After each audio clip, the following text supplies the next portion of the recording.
but now finally he gets shot down. The Hardpoint gonna belong to Gwyneth against Glow fighting off the shot. And now they get full clearance. Here comes the Fred now. 2 players to beat up front. He's gonna take one. I'll take it any day. And now this guy already 6 in a row. And the guy is scoring every 7, now already got this 8. locked down to beat for Glow. Bombs to get planted here. But Jay needs to win this gunfight. 1v1. He's gonna win. But the numbers, it's not gonna be for them. But here comes one more. Here comes one. No, he's gonna get flanked. 1 player down. 1 more player to beat. He's gonna get the shot to connect, but not enough to get the goal just yet. 28 seconds. Oh my god. Oh my god. 1v1.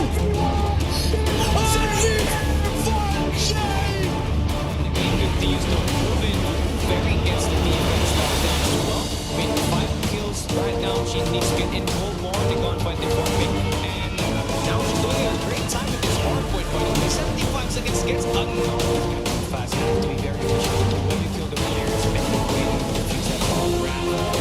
All the way to the warehouse. This is going to be the first kind of contest that he needs to win. Now, 4 also with the other, so he gets taken down. Going on the staircase. 1v1.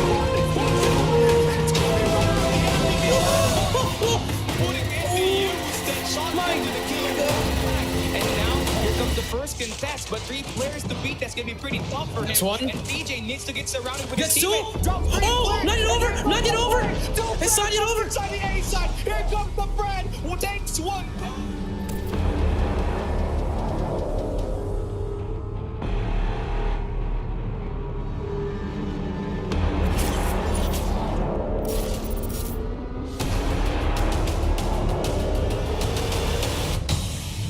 LDC Free Slot battling against NGU Esports Cal for WDC Free Slot. And not only that, they really know what to do in here. They study up this game. The way that they're able to control this match now.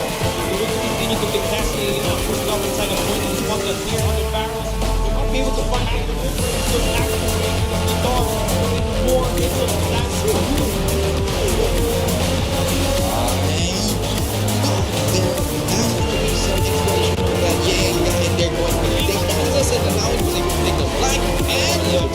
back up his hit there. Olsen is looking at pretty much the same for the first round. Yeah, I'm not actually. That was already done. See, because the loser is a bit good, you know. He's trying to beat him.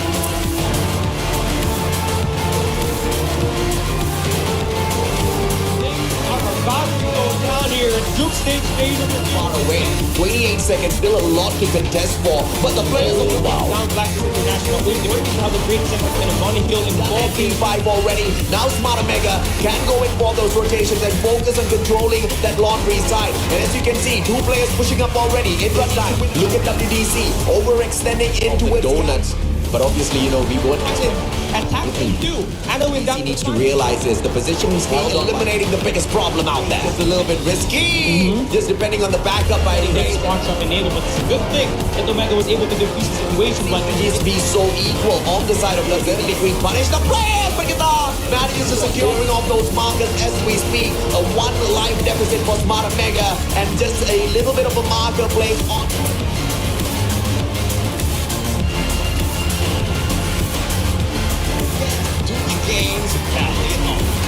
The players are weighed out in a match of S&D this time. Moving down like a bird of prey, and will be able to manage well. Already taking the lead as well as control of moving in there towards Gorilla Base. But the rotation of the games is showing overkill for me. That might have just been a big mistake from the Indonesian side. And now, as the Goliath heads on over to be rotating around long from the side of that. By a guy named Whoopi, as I say, that sent him strong. Oh, Mistro. But that stun's not going to affect them too much at all. Candy has a great angle, punishes Jet Sky, whereas Frank is taken out. Keeping the opponents. Great opportunity. Takes out 1 from Laundry side. 1 finds it already, but it's just a single mark. Lunia game's really very scrappy. Control point as well. 2 markers taken out of the equation, but XS1 Goliath on the standby for the B flag. Yep, but the A flag now on for the bull.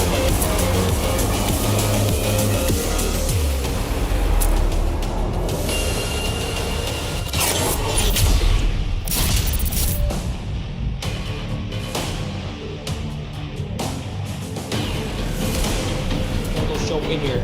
First game of the day, group stage day 4. Gets away slowly, wins the big gunfight. Fantastic play. Junior Games, they managed to hold on to this there.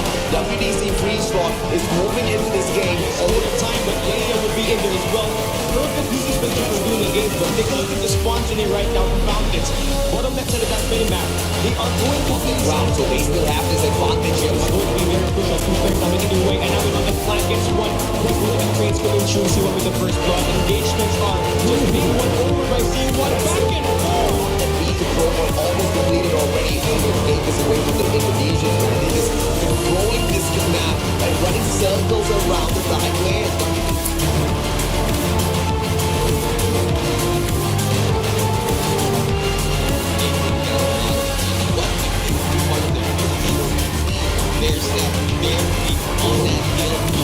Point out that the battle because I have to tell you, man, they're still moving in just into this hardpoint. Even out at Bakery, they cannot get past. Won't be long to spot one swing. It's not a big of winning on all of it, but secure the slay onto us. And, you know, that. And mechanical skills, you know, that's absolutely. Fortunately, we are being left high and dry.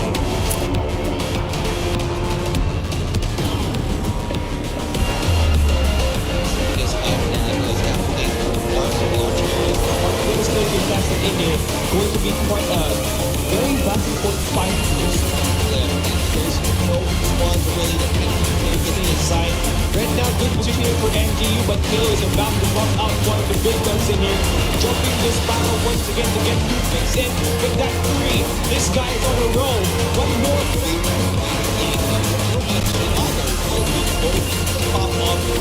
They're jumping back to pitch. They going to shoot on the flank. Is going to get activated. Timor's looking things down, picking up from where he's at off of Hardpoint. Finds one more the bomb sets. They get all of his skills in here. Moving down to it. Will make that 3. This guy's on a spree. He's going to continue getting more kills. And Timor's looking to get that follow-up as well right to the belly.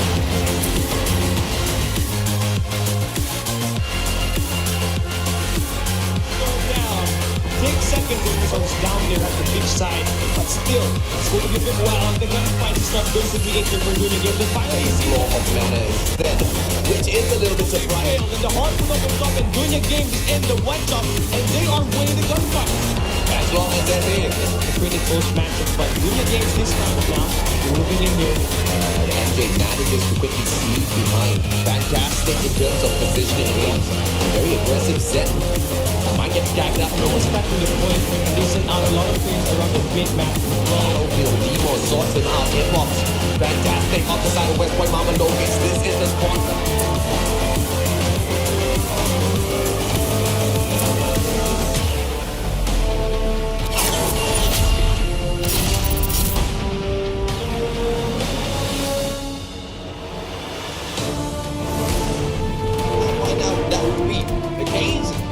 World in blue. Over that, the battle will be between Aimer and 4 players for Change Hacker spawn, and they're doing whatever kills gone inside the matchup, and well, it's been so good and so great for ABC Esports. Although they don't even change broken, seem to do nothing about that. Oh God, speaking of good use of that off angle, getting jumping. And there goes the hit. On this time, on the push. Now they're slowly moving in with misses on the defense. He's moving in the flank.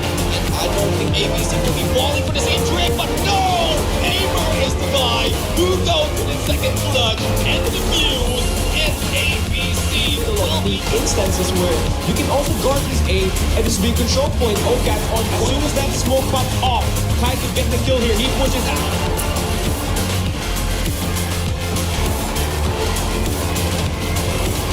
Barely got away from the 100-point mark. That's one bit up plus the age, they understand how to mine it. For that, because Lynx needs the firepower if they want to take over this match from the side of Blacklist. Ultimate will already around, wins out its gunfight, turns around upstairs as well. FDX annihilates the players of Lynx, and a good FHJ connects against the XS1 Goliath, blinding him. Passageway as well as from 3 sides actually. Selton Overall, this is Lynx really stepping up. Portugal shuts down Tin. Jamin drains out Brazil. Iris with the win. Morocco continues. But what will be make the difference by taking this backstab the Peacekeeper once and for the World Championship? Then I think the fake out started not just here. We played Goes like down, that. but still you can get the kills and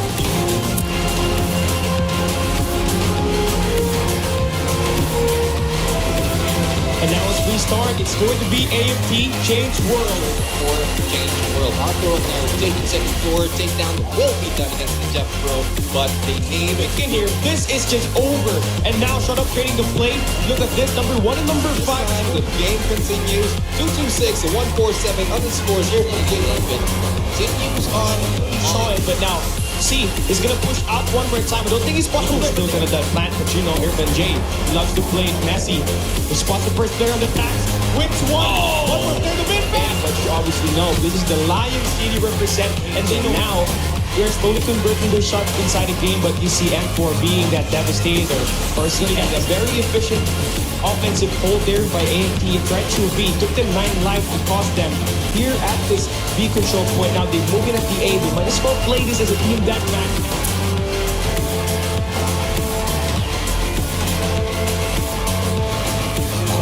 They do. They most definitely do because of the points here. But it is Hardpoint at the end of the day. You've got one super hill for yourself. You should be able. I'm not entirely sure why they're still not inside the hill just yet. They're respecting this X1 Glad Sire so much. And right now there's no push being made here from Huntsman here. They gotta get in. You gotta Got that with the Peacekeeper needs to spot this out. Dirt spots out what they want to commit onto. It's good.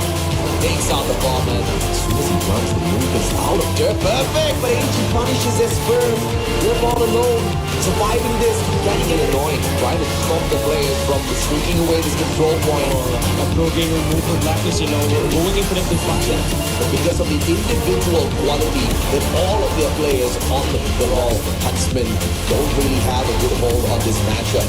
Their best chance was to beat Blacklist International Ultimate.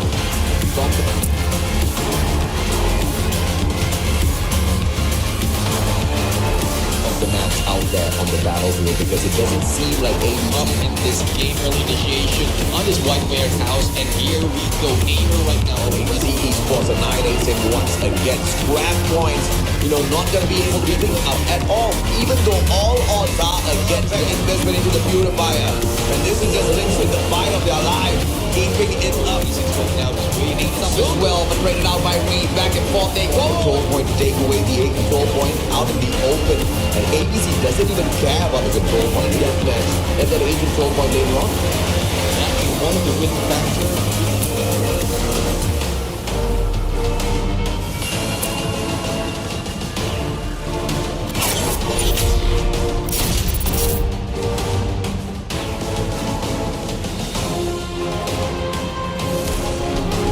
It's going to be needed. You get the spin versus WPM, the clear. Right now, Power Rage is going to be kind of deadly in here. You get the speed to release. That's been done in there, but that can be more and get activated. Does it's going to clear out and bully WPM Loki's badly. Take a look at the lead right now, 100 points. For that next game. And it's gonna hurt WPM Loki's the most in here. Morris will continue on. Oh wow. Locating the lead, and they are not slowing down with this guy named Whoopi.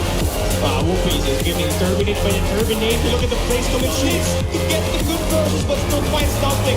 In a big play there. I'm really making the ingress here, dropping down Airbox, creating the distance in the basketball court, and Gilder using that sniper to add him in at the control points.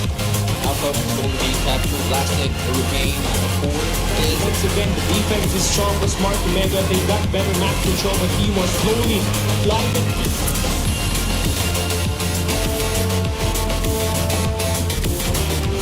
One way to find it out again. When we head into this first map with the lot in here, they have to try to break the speed too. Grant on it. What a perfect setup at this money wheel. And if you are doing a games, you should be able 26 Julia games, 4 more seconds, and it looks like a clean. And now we got this back of perfect timing there. Gunzi though will shot one player down right to the kitchens, and Gunzi, look at the good war. Lily's gonna be the top superstar here. Spots out the play. Turn it around, Lily. Does exactly that. That's all of the brand. Can Lily get the final kill? Can you? With 40 seconds to go. Means that Junior Games has gone into a countdown track. Fire. Ray and Lenji becomes fried chicken out there on the battlefield. Black Wings goes it up as well. Red Shadow for MTU and Junior Games looks super serious to take this stuff. One final.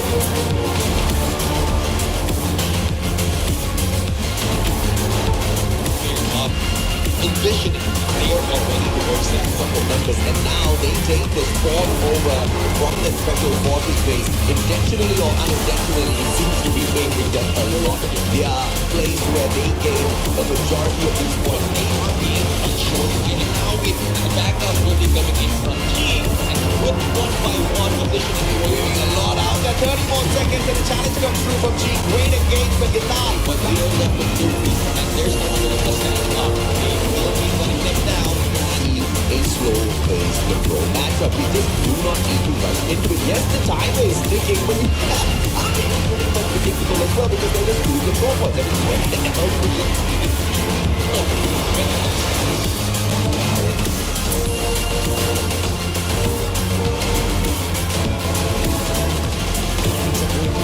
Kind of one-sided. Now,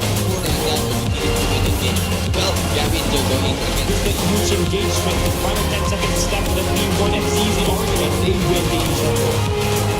good play from Here, with that 15-point long, ZZ has no disadvantage against Sky going to take the win of the days and now has to go with the ball. go this now on battle and we see for the in, but the still by AC scores slowly. They are taking down live after live. Defeat the guy that will continue to annoy Ace Esports. ZZX on the control. They wanted to get more than that and said we did access to one story.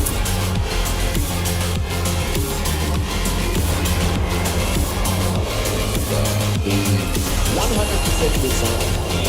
They stepped inside the strap time, but Smart Omega, they're changing the P1 to P2 and hoping to lose display where they unfortunately can't candy on the on-course 1v1 battle for rotation.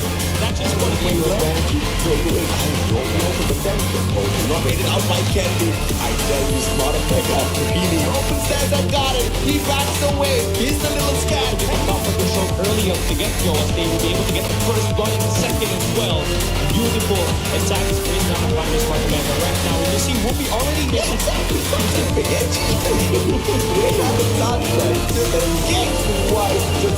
This engagement between Indra as well as Lily. Who's gonna be able to win it out? Lily gets the shot. Indra, go back home, sit down, boy. 19 to 11. NTU still has it. Well, that's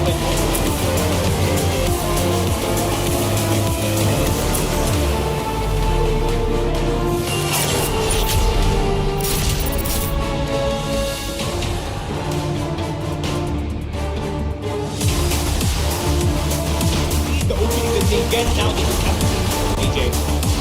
Incendio making one small mistake, and now beautiful slide punishes for itself. How could he miss that? It doesn't matter. Iris should be able to drain this out. Incendio says, hell no. Jeff will protect his brother by dropping him. As good as he is here, we're finally getting some back on the team. Dominating once that we got in the first series. Now we're starting to see some very close one in here. Evo! For the investment of this Sparrow, and Ogat's already hopping on it, and for the spawn trap. Stir! Oh, so close, and Ogat wasn't running. Manages to get forward in. Smart Omega has already taken the lead as well as control of this point in there towards Gorilla Base. But the rotation of Duty Blades is showing a little bit what they are being. Pretty much acts like a sniper and there should be the new sniper. And Spirit right now is doing that. Double right there. And what a kill in this match. Really popping off right now. Getting on the spot MVP at this one. It goes through. Well, looking in if we're going to win. Yeah, exactly. And with the things that happen now, it looks exciting about these games. But Wings CAtions, letting me know your interest here. quite a bit of points here, but it is Hardpoint at the end of the day. You've got one super hill for yourself. You should be able to make it all the way back to proper. It is going to be the top superstar here. Spots out the play. Turn it around, Lily. That's exactly that. Headshot of the Brad. Can Lily get the final kill? They've got the numbers, and now they take the spawn over from the special forces base. Intentionally or unintentionally, it seems to be favoring them a lot here right now. No one's still moving in. more of it now window, but then he was able to set that. And MIV relaxed now, stepping on that field. Not be a miss for them. Okay, waiting. Wanted to stay inside. Right now, good positioning for MGE, but Kilo is about to bump out one of the big guns in here. Jumping this spiral once again to get 2 picks in. Pick that 3. This guy is on a roll. One more for that kill.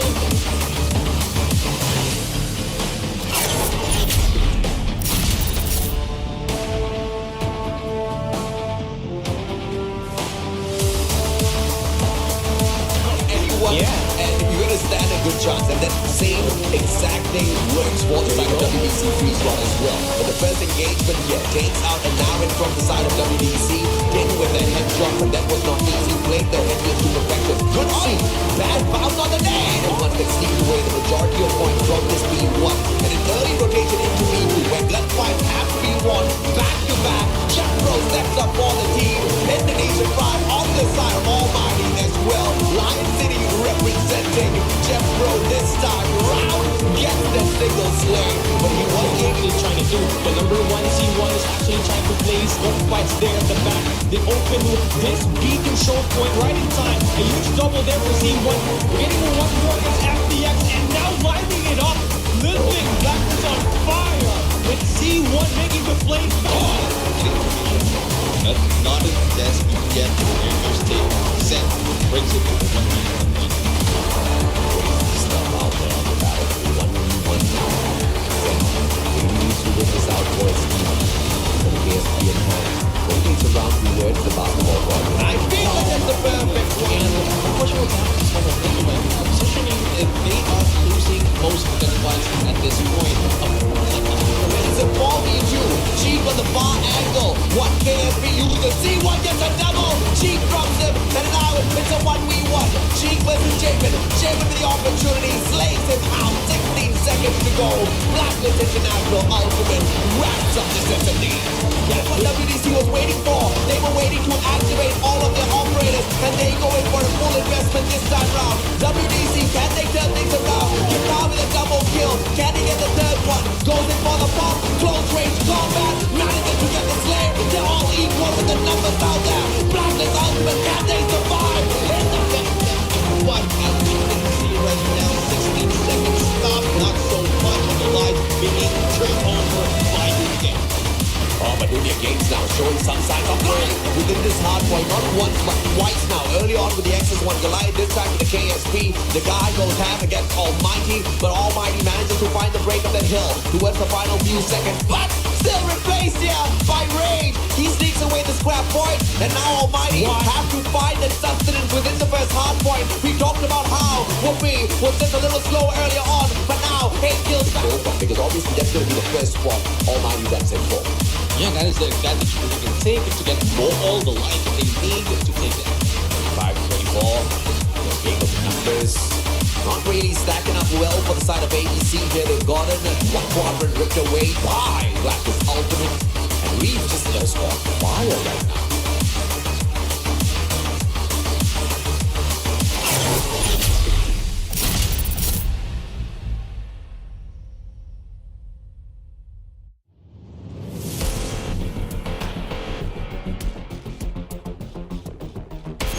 Each half going into this hardpoint number 1 is they now already have Leading towards 10 kills at the very start of the time, but they're able to manage to break it now. down. On the other side of the wall, has to anticipate 2 players, and he does that absolutely well with the KSP. Incendio making one small mistake, and now beautiful slight punishes for himself.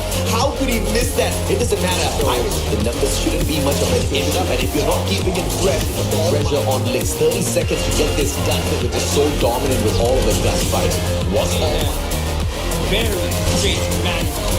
Center, one guy inside of mid once again.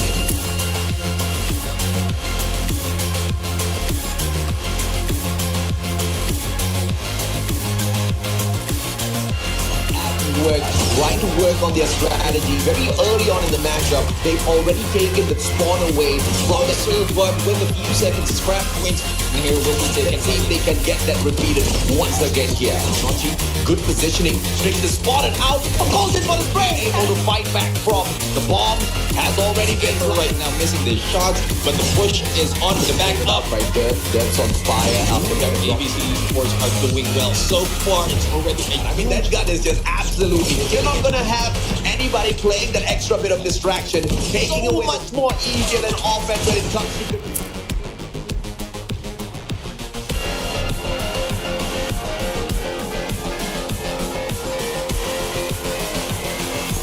He wins the 8th pick of the face here.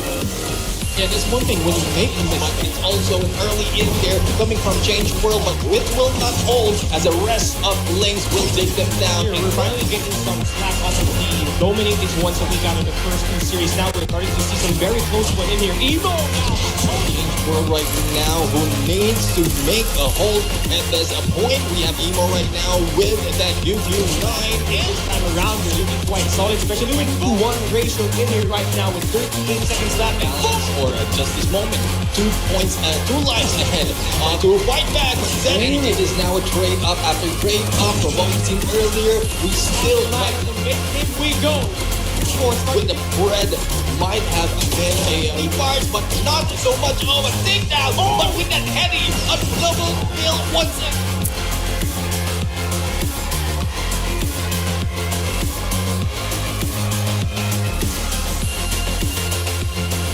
Price with the gun that I managed to spot. I don't know if that was a misclick.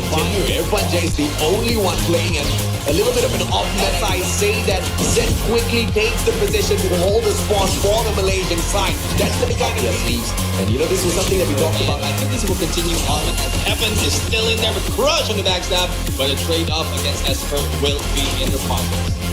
For the side of Huntsman, this is the kind of what gives you that extra bit of advantage. And as soon as the player back to back 3 kills now, can he get more out there? Not just an MSP. But and we have Crush right now going in for a rotation.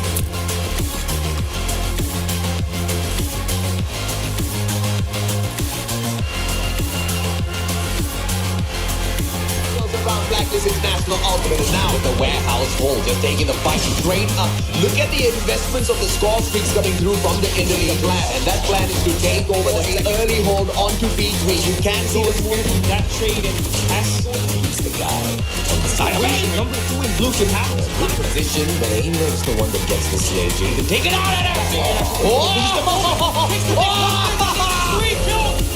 Time is running out, Cali. And right now, the push comes to shove. Slowly and surely getting this time to ultimate. They get Investment of the Sparrow and Okan's already hopping on it in for the spawn trap. Skirt are so close and Okan wasn't punished. Manages to get.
Call of Duty Mobile Fall Invitational 2022, we finally have our top 8 teams. And as fate would have it, 4 representing CDM and 4 from Garena. Every single match from here on will be played on a best of 7 series as we kick playoffs day number 1 off. And opening the show with me today is your one and only Beef Mommy. We also have Neptune, and the 3 of us will be your shoutcasters for the day. Beef, what are your expectations from playoffs day number 1?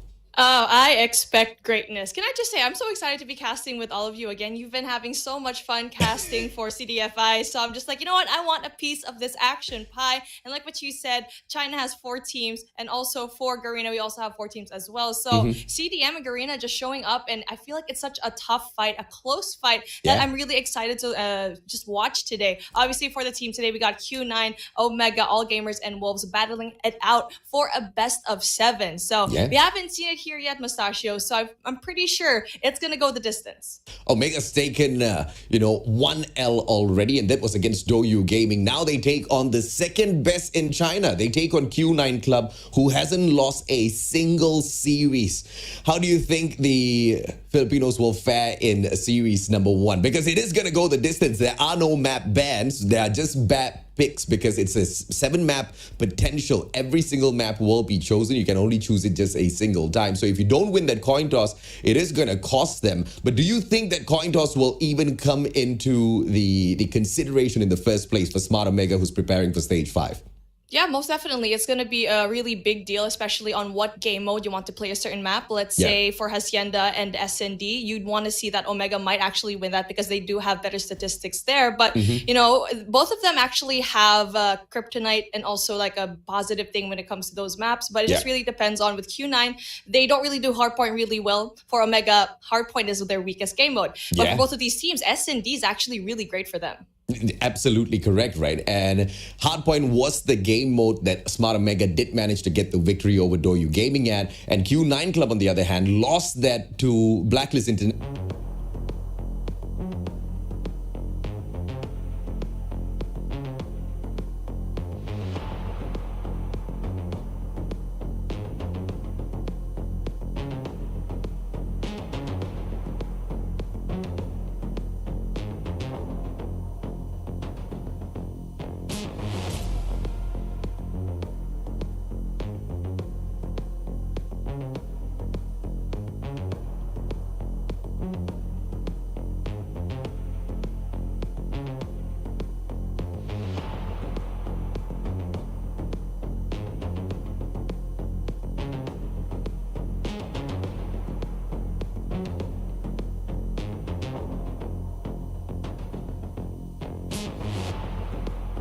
Close battle for them. And for Garena having Blacklist International, we also had Huntsman, Smart Omega, WDC Free Slot, and obviously we didn't really get to see most of them already. But this is our bracket for today. Match number 1, that's Q9 versus Omega. Match number 2, that's going to be All Gamers versus Wolves. Yeah, there are no mercy. You lose your match, you are out of the competition. And these are the 7 maps that are going to be in rotation. There are no map bans because each and every single series will be a best of 7, which means every single map will be picked for a single game mode. How are we going to start the day off? As usual, Hardpoint, Search and Destroy. We go into Control, and then we go in and hit that recycle button. Hardpoint, Search and Destroy, Control once again. But if it does go the distance, if it does go all the way into match number 7, game number 7, that will be played on a Search and Destroy to call exactly who the winner is.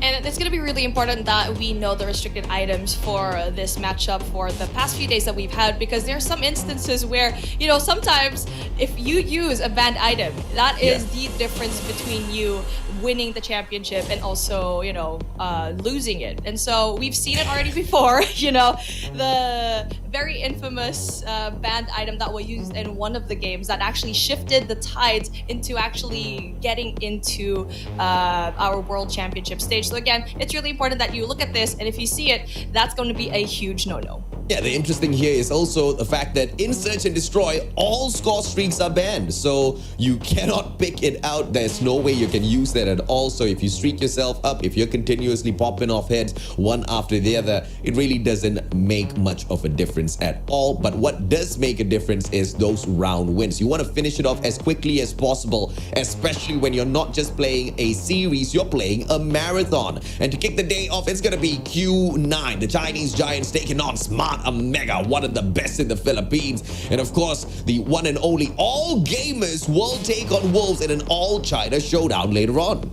Yeah, and it's really important to see how many wins these teams actually got. So like what we mentioned a while ago, Q9 and All Gamers actually did not lose and did not drop a single game. But yes, they lost some maps, but they still got the points down. So they have 8 points apiece. And for Omega, they did have 7. And for Wolves, they did get 6. So again, it's really interesting because Wolves is the top team coming in from CDM. And that's why you kind of expect them to really just pop off. But obviously, it's not going to be easy because they did go up against Almighty, which is definitely the number 1 of Garena. So pretty interested to see how both of these China teams, AG and Wolves, play up together. Yeah, and I think, you brought up the statistics and you also kind of broke down as to how those statistics don't really show any clear picture to us just yet, right? I mean, you're talking about the number 1 in China, Wolves, only scraping by with 6 victories.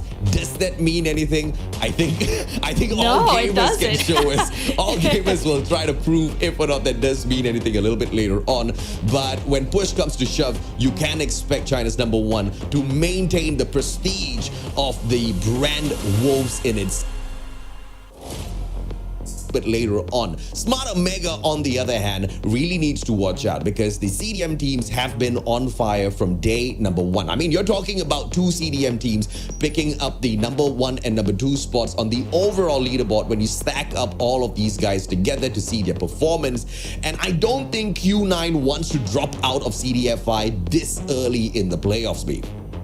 Oh, most definitely. Like every single one of these teams will not want to do that. And that's why it's so interesting because a best out of 7 would actually test kind of their patience and also the fact that it's 7 possible straight matches. And that can be really tiring for a lot of these players who've never actually gone through 7 matches of Call of Duty Mobile. So again, you also had a choice before. If it was a best out of 5 or a best out of 3, you get to have a coin toss. You have a mix-up of different maps, but you get to see how well these teams actually play on every single map, because realistically when you ban maps, it means that's your weakest link, and now you get to play it in at least one game mode. We do have a pre-match interview here with a representative from the side of Q9. Let's see if or not we can get a little bit of translations here for the broadcast as well. It's Ching. Yeah. I'm honestly, every time I see this dude, I mean, last year I actually watched him in the World Championships for the Eastern Finals, and he actually was spearheading his team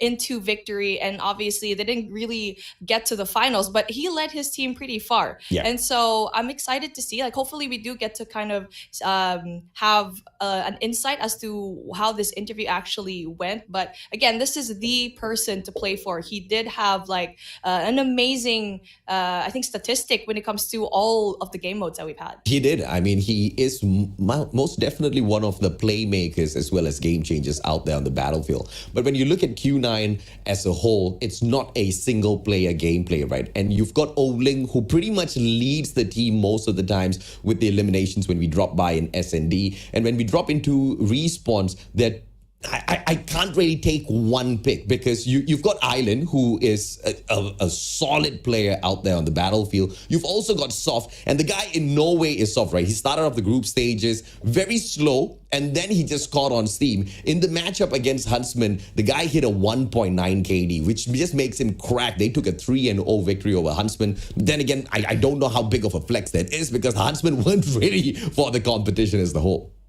And now, speaking of a really powerful team, we finally get to see it. We got Whoopi on the screen and everyone else coming in from Omega right behind them. And obviously Coach Jing right there, trying to lead their team into victory for CDFI. And again, for this one, I'm just so excited to see how both of these teams play up, because I feel like last year, we didn't really get to see Omega at its greatest up against the like Blacklist International, who won the Eastern Championships. And now we need to see Omega play it up, because I feel like this is kind of a preview as to how they're going to perform later on in stage 5.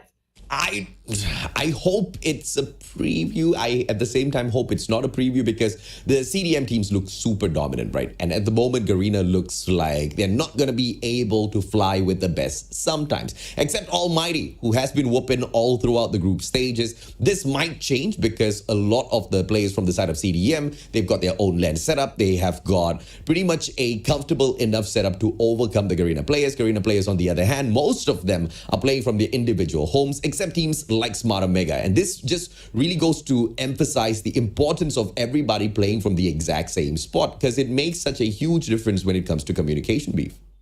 Yeah, comms are definitely going to be important, especially when you're playing 7 maps in a row. You need to find a way to be efficient when it comes to your comms. We've seen clips before where there's a lot of jumbled words, a lot of, kind of like rapping. I'm not quite sure if you guys seen like I think it was viral before where literally just like, oh yeah, B. Like what you said, it needs to be efficient when it comes to the comms. But taking a look at what we have in the Q9 starting line, we do have Lin, Chen, Oling, Island, and Soft representing their team. And one little thing that I think it was Neptune who told me, Oling is actually charcoal in Tagalog. So I was just trying to figure out. I didn't know it was backwards. Yeah, I believe in Mandarin it's something along the lines of shining light. I remember someone broke it down for us the other day after Neptune and I had a lengthy discussion as to what Oling means. Someone answered the question. I'll probably find it a little bit later and let you know. But of course, at the end of the day, the one thing that we do want to know is, can Smarter Mega survive the onslaught that Q9 is about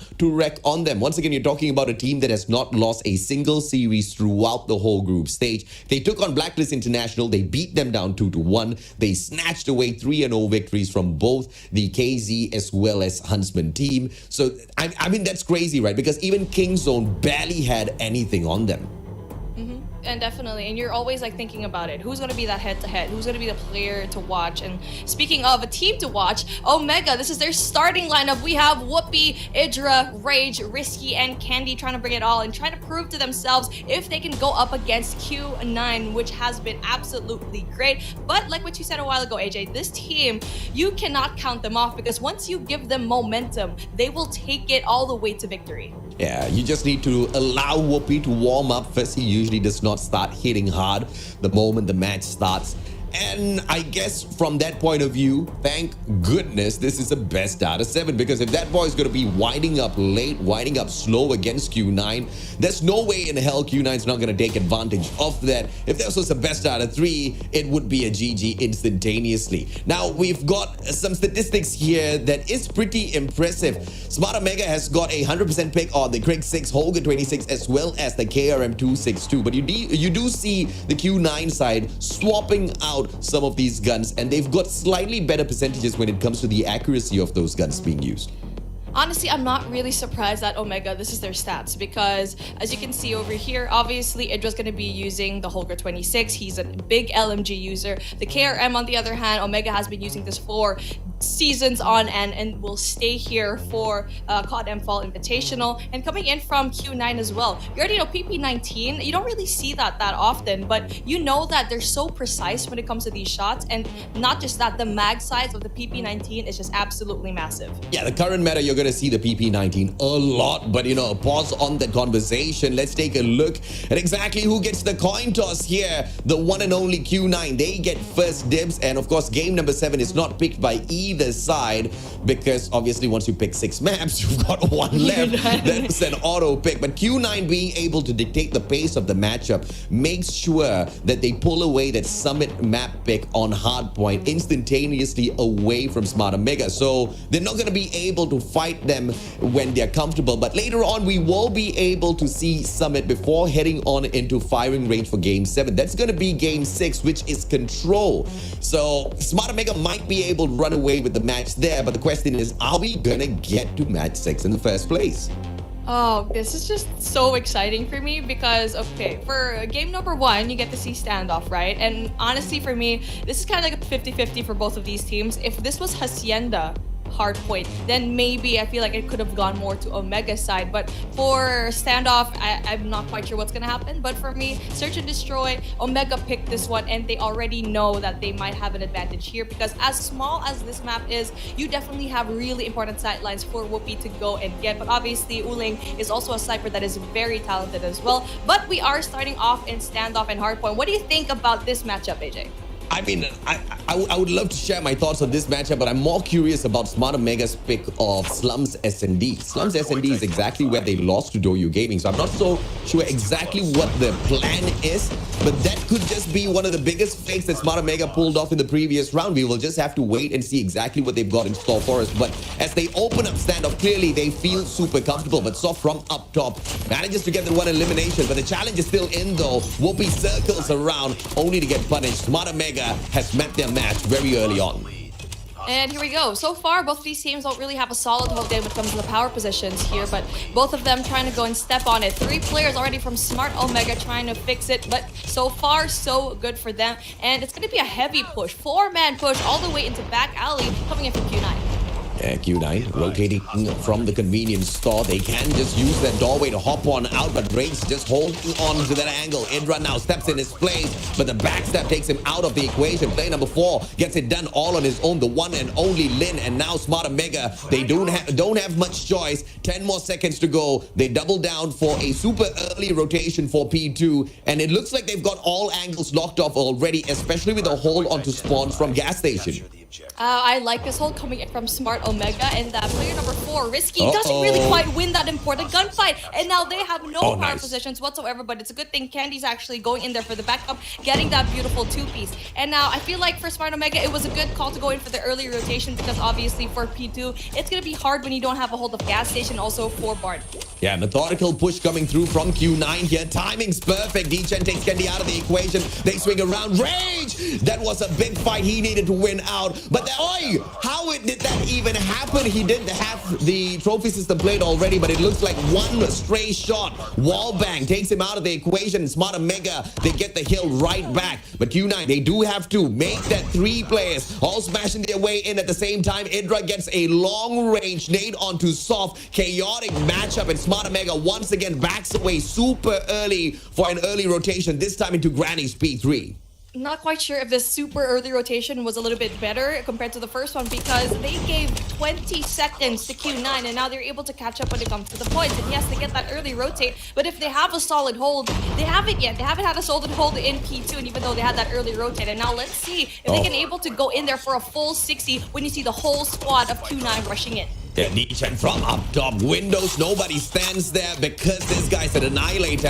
And Q9 just wins the gunfights from outside. How insane is that? I mean, if you haven't feared the Chinese teams just yet, this is the moment where you really start shaking. Smart Omega, what's your answer? Now they've got all 4 players on the approach from the midsection of the map. They want to take away the spawns first, but smart play by Oling, who backs away still to get nailed down. Shut down by Indra. And now Smart Omega playing the exact same gameplay as Q9. They hop on in one final engagement, but Island still stands on his own, wins the hill for Q9. Again, 20 seconds on the rotation already when you're already greeted by 2 players of Q9. Not quite sure if that's my favorite rush point, and you can get here a full 60 coming in from Q9. That's something you don't want to give to a team that will definitely take it to their advantage. And now finally, they do win their gunfights on that rotation though, not being able to contest that hard point, the previous hard point for a little bit. And now, I mean, they don't have any presence whatsoever here in Barn.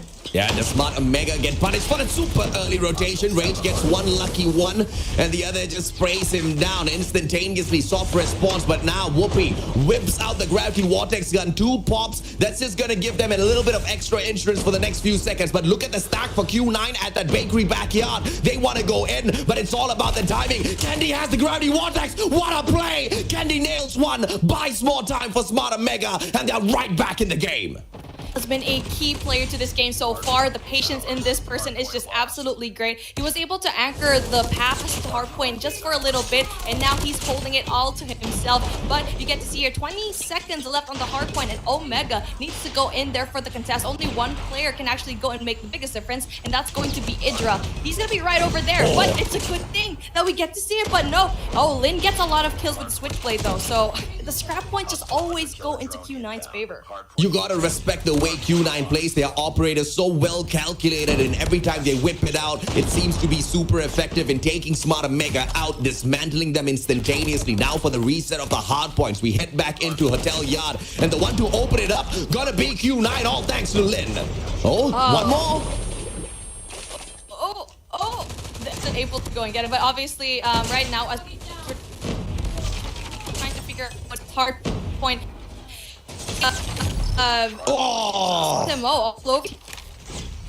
Oh, absolutely, and Q9 is forcing those errors. Now from up top, Whoopi once again holding on to that mid square, but he pays the big price. Way too open an angle to hold on to, especially when you take on Q9. Rage doesn't play his timing, but it was a matter of time before he gets taken out of the equation. Candy from up top, Hotel Yard, 2 shots, and he gets it for Smart Omega. Great entrance in. One final player holding on to the point. It's the one and only Whoopi, but he steps off of the point. 14 seconds to go. Smart Omega, what a mistake.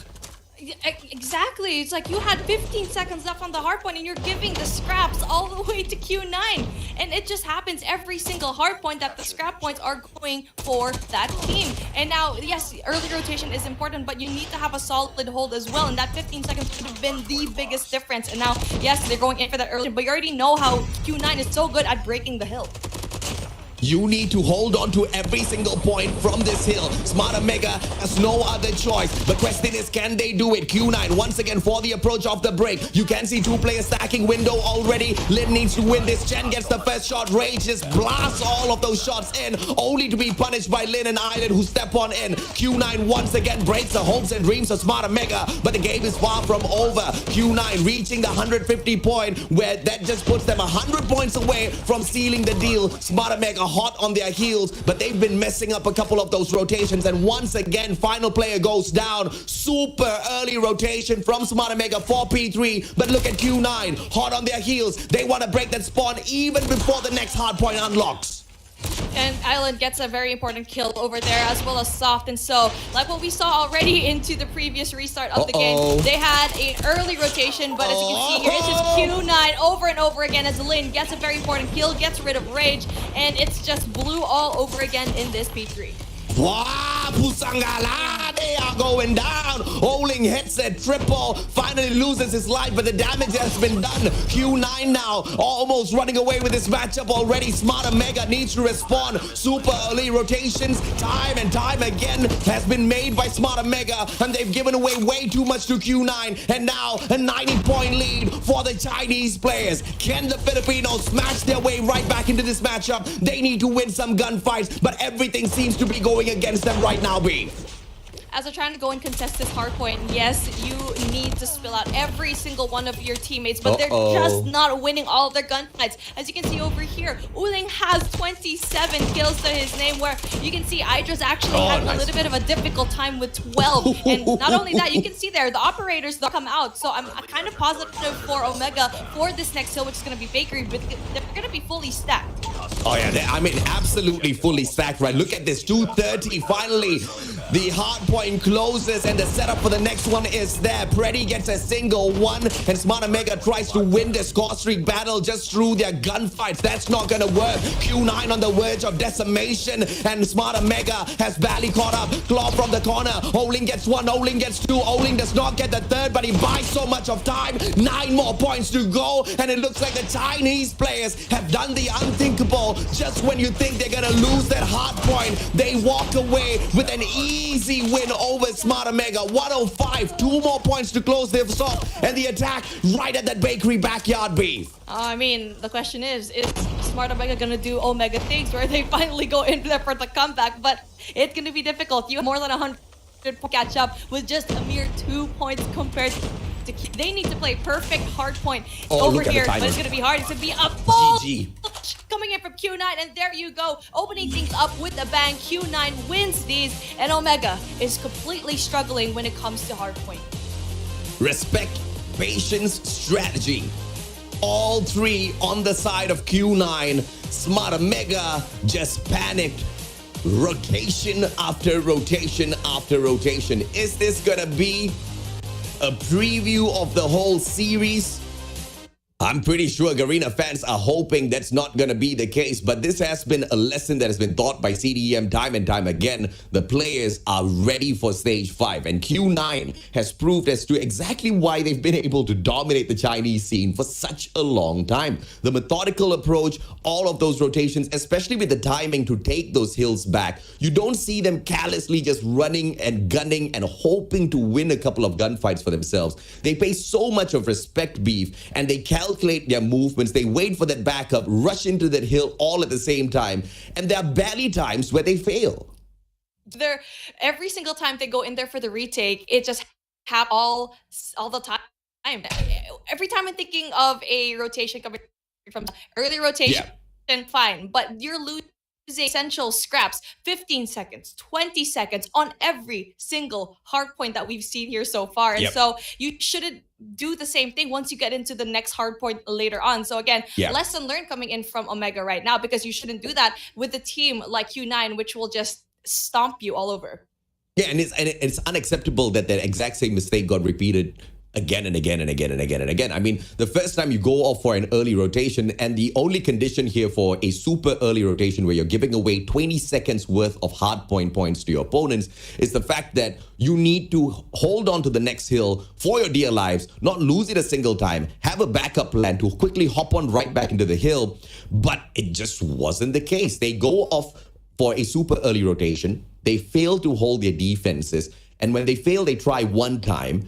They fail again with the trial, and then they go back again for yet another early rotation. At which point does the coach stop them and say, okay, you know what, enough, let's back away now, let's think of something else. But it just doesn't seem to be the game plan here for Smart Omega. But it could also be, on the flip side of this coin, a good bait. A good bait to just get the Q9 team a little bit overconfident, because this is gonna be one long journey in the best of 7. Well, most definitely. But I mean, honestly, for me, I think it is the smartest play for Q9 to choose standoff, because it is the weakest mode and map of Omega. So for them to have to know that, to have that clarity to the fact that they chose that in their first opening matchup is definitely really smart, because you're basically trying to destroy your opponent's confidence, and that is what they're trying to do. Not only that, showed how well they can play this game. And that's what you said a while ago. It's just like, why is it important, even though there's no coin toss here for, I mean, like there's a coin toss, but yes, you're going to play all 7 maps, but the timing and the decision to put Hardpoint in standoff up against a team that you know is weak at this game mode, for me, I think it just takes a cake in opening this matchup. Goes down to map picks at the end of the day, but the question is, if you're representing the Philippines, can you have weak maps? Can you have weak modes? I think the answer is absolutely no. You should not allow the Chinese teams to take advantage of those weaknesses, but unfortunately, that's the way it is. It's either Smart Omega's not well prepared, or they're over prepared and they're suckering in the players of Q9 for the biggest comeback of the whole of CDFI. We'll have to wait and see if that is the case. But on the side of Smart Omega, the only player to hit a positive KD this time around is the one and only Kendi. But even then, it's not a super impressive KD. But you look at the side of Q9, the one and only O-Ling once again steps up for the team. And it's not even SMD yet. I know it's not even S&D yet, but I mean, for Omega to choose Slums next on, that just proves, like what you mentioned, they actually lost that against DYG, and so it's really interesting how they're playing a map that they lost in again, and try to see whether or not they've possibly improved onto it. And now obviously our MVP is going to be O-Ling from Q9 with a total kills of 36 and total points of 4,183. And we watched him go all over the map and just win all of his gunfights. freaking VP for sure. This guy was doing a lot. 13 streaks. I mean, enough said, right? This guy was on a roll. Every single time he recovered, he was taking more lives than he was giving away for sure, and that hurt the players of Smart Omega. But what made the players of Q9 so amazing and so threatening in this first Hardpoint matchup was their teamwork. What made them so threatening was the timing of their execution, especially for the retake of the hills, where they barely failed. And every time they went back in there, Smart Omega did not dare step into the hill of Q9. And I think that is going to be a huge problem if it continues in this way. But let's take a look and let's listen into their comms for the very important segment where Smart Omega almost made a comeback in here. It's all about the comps. I mean, when you actually saw the pinch coming in through Q9, that's where we already thought, okay, it's GG's well played, because like what you mentioned a while ago, they always come together as a group. They push together in twos, in threes, and really just make sure that they have all the plays down. And now, one game down, and we already see that Q9 knows how to play. And now, AJ, we're going into Search and Destroy slumps, where you saw it yourself, you casted it yourself. How do you think Omega can go and possibly be better in Search and Destroy slumps? I think Smart Omega just needs to make sure they don't make any mistakes. They are a really good team, but as you saw, those few mistakes made at Hardpoint cost them that matchup. And it's pretty much going to be the exact same story in SND. And the one thing that I'm hoping and praying for is the fact that Whoopi warmed up before the start of the series, because this guy, he's an amazing sniper. He's an amazing player. And you know the snipers mean so much in an S&D matchup because they just thin the line of defenses or the attacking side down before it even gets to a troublesome moment. But if Whoopi is going to be starting off slow and Q9 starts running away with the points just like what they did in Hardpoint, the probability of them closing the game off with a dub is really there. Whoopi needs to shut them down, everybody back to back from the very start up of the match, or else this might not go the way of Garena at all, Beef.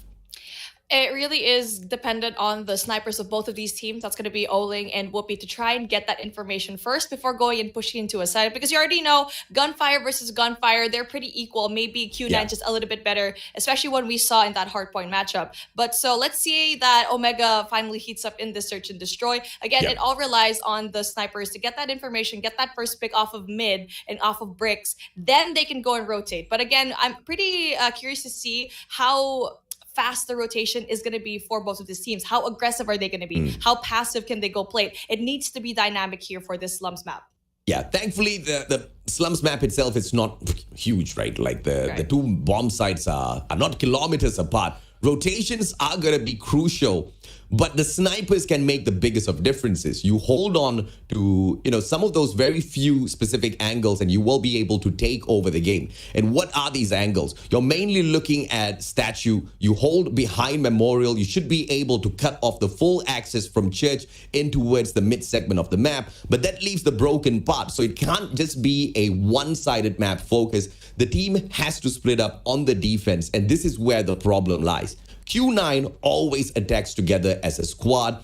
If at all they are going to be splitting up, they'll push on their sniper first, who usually hits those crazy shots, right? And that's going to be a huge problem for Smart Omega. The defenses, if they do go ahead to split up, has to be solid enough to hold the site down against a full army rushing straight towards them. Alternatively, they can play a strategy where they stack that bomb site with all 5 players, hold on to every single angle, and make sure they can rotate from the back of the map to get into that second bomb site, right? You're talking about the rotation from Memorial into Broken. As long as you double back down into dumpsters from the ghetto side of things, you are going to be safer, but you're going to be playing a lot of those long angles, which once again is where Whoopi comes in handy. So, I mean, there's no if, buts, or maybes. Whoopi needs to be on fire for this matchup. Yeah, you're absolutely right. And if you're going to be on the defensive side, best believe we're going to see this team go in for probably a split play, because that's what we usually see, right? Especially when it comes to that A-bomb side, when you are at bricks, you already players are going to be positioned there. It's usually going to be snipers as well. And on the other side, you do have your snipers having a really big time when it comes to that Bravo push. But for me, honestly, when it comes to a full rush, I feel like if you get a pick from your sniper, if you're on the attack, I feel like A might be easier. But if you're down on the numbers, B is definitely a little bit more doable because it's less open, less prone to the attacks. But taking a look at our weapon stats right now, for Q9 it's going to be the Krig 6, the DLQ, and the PP19 Bison. As per usual, the Krig 6 and PP19 Bison makes an appearance for Q9, and for Omega, we didn't really get to see it too much. But again, it's just the classic weapons that you have here. I'm really glad, AJ, that you get to see different guns being used. Yeah, absolutely. And that's all thanks to the current meta that's being played. It's one of the most difficult metas so far in the history of Call of Duty Mobile to determine exactly which gun, reigns supreme. That has always been the case for any of the seasons in the past. I mean, there's always just that one dominant gun where everybody hops onto and is just running a full stack 5-man, CBR4 or KSP or whatnot. But in this season, it's just so all out there, right? People are still trying to figure out what they're most comfortable with, which thankfully has been able to bring back some guns that have been missed for a long, long time, like the Bison. And yeah, speaking of different kind of weapons, you can see absolutely great switchblade gameplay here. As you can see over here, Niluo trying to go in for the Deagle. Gets one more. It's so far so good. He finishes up so well in a quick round going into Q9. And I feel like, okay, that was a taste of how aggressive Q9 can be. And if you were a smart Omega, you need to tone it down just a little bit, because if you go in for another aggressive play, you might actually just bite the dust. And it looks like it's going in for an A push. Yeah, so this time, a split from the side of Smart Omega. But this is what we were talking about. Q9, look at their 5-man rush into that bomb site. And when you're going to be playing slumps, you're going to just expect that over and over and over again. I don't think Smart Omega can afford to have a split hold on the defense. They have to stack that bomb site and bet their lives on it. Whoopi, Kendi both hitting back-to-back. Island from the back. Good angle! And he manages to punish the one and only Rage. And from the back now, one stepping up front. But Risky manages to eliminate the guy who stands in front of him, the one and only Island. And the distraction proves to be well worth it. But Whoopi loses his life, leaving Risky in a 1v2 situation. There you go. The pinch comes along. There you go. Fast gameplay. I just can't try to go and fathom how aggressive Q9 actually goes at. And if you were Omega, you need to fight that fire with fire. You already need to know what the next step is. But then the bad thing about that is Q9 is just so good. They're going in for a more passive approach and also a 3-2 split. Yeah, again, a 3-1-1 split coming through for Smart Omega. One holding on to the mid-segment of the map. Come on, Whoopi, you need to win this. Risky gets 1, and Risky gets 2 as well. Lin goes down, traded out by Island. The damage surely done already, but Whoopi alive and kicking. The grenade getting charged up. Who's going to be able to eat one? Whoopi angling perfection. Will it meet its target? Oling on the other side. And the nade does connect. What a shot by Whoopi. Grenadier of death. And that's exactly what all of those map runs will do for you. Get you those angles and gets you into situations where you can, once again, get the advantage. Island, he needs to get it down. Indra goes down 1v1. Whoopi finishes it off with his secondary. Oling, you're not the only one with the 50 Gs.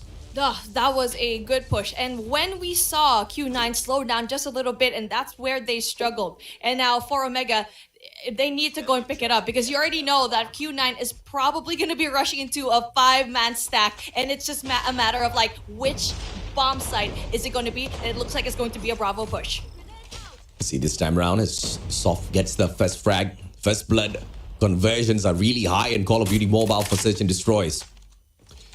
But it doesn't seem like Smart Omega wants to give it up just yet. Rage backed up really low. Nate does not take him out of the equation. Soft once again, super aggressive. Whoopi misses and hit mark on Whoopi himself. And that's the kind of punisher you might just end up with. Whoopi has the angle. Oling goes down. Big kill for the Filipinos.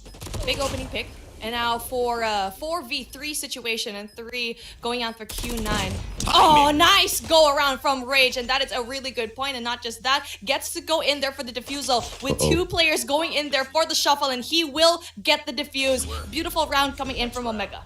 Yeah, angles all locked down. Slow response from Q9 and the retake from the side of Smart Omega a little too good. And I like the patience play this time around. And what Smart Omega did differently there was instead of going in for a 3-2 split, they went in for 3-1-1, which left Whoopi in the mid segment of the map, very close towards that rotation into Memorial, had the ability to back everybody else, and he uses that exact same angle once again to punish early, but D-Shed drains him out with a God nade from up top. Soft takes one, Candy goes down, and Soft takes two as well. O-Ling from the back gives him that backup, leaving two players on the side of Smart Omega, Rage and Idra, but one super out in the open. This is a risky move from Rage.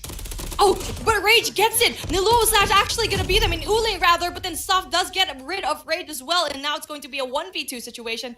Hydra with the Switchblade though. They don't know where he is. There's no information whatsoever. And now if the timing is right, he's going to be able to get a lane. Finally gets that information on. And there you go. The bomb is going to be planted though. So that gives enough time for Hydra to go and try to reassess the situation. Idra, smart play. Tries to bait the player out, but Soft is a little too careful for those plays. And Soft repositions. Idra smokes out. But that's the wrong spot, so he's not going to be able to get anything trophy system played to perfection from the side of Q9. Soft comes back in for the re-engagement. 20 seconds to go. Idra needs to get the job done. MX, the Switchblade, close range combat, finishes off the job. 13 seconds to go. Too much of time on the clock for Smart Omega to take the lead. That was so smart of Hydra, can I just say? Because he wanted to go in there for a misdirection, thinking that he was actually going to come in from that end of the map. And that actually allowed Soft to look in that direction instead, which allowed Hydra to go and circle around Fountain and essentially get rid of him, winning this round. And finally, Omega does have, finally, a round advantage. And you might just see Smart Omega win this because the statement that I made, Whoopi needs to be on fire from the get-go. The guy is the top fragger on the side of Smart Omega. And when something like that happens, you know they're going to be in front. But Island quickly taking the problem out of the equation. Rotation around. And Whoopi holds on to that mid-segment of the map one too many times. And that's easily read as well as counted by Q9. You got to be very careful with the Chinese players. You cannot play the exact same trick more than once, Beef. Absolutely, and the thing is with Whoopi, he kept on going in for the same spot, and that's why he got down twice in a row already. But then obviously SMO does have a man advantage, a 2v1 situation, and Soft is the only person here. And with the defusal happening, big gunfights, and this is the second time that the defusal finally pulled through. And again, Whoopi needs to find a different spot. But yes, they won those, and it's a good thing that everyone else from Omega is actually stepping it up. And yes, Whoopi was warming up, but everyone else from Omega is actually doing a really good job as well.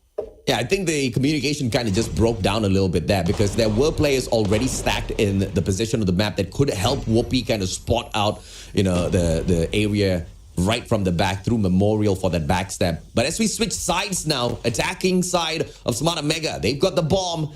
And they can't get super aggressive with this just yet. And so therefore they send out Rage. Switchblade. Rage. Can he get one? Spots a player. But right beyond the wall, there was D-Chen who could have punished him right back. Yeah, and that could have been really deadly for Omega. But then there you go. The bomb carrier is going to be Candy all the way pushed out. He's going to be greeted by one player. Finally spots one. Repositions himself. So AJ, I mean, that is going to be good patience for him. Finds a pick and just goes and relocates himself. Yeah, great play by Smart Omega. Not underestimating Q9 at all. They take one, but they push on into ever so slowly towards dumpsters. That A-bomb site. Soft now gonna get caught with his pants down. A double challenge. O-Ling trades one back. 50 G's in hand.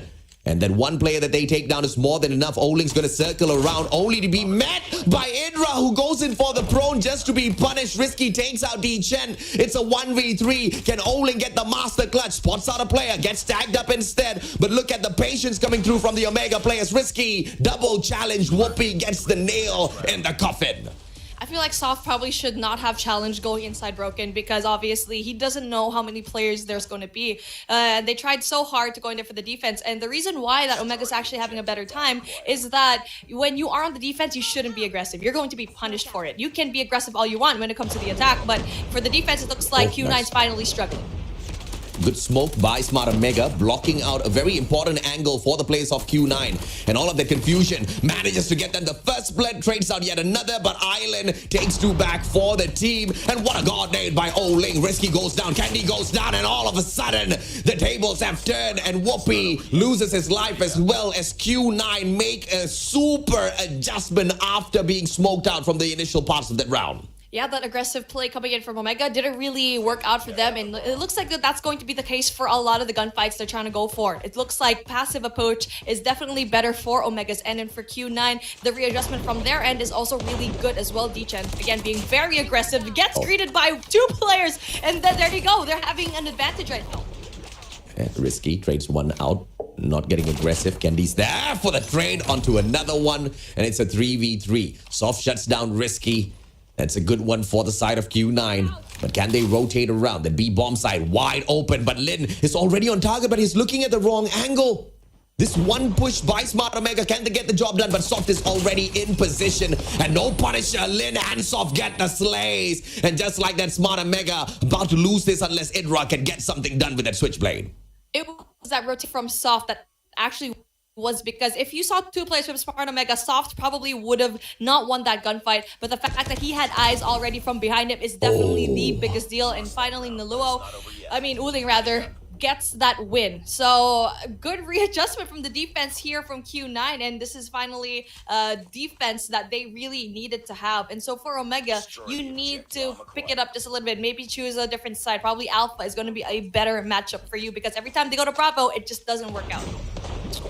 And the slow attacks haven't been working out at all. Smart Omega's trying to clear off the distance first, but now Rage takes that big risk. Gets flashed halfway through, but he does manage to recover just for a single second before Soft trades him out as Oling drops Idra. Now the momentum shifts. It's back in the hands of Q9. The defensive side got nade by D-Chen. As Risky takes 1 down, Whoopi. That's a big win. And now D-Chen, final player, but he makes it into a 1v1. And Risky, he does have the bomb though. Goes in straight up for the plant so that he can swing the momentum back to his side. And Risky does have the timing here. D-Chen's a little bit too far away. There you go. He was just checking if there was going to be someone here in Alpha. And now for Risky, he's going to be going like pretty far off into the rotation. And then Chance actually is going to be right there. This is going to be a really sneaky approach. And finally, there you go with the crit 6. It looks like he's going to be winning all of those. Risky should not have pushed that far off. And he probably could have stayed alive if he just stayed in Arches. Or he could have just stayed somewhere where he's a little bit well hidden. But he wanted to go in there for the hunt. Gets punished. And just like that, only 1 round just makes the difference of this thing being evened out. It looked like a bad play only because he got outplayed. I think that rotation was really solid. He was keeping his opponent continuously guessing, but the Chinese players are 2 steps in front of Smart Omega. Defensively, they're just a tad bit smarter. Search and destroy might not go the way of Smart Omega if this continues. And once again, a very slow approach on the attack from Smart Omega, and that has been one of the biggest differences if you compare the 2 teams. Q9 super aggressive. That bomb is at the site before you even know it. Smart Omega, on the other hand, tries to play it slow. It hasn't been working. We need to see some change of strats. Absolutely. And for Oling, he's been dominating that Bravo site for such a long time, getting those plants down. But then there you go. Whoopi finally gets an essential kill. Might be greeted by another person here, but it's a good thing he backs away just in time. And there you go. The timing is going to be so great for him. Doesn't really quite get the shots. A good thing that I just actually there for the backup. Yep, but from the back, information gets sent through, and Whoopi taken out by Soft. Soft now circling around. Will meet 2 players back to back, but the backstab by Idra. The timing is what it's all about. And Soft backs away. What a timing. Defensively, that's super lucky for Q9. Idra does not punish. Instead, they go in for a super long rotation into that A bomb side, which is perfect. Oling does have the angles though, spots the players, and Q9 can make their rotations in a timely manner. You know what's amazing to me is how the information travels so fast when it comes to Q9. And now Soft finally gets another one, 12 to his name. Also a sniper in hand, and now we are even things out in the 2-2, and what I mentioned. The information just travels so fast to Q9. If they have the information that a player is there, a player is down for their team, there's someone always there for the backup. And now they need to be careful. 5-5. This might just be pushed into overtime with the way things are going. Unless Q9 just wins back-to-back, does Q9 stuff. Oling, great shutdown onto Kendi. Numbers don't look great here. 1v2. And a fake defusal draws out Idra for Oling to finish him off. single-handedly, and way too much of time for the defusal as well. Q9 on match point, a single victory away from shutting down Smart Omega in this S&D. My goodness. What? Now that just shows how smart they are when it comes to the plays and the response. Because like what we said a while ago, the comms just travel so fast. The fact that they already know one player's there, two players are already there for the backup, trying to go in there for the pinch. And now very passive plays from both of these teams, trying to pick out one player from each other's team. And so far, no info yet. And man, AJ, this is just a beautiful response. But then a God Nade from Risky opened things up from Smart Omega. They're trying to trade out the players of Q9. Hasn't worked the past few rounds. I think it's quite indicative through the scoreline. But let's see if the definition of insanity can be flipped, doing the exact same thing over and over again, expecting a different result. But here is Smart Omega trying to prove that they can derive a different result from the exact same strategy. Slow and steady. Not always does it win the race, but Smart Omega believes in that strat. They've gotten one God Nade, lucky or not. They rotate over towards that A bomb site. If they rush in, they stand a good chance of taking this round and pushing us into overtime. And now Soft is going to be ready for the attack here and for Broken. We do have Rage trying to go in there for the information as well. But they already know that's probably one player there. So I think for me, once they do finally decide to choose a site, which is still no information yet whatsoever with 41 seconds left on the clock, they're just waiting for Whoopi to get a pick at this point. I'm getting nervous. Finally, here comes the rush. Lin takes one. Can Lin take two? Yes, he does. Can he take three? Island backs him up. Smart Omega, 3 years too late. Q9. Can I say what a victory just yet? No. Smart Omega's Whoopi still in here. Does he miss that slide? One player right behind. Whoopi doesn't get that shot. But it's all about the best sniper in the Philippines. Can he get the clutch round and keep the Philippines alive in this S&D? Lin spots one out. Whoopi has the angle. Takes it out. Tagged up by Island. Q9. What a comeback. Oh my gosh. 2-0 already so far in this series. Q9 wins those. The S&D. And there's a reason why Omega lost this, because they had a hard time with UIG, had a hard time here up against Q9, and there was just so many moments that they could have won it. Yeah. Whoopi could have easily won that 2v1 for sure, 100%. But it's just when you give that opportunity for Q9 to have a man advantage against you, it's just so hard because they're so quick when it comes to the information, when it comes to the movement. AJ, that's a beautiful S&D coming in from Q9. It was a phenomenal search and destroy from Q9, but I've just got questions for Smart Omega. What was that? I mean, I think there were one too many things that was happening out there where we should have seen changed, right? Number one, on the defensive side, they allowed the players of the Q9 side to kind of take control of the match a little bit too quickly. They were heavily depending on Whoopi to knock them all out of the equation. But a lot of the players from the side of Smart Omega, in fact, every single one carried their weight when they were playing defensively. We saw a few of the adjustments made. And the main adjustment was the division of players on defense. Putting Whoopi in the mid-segment of the map changed the course of their defensive maneuver. But when they were on the attack, they just got obliterated by a super great defensive team of Q9. Not a single time were we able to see Smart Omega kind of execute a good attacking strategy. And that one strategy that they had to play things slow, play for picks first before accessing the bomb site, it didn't work and it failed multiple times, but they just stuck to that play. That's what I cannot understand. Why? Yeah, I feel like a lot of the time, Soft was the one that was actually stopping them for the push. At one point, he did get that 3K that could have been an easy Omega round. And unfortunately, I feel like they just didn't have any util to play with. I mean, at that point, when you are going up against one player, you should already know that, okay, not as I said that, I figured it out. For Smart Omega, they just didn't have enough angles covered. For Q9, they had every single angle with one player at the very least to go and cover it. Because for, like what I said already, with that 3v1 with Q9 and with Soft against 3 players of Omega, they just funneled in one direction. If they had at least one player go around bricks, that could have been a different situation. And for Q9, you get to see how well they know this map, how well they know the angles. I mean, can we still have the question of why the hell did we come to slums answered? Maybe before we move on to the next map, because I don't get it, right? Unless this was picked by Q9 and we've got like some sort of error in the graphics, because Smart Omega gets beaten down by Doyu Gaming, unfortunately, and now they come in here and expect to take on a team that's pretty much better than Doyu Gaming at the exact same map where they got their butts handed over to them. I don't get the strategy. I don't get the plays.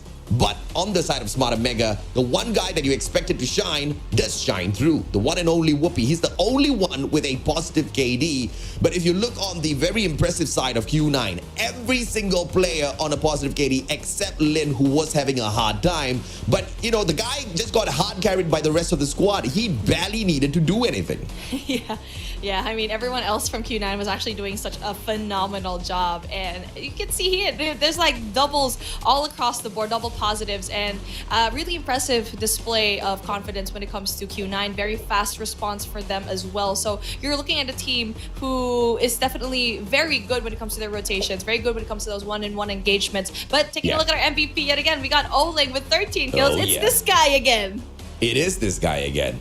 I am not surprised at all to see Oling step it up in the SNDs, right? I mean, I was surprised when he grabbed that MVP for Hardpoint as well. I mean, how many MVPs do you want, boy? I guess all of them, especially against Smart Omega, because for Q9, it's not just a victory. For Q9, it's making one hell of a big statement.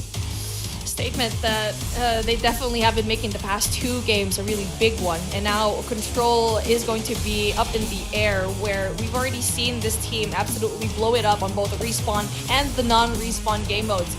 It was fairly close in this S&D compared to that Hardpoint matchup, but we've seen so many mistakes played by Omega in both of these games that it's going to be hard to go in there for a win in Control, knowing very well how tight the Q9 team really plays.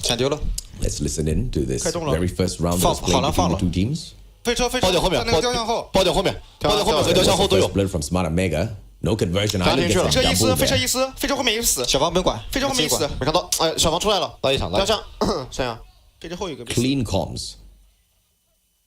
Oling from the back. The guy just secures it with the secondary and then nails that final snipe. The power in that final scream. I mean, I get the energy, man. I mean, Q9 is pumped.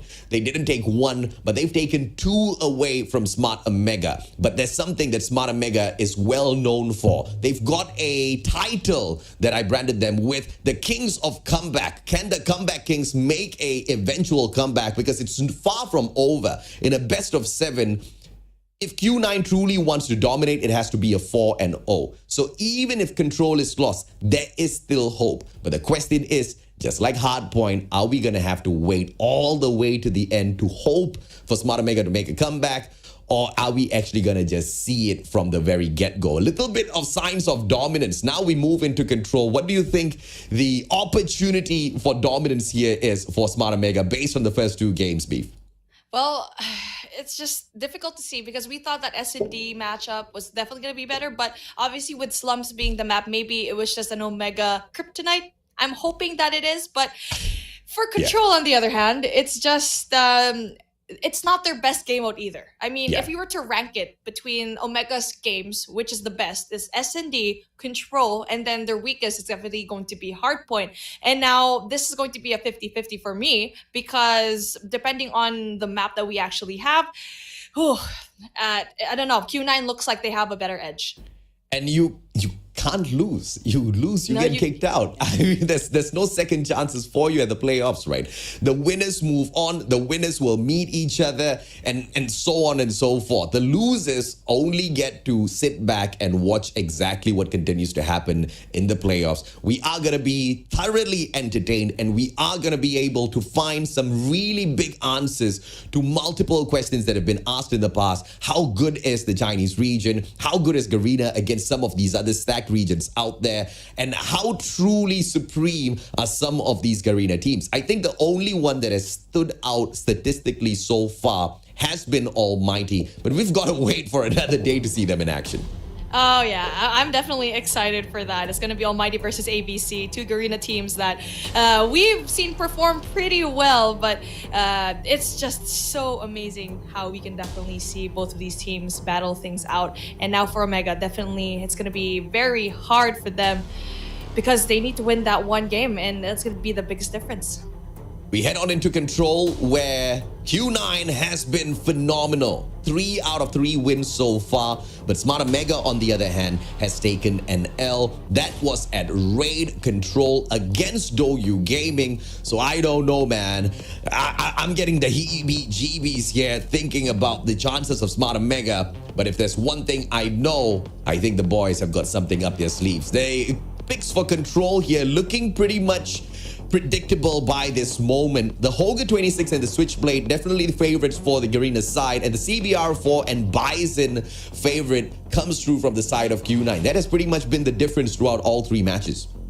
And this is what we get to see for game number 3 in Raid. This is going to look a little bit better coming in from Omega because it's a classic map that they definitely have practiced time and time again. And when it comes to Control, when you are usually on the defense, you do have the advantage. And now for Omega, they'll definitely choose the defensive side first, because once you end into that game number 5, you're also going to end with the defense, which also is an advantage. But honestly, casting this game for so long, whether you're on attack or defense, it doesn't really matter anymore. You have to win everything.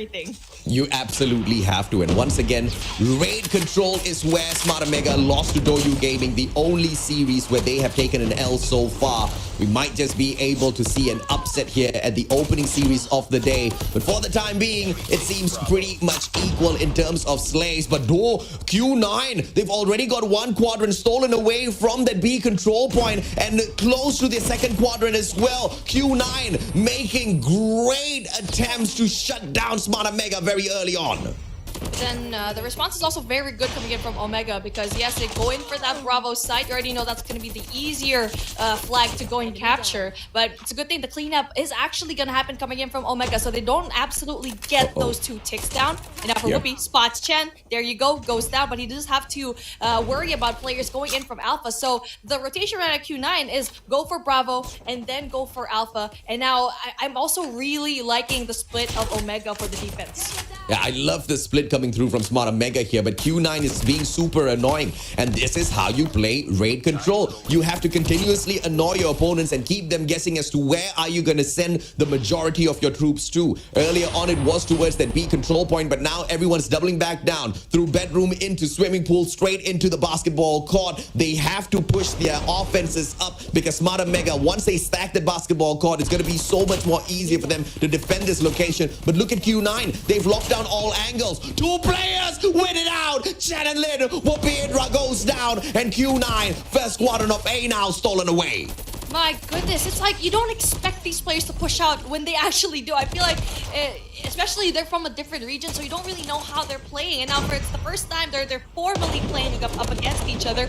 You just don't expect that the players from Q9 are actually going to go and over-aggress. And now we finally get to see a response coming in from Omega. 2 ticks finally down coming in from Q9. But then it's a good thing that everyone from Omega is actually in there for the backup. But we do need to see more players stack B at this point. This is bad for Smart Omega. They're on the defense and they only have a 1 life positive here. And Q9 is going to be able to put on more time onto that clock right now. Island circling around, punished by Candy. That's a big kill. Candy can be the difference maker. But does he have backup? Answer is yes. Look at Pillars. Player number 5 hops on right on through, but fails at the very final moment. D-Chan loses his life, but the number of lives runs down as well, as Smart Omega wins it by the breadth of a hair, purely through engagements. That was a really good rotation coming in from Omega, because they tried to flush out all the players coming in from Q9 trying to go for Alpha. And then when Alpha didn't work out, they already knew, okay, they're going in for Bravo. And that's because they're so readable at this moment. And now for Smart Omega, they're going in there for the very aggressive attack. And now for Oling takes advantage of that. That was such a big brain play from Smart Omega, stacking their players towards that B control point earlier on. especially from pillars, gives you that extra bit of defense. And Kendi winning that gunfight at Laundry, that was the game changer. If Kendi had gone down, Q9 would have grabbed that B control point, added on extra time onto the timer, and played that revenge perfectly against Smart Omega, who played the game of defense extremely well. But now it's Q9 on the defense, and look at how they're holding back Smart Omega. This is going to be a problem. If they are as scared as that S&D matchup earlier on, Q9 is going to hold this line of defense and just take one shot after the other, picking up one after the other in terms of Smart Omega kills. I was about to say, you could possibly draw a line cut in half in the map, and you can see that Q9 is dominating that side. And it's just going to be very hard as the lives are dwindling down for Smart Omega with no progress whatsoever on neither sides. That is going to be the most difficult. The best side that they can have is probably player number 3. That's going to be Rage, trying to go in there for that kitchen control, but it's not going to work out for him as he goes down. Yongling so annoying, but Indra manages to trade one back. But look at the lives, 12 to 21. The Q9 on the defense doing great. Whoopi gets one good angle, but traded out by D Chen. And that's something that he just did not expect. Kendi hops on right back onto the offense here, trying to pull away this B control point. That attack back from Q9 does not get stacked up just yet, but slowly but surely, look at 2 players pushing up into Laundry. They're holding on to Gallery as well. They want to cut off Smart Omega right after they manage to take control of this B control point. I like that, but Whoopi strikes back. That's the kind of punisher they need. Soft takes Whoopi out. This is getting a little bit tense. 7 more lives left here for the side of Smart Omega. This is just amazing push, a really amazing push coming in from Q9, because they already know all of the players are going to be by that Bravo flag, and so they sent in 2 players to go in there for that spawn control, and that's going to be hard because they don't have the lives to go in for the attack as well. Chen knows that there's one information going through, but good thing Rage does get the kill, but the push coming in from Smart Omega has to be very careful, which is 4 lives to 12. Smart Omega cannot lose a single life, but as I start speaking, Kendi goes down as well. 3 to 12. This looks like mission impossible. 2 more left for Smart Omega. Risky getting a double. Can he get a triple? Yes, he does. Goes in for the spawn trap. Super brave plays coming through. Risky loses his life, and a single one left for Q9. And the rest of the Smart Omega players a little bit too far away. Lin gets the flash. Lin gets the kill, and Smart Omega goes down yet again. It was Q9's decision to send off those 2 players for the spawn trap. It's just so amazing. They just basically let Bravo be taken care of, and then they already know they have no choice but to spawn in Alpha. Not just that, they have eyes on the spawn and just get rid of every single one of the players that spawn in there. So again, a very good attacking coming from Q9, but let's see if they can do well at the attack. Yeah, Whoopi manages to find 2 through the smoke. Smart play with the tacticals and circles around. He wants to spawn trap Q9, which I don't know if or not is the brightest of idea. The rest of Q9, on the other hand, they're making a beeline for this A control point, where there's 0 defenses at the moment. Lin has the opportunity to shut both players down, but he gets traded out. Risky wallbang to perfection, and Smart Omega, they've got the control here, but that A control point, first quadrant about to be lost. 1 player goes down. Can they get the other? Soft goes down as well. A timely save by Smart Omega. Very timely save as well, but then taking a look at what we have for that Bravo flag, solid control as well. And so that's going to be a really good defensive strategy coming in from Omega, not really pushing too hard, but what we saw a while ago, it was really great because you already know that Q9 is going to be going A, B every single time, and that is the fault being so predictable coming in from Q9. Oling gets 1. Can he get that king spray? Answers no, but he does manage to tag up the player to slow down the progress of that attack. And Q9 on the supreme attack here. They have got 8 life on the deficit. Sorry, 6 life on the deficit. Doesn't look good at all. But Indra, on the other hand, the guy is on fire. 5 kills in a row. He is on a streak. And Rage drops by with a Sparrow to say hello. And all of a sudden, Q9, they back away. Yeah, backing away from the situation from Alpha, and now it looks like they want to go for Bravo. Surprise, surprise, but you already know that player number 3, that's going to be risky going in there for the backstab, and he's going to be greeted by 3 kills. But then there you go, big pred missile coming in from Hydra, gets rid of those 2 players. 17 and 8 already when it comes to the life count, with just 1 tick of progress in Bravo. Yeah, fantastic progress by Smart Omega to pull 1 back in this matchup, and they will lead this control match as we head on into round number 4. 3 more lives, but time is up. Smart Omega shows Q9 that they're not going to back down anytime soon. And the player of that round for me was definitely Idra, getting so many kills, 5 straight kills. It looks like he was invisible to the eyes of Q9, just going in there very aggressively and getting that essential 2-piece in Alpha with the Pred missile. And now let's see how well they can go and board the attack here. Q9 this time on the defensive. Smarter Mega beeline. Whoopi has got the Annihilator. Gravity Vortex gun in hand. One pop in towards money. Does not get anyone. But the Pred dropped by Rage does manage to take one kill. And Hunter Killer Drone secures one as well. Smarter Mega starting things off a little more solid than the previous rounds. And that A control points eaten up. Smarter Mega's hungry in round 4. Yep, and then now a full man push coming in from Bravo. And it looks like they want to do the backstab as well. So player number 2, that's going to be Candy.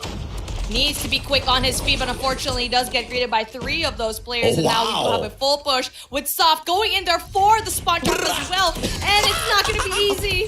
This is crazy, man. Smarter Mega, what the hell? Speed run! Speed run! Speed run! Smarter Mega, round 4. Q9 had no chance. What in the world happened there?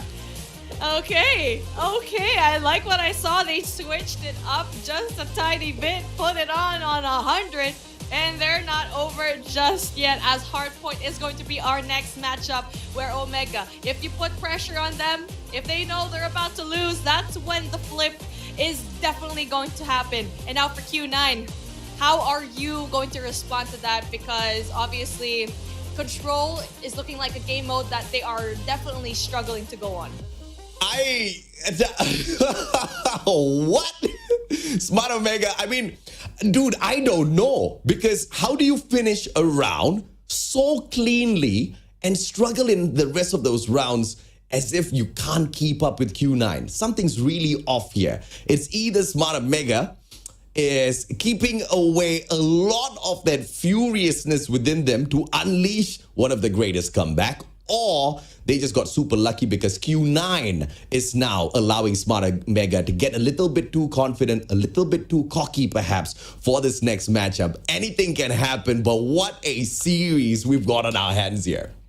Oh yeah, I mean, can we just talk about that last round, in round number 4, where Q9 seems like, with Smart Omega looking like they're zooming all the way through different flags. Yeah. It's like Q9 had glue in their feet. The rotation was just so darn slow in that last round because, like what we saw a while ago, Alpha was already captured, then what's the next point? It's definitely going to be Bravo. The rotation was so slow that it just gave Omega the capture, which was just chef's kiss. I love what I'm seeing here so far in this, I don't know, it's been a 3-1. I mean, look at the eliminations here. So close. A total of 5 in terms of the difference of kills. Assists, on the other hand, you have the exact same number in terms of difference. This was such a close matchup between Q9 and Smarter Mega. When you look at just purely the numbers through statistics, but you have to also dive deep down into the strategy executed by Smarter Mega, which was worlds apart in their matchup against Doyu Gaming. Smarter Mega, I don't know if they realize this or not, but they can't play fake anymore. They just have to go all out because now Q9 is pissed. Now Q9's perfect record seems to be disrupted just a tad little bit, and I don't think they're gonna take that with a smile on their faces. Definitely I have a smile on my face because this is the matchup that I was waiting to happen, because the first 2 rounds that we saw in Hardpoint and S&D is definitely disappointing, to say the least. But going in here for this Control matchup, finally Omega is just absolutely blazing it up, trying to prepare for that game number 4 for Hardpoint. And our MVP, Idra, kills 22 and a total scores of 2,873, which is just absolutely big. Because taking a look at what we had here, Idra just had so many multi-kills. His presence of mind is just absolutely insane. And especially with the Krieg 6 in hand, this is definitely going to be something that you need to look out for. And oh my god, I mean, thank you very much, AJ, for that first 3 set of this series. And Beef, I'm just so excited. I was on the edge of my seat, especially on that final moment, because I was just surprised on how fast Smart Omega did that. Like, I think it's because of the switch up, because you mentioned about the switcheroo that Q9 has been doing, going in for that defense, and I think that is the same thing. They just used it against them. Okay, well, let's welcome back to the board. This is definitely going to be an amazing matchup that we have so far. Neptune, the gentleman, Garcia, welcome to the stage. We're going to be saying goodbye to Musashio just for a little bit. He needs to have a drink of water, but again, welcome, welcome. When I heard your voice, I was just like, what's that beautiful voice that I hear in the distance? Oh, hey, it's Neptune. Okay, so far, when we saw the highlights for Control, like what I said already, it's like Hydra was invisible in that Bravo flight. It was just amazing for me to see. Exactly. I mean, imagine that is 5 consecutive kills. I think that was a 6th one in there outside of Tiki. But that final hit inside that Tiki, he was not spotted. He was not heard. I don't know. No one is moving. They just have their sight Lin on was that. right there. Yeah, I mean, I was just surprised. Lin was there, standing, has his sight on the basketball court. He was able to go in for that fence kill, and like, even up close, you should have heard that. But I think it's because of all the chaos that has been happening. Thus, he didn't bother to look left and just has been taken down. Everyone has been pushed down to spawn, and that was a great win. That was a great fight for Hydra as well as for Smart Omega. Definitely signs of life for Omega, because the first two, we're not going to talk about that. If you're fans of Omega, guys, just skip that part and go into this Control game, because they are a completely different team from what we've seen in the first 2 matches. And now we're going back into Hardpoint, where they didn't really do a good job. They didn't do too hot. And now for you, Neptune, as a viewer, and what do you expect that Omega will do in this second Hardpoint that we've seen here in a game of 7?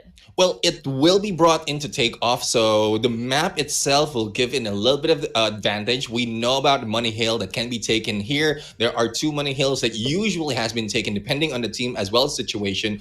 But I think this is one thing that Smart Omega needs to take advantage of. That loss that they have in Hardpoint, that might have been a big disappointment, because as we were talking in the background, even from the previous one that Q9 played, they didn't play that well in the Hardpoint, and that was a surprise as well, wherein they just dominated all the angles, all the points, just taking Smart Omega one at a time. So I'm not quite sure on how much practice Q9 has in takeoff, but I'm pretty sure that Smart Omega might be able to bring this back on the 2-2.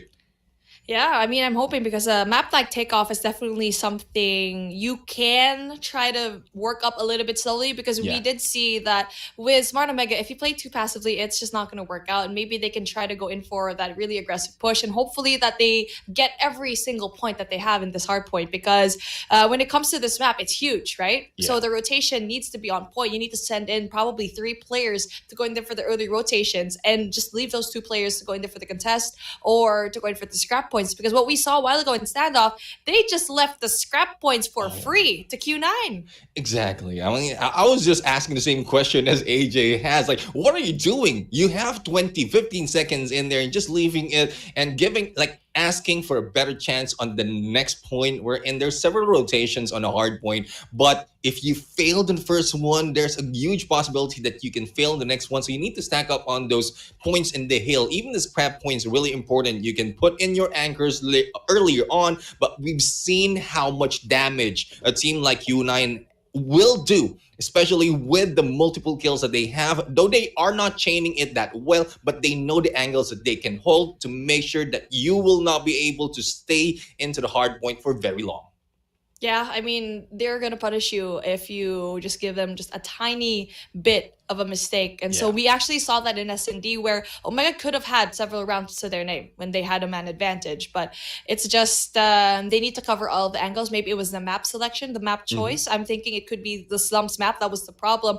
And if we do get into that search and destroy, they need to just look at every single angle, because for now, Q9 just had everything down. Not just that, I already mentioned it, that the communication for Q9 is just so fast. The rotation is so fast. When a player goes down, you already know that information is already be like, okay, Whoopi's over here in this corner, take care of him. And usually that's what we see. The trades really come through from this team. Exactly. I mean, previously, when we last saw Q9 on the Search and Destroy, Soft is the one who's giving out the cues, the audio cues onto the rest of the teammate. And we've seen Lin in there, especially with that van position that they have on Memorial. He was just listening in, waiting for that perfect moment to give out the information. And once he does, he can just turn around. Like, the openings out there is on him. He just have to turn around. It's a good thing that, especially in that final moment as well, it's possible backstab for Lin Lin. Soft was giving out the information, standing onto that B side, and just took out two of the members who were trying to rush in from Smart Omega. So like communication really is factor, and I really love your like your insights as well on how communication is traveling as well as the players, because the moment one goes down, the rotation is that quite fast, wherein they can take back all those sides. And Search and Destroy really is the best map that we've seen from CDM. It's only one time that we've seen a loss from the whole CDM in terms of Search and Destroy going against Garena. Yeah, I mean, we've actually watching this region all throughout the years that they've been playing. Yeah. It's really Search and Destroy that they really keep an eye on. It's just how precise they can be, the patience that they have as a team, and the fact that they cover every single angle is definitely really impressive to me. And so again, it's just the display of how good this region is when it comes to this game mode. It's just really how you try to play it with another region, which is Garena. And this is how exciting this tournament actually is, because it's the first time we have a formal tournament up against CDM and Garena. Your questions as a viewer is finally answered. Was like, who's going to be better at the certain thing, right? You're Exactly. getting it here live.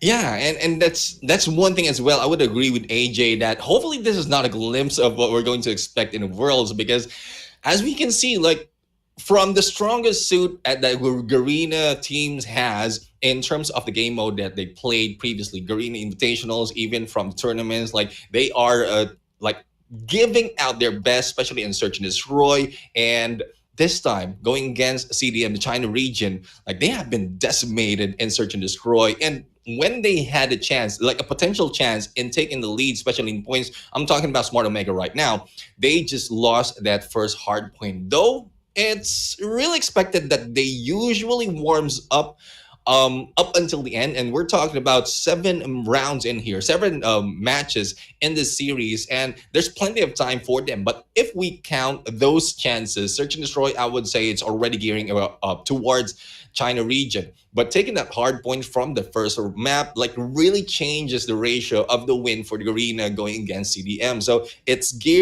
changing the tides right now, and I'm just hoping that adjustments will be made out of all the matches in here in the series. Oh yeah, definitely. I'm really excited to see what is actually going to happen, because like what we keep saying is the fact that there's always questions in our mind, especially leading up into the Grand Champs in December, where you get to see Q9, Wolves, Almighty, and Smart Omega go Arena and CDM respectively, and try to battle it out with different regions that we've seen here so far. Played it out for the last 2 years in COD M. Definitely the biggest stage for them, but obviously they need to overcome this stage first, because this is a kind of an eye-opener as a viewer for the first time, seeing all of these teams go up against each other, because you're always going to think, okay, yeah, Garena number 1, China number 1, but you know what? This is where we're going to see the response and how well these teams have been performing so far, especially with our first matchup with Q9 versus Omega. You really get to see the weaknesses of all of these teams and the strengths most especially, and I'm excited to see how they're going to play it through, especially here in Hardpoint, where you already know Q9 already decimated Omega here in standoff. But for takeoff, not quite sure if that's going to be happening here. And I feel like one other thing I can actually point out is Q9 is actually, or the China region, CDM rather, is used to really long matches. They are so used to a longer S&D, different rule sets, of course, but they're obviously on land right now. And so when it comes to the performance and the length, the longevity of this whole matchup, they know how to play it without having any kind of fatigue. And let's see if Omega can do the same here, because this team can also perform very long, because they always bring it to a game number 5, but now I'm actually hoping they're going to bring it to game number 7. Yeah, I'm looking forward to it. I mean, I think this is the first time for us, especially for those watching in Garena, that we've seen like best of 7, if I'm not mistaken, or probably this is the best time for this is the first time for a very long time that we've seen a best of 7 series. But like it's a good starter already. CDM was taken 2, and a good comeback on Control. Wherein I was really expecting that Control might have been taken as well, because of how the win rate that Q9 has in this mode. So everything is changing up, everything's switching up. So this gives us like a not really a good assumption on who's going to win who, that we can just like we can really just assume, because like takeoff, it is more of understanding the map. We've seen this from most of the team of Garena, that they understand the money hill, they know which point they can take over later on if they want to catch up with a lot of hill time. And I'm just looking forward to how CDM will be performing this time, because the adjustments that they did, especially with the few days within the week that they have, they are doing well, doing fine, much more once they step into the big stage, wherein it will be a long rest for them and plenty of time for them to study the opponents. Yeah, I mean, this is definitely homework for them and training grounds for really big stages. But for me, honestly, I'm so excited for this tournament for CDFI, because you get to see all these teams that you have heard from the past already, Right. the greats of each region that we have for today. And so let's talk about the different teams that we have to see today, though, because yes, we started off with Q9 and OMG for our first matchup of a best of 7, but later on, we're seeing All Gamers versus Wolves, which is a completely CDM region squad. And so far, you've been casting this for the probably a few days now, right? Yeah. Who do you think is going to match up with All Gamers and Wolves in our next matchup for later? Well, all gamers, though, we have pointed that out. Even they ended up fourth in the China Masters Championship. They did perform like better compared to their ranking. So there's a lot of adjustment that can be done by all gamers. But Wolves right now, even with the points that they have, only 6 on that group stages, I'm pretty sure that they can put a lot. They have a similar approach as some of the teams who usually comes back after a downfall. So I would say they are in there on the downfall, only getting 6 from group stages, and a good chance for them to really move up a little bit more. But as we look back, a review of the maps, this is what we're talking about. 2 for Q9, 1 for Smart Omega. We're going to continue on for Hardpoint Takeoff, and this is where the battle continues, Beef. I know, the battle continues here in the launch center of Takeoff, where let's see if Omega can propel themselves to victory and get another point off of Q9, or will Q9 recover from the damage taken in control, because the game here is Hardpoint, and obviously it's going to be difficult because it's a huge map where you need to get all the power positions down. Yeah, power positions indeed, especially in this first hard point where it's out in the open, a lot of power positions can be taken and a lot will be able to go for that kill in this hill. But a good position for Rage right now, he was able to go in for the 2 kills and still maintaining that position. Kendi, on the other hand, will be flanking, but has been taken down with a backstab coming from Island. And there you have it, Rage finally being taken down after 14 points. And yeah, and taking a look at what we have so far, we do have one player that's going to be Candy up into the staircase scaffolding, but he does lose that gunfight. Lin captures it, and now you need to have that one essential power position as well, but it's a good thing that they still have a solid hold. Hydra loses his position, and now with 17 seconds left on the clock, they are going to be giving it away yet again to Q9 to go in there to possess, but the rotation is already early as per usual. Oh, there you go. That's not going to be the case. I feel like they finally learned from their mistakes and not really giving away those scrap points down. Yeah, I'm pretty sure. I mean, they will not be able to have that chance anymore, just in case they lose that because of those mistakes. And this is what they're doing right now, chaining it from P1 to P2, and a huge point being taken by Smart Omega. And not really that much for Q9, where we are expecting a little bit of back and forth for them, especially on that first hard point. Kendi right now going for the push, as well as the takedown. There goes the second, and Soft was able to take him down with that nade. Island will take over, but he has been taken down by Rage once again.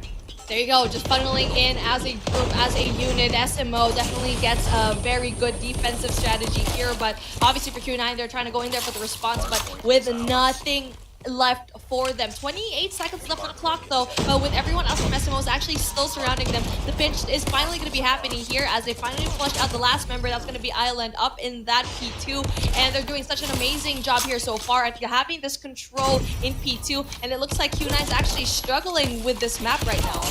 Yeah, I mean, it's a good thing that Whoopi was able to take down Soft in there from that scaffolding because he has already changed the pace earlier on the takeover on that P2. But as we wait for the next hard point to open up, it's usually but Smart Omega. They bugged up right now. They learn, and this is a chance for them to get a lot of points. And power positions need to be taken, but Q9, I think they beat him to it. 55 seconds of the clock, and I think Q9 might be able to take this over. Whoopi and the rest of the teams will be going in for the flank.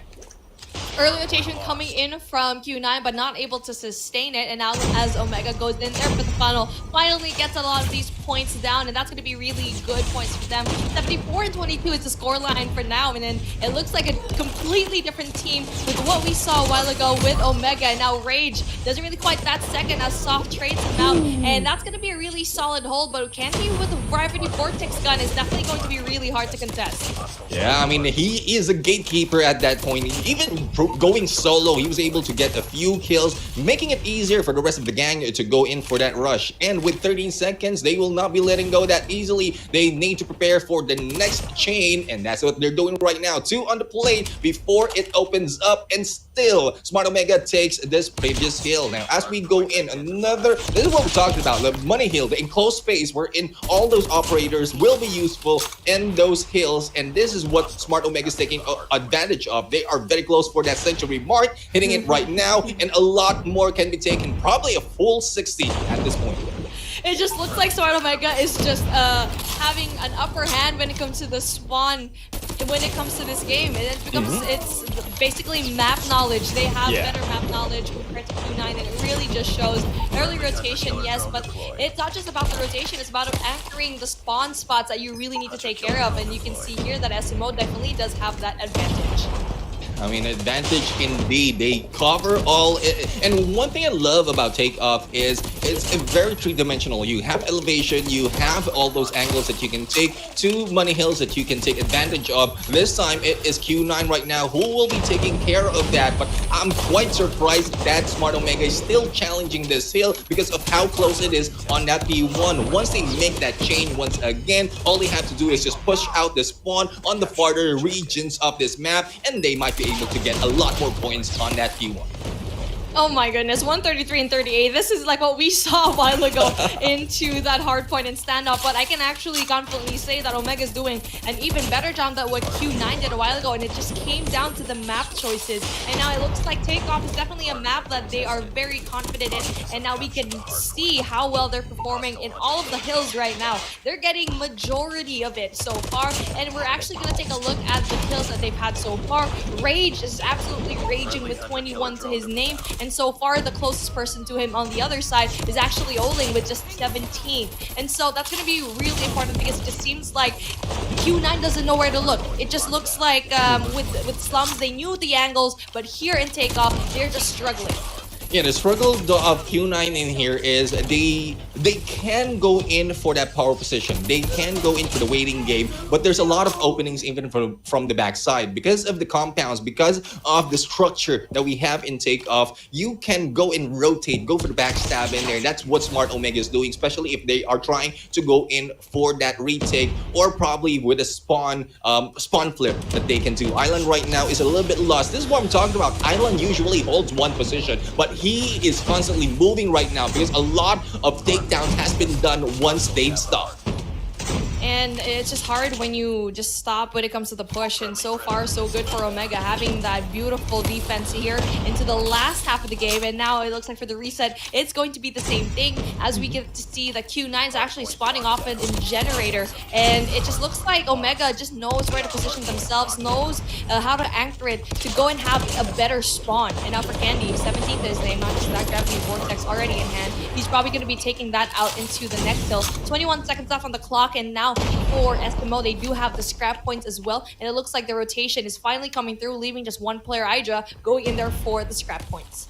Yeah, this is usually a gameplay that we see from Q9 from the previous Hardpoint, but Irish doing that much. A lot of points right now, plenty of time for him to reach that double century, and there we have it, a 200 just in the nick of time, 50 more for them, and this might end on this next Hardpoint. We'll have to find out. There goes Kennedy with boxing gloves going in against D-Chen and Whoopi right now, trying to open it up from that second floor, and once the three members in this next hill will be taken down, a lot more points can be taken. But I think they've reached that point wherein they will not be able to get finish this game in this hill. But a lot of points can be taken so far. Yeah, a lot of points already for the side of Omega. And let's see if Q9 can even reach the 100-point club, because 71, and that's not going to happen. And Rage with a beautiful 5. No, a beautiful 4-piece, but then also Chen with a Rage as well, having that beautiful 5-piece. But now Rage is absolutely amazing with a holder in hand. And Whoopi with a backup as well. Gets that beautiful 2-piece. And Lin is actually going to be able to get rid of Whoopi, so that's still points coming in from Q9. But the rotation is already coming through yet again from SMO. Now this is a better rhythm for this team compared to their last Hardpoint matchup, where they just left all of the scrap points open and rotated too early. But now the timing is just right for Omega. Yeah, I mean, it brings you perspective wherein they might have been holding back on the first Hardpoint, because that's not the usual gameplay. That's not how you play Hardpoint, especially for pro teams like Smart Omega and others in here. I'm talking about all.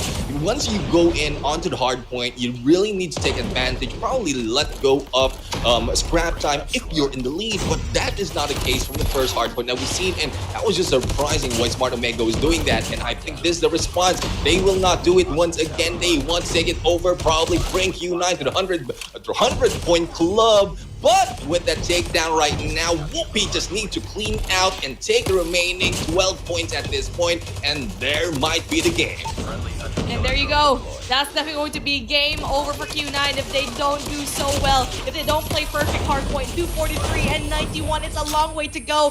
And it looks like they want to reach that 100 points. They're finally going to try and get it. And obviously for Smart Omega, they're just probably going to be giving it away. 243, just 7 points left. And just even getting the scrap point as well. That's 246, 247, 3 away. And now Q9's going to have an exact 100 points. And now for Omega, they've been doing so well in PM1 as well. And we already know that P1 is going to be a contest point, and it's just so good so far. 250 and 100. Another one bites the dust. And now for Q9, it looks like they're struggling ever since that control matchup.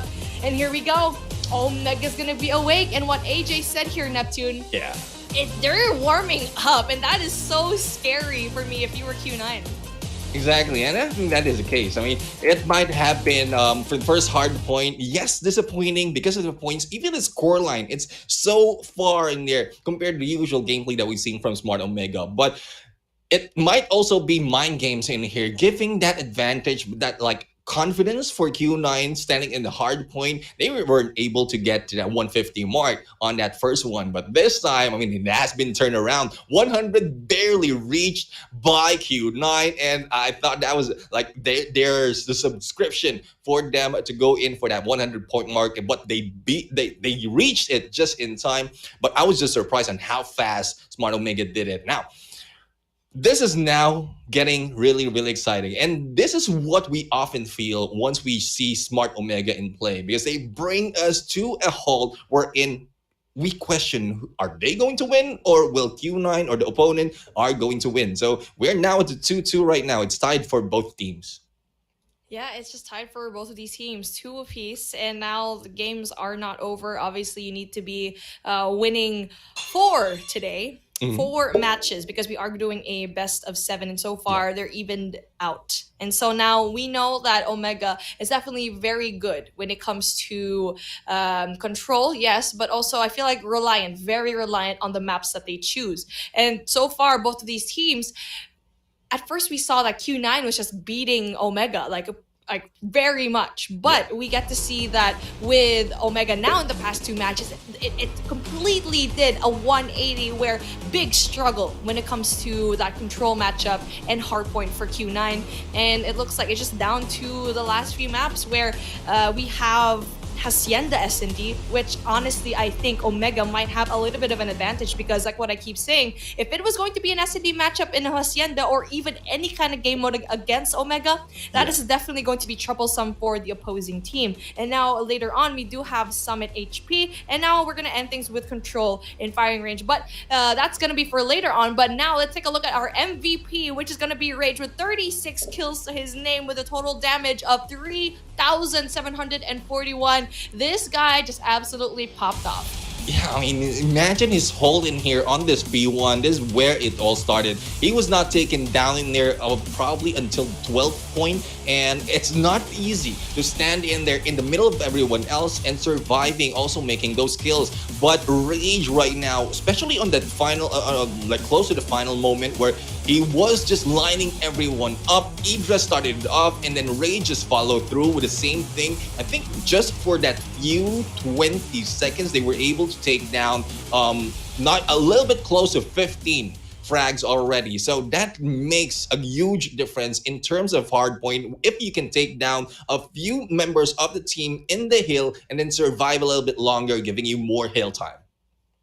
Yeah, and obviously the hill time just went to Omega like predominantly, and this Q9 barely reached even 100. I mean, they did just a tiny bit over it. But now we're going into Search and Destroy, where we got to see Omega struggle in that slums S&D. And it was kind of like foreseen already by AJ because they did lose that up against DYG. And now let's see if the story's going to be the same because they did lose raid control as well up against the DYG, but they were able to take a lot of points, 3-1 score line up against Q9. And now for Hacienda S&D, let's see if Whoopi is going to be able to be a playmaker for his team, where it kind of was a struggle when it comes to the attacking side for this map. But obviously for Hacienda, it's a huge map. It's a way bigger map when it comes to the rotations and all of that. And I've seen Omega play here, and they usually do a really good job when it comes to this. Exactly, and there's a lot of entry and exit points as well onto those sites. So we'll have to find out later on how they are going to play it out right now as we look into this games. Smart Omega and Q9 right now is now balanced. Search and Destroy and Hacienda, though, as we mentioned, Search and Destroy is usually like a CDM mode. They get a lot of points already in this mode, and it's only a few instances that Garena has taken Search and Destroy. So this might be a chance for Smart Omega to prove us wrong once again and take and dominate this Search and Destroy and probably take the lead on a 3-2. Otherwise, it will be a chasing game once again between Garena and CDM on those scores. And as you mentioned, Beef, like we will be reaching that round 7. Yeah, we were finally into our halfway point where we finally got 4 maps down and 2 points for each of these teams, and we're gonna battle it out here in Hacienda Search and Destroy, where Q9 is probably a really good SND team. Hands down, CDM has been absolutely a banger when it comes to this game mode, but Omega is also considered one of the best SND teams as well for Garena. But let's see how consistent they can actually play, because that's always been the question of how consistent Omega can be. And now rough push going into that mid flag, not mid point rather, and D-Chen spots one, but then Whoopi with a really quick response doesn't really quite get the second, finally gets the second. There you go. Whoopi looks like he's finally warmed up. Yeah, but it is tied right now. 3 versus 3 right now. Good push onto that alpha, but Q9 will have to find out how well will they be able to go in for that approach. They are the ones in defense with that, but Whoopi goes in for the third one. And from this guy switching over to that Krieg 6. I'll have to see how much more damage and how much more damage will Q9 feel at this point, because there might be a little bit of overconfidence in terms of that push. It's a little bit too quick. Kendi goes in against Sop, and Oling right now with that 50 G's 1v2 situation goes in for the second, but Whoopi says no, not this time.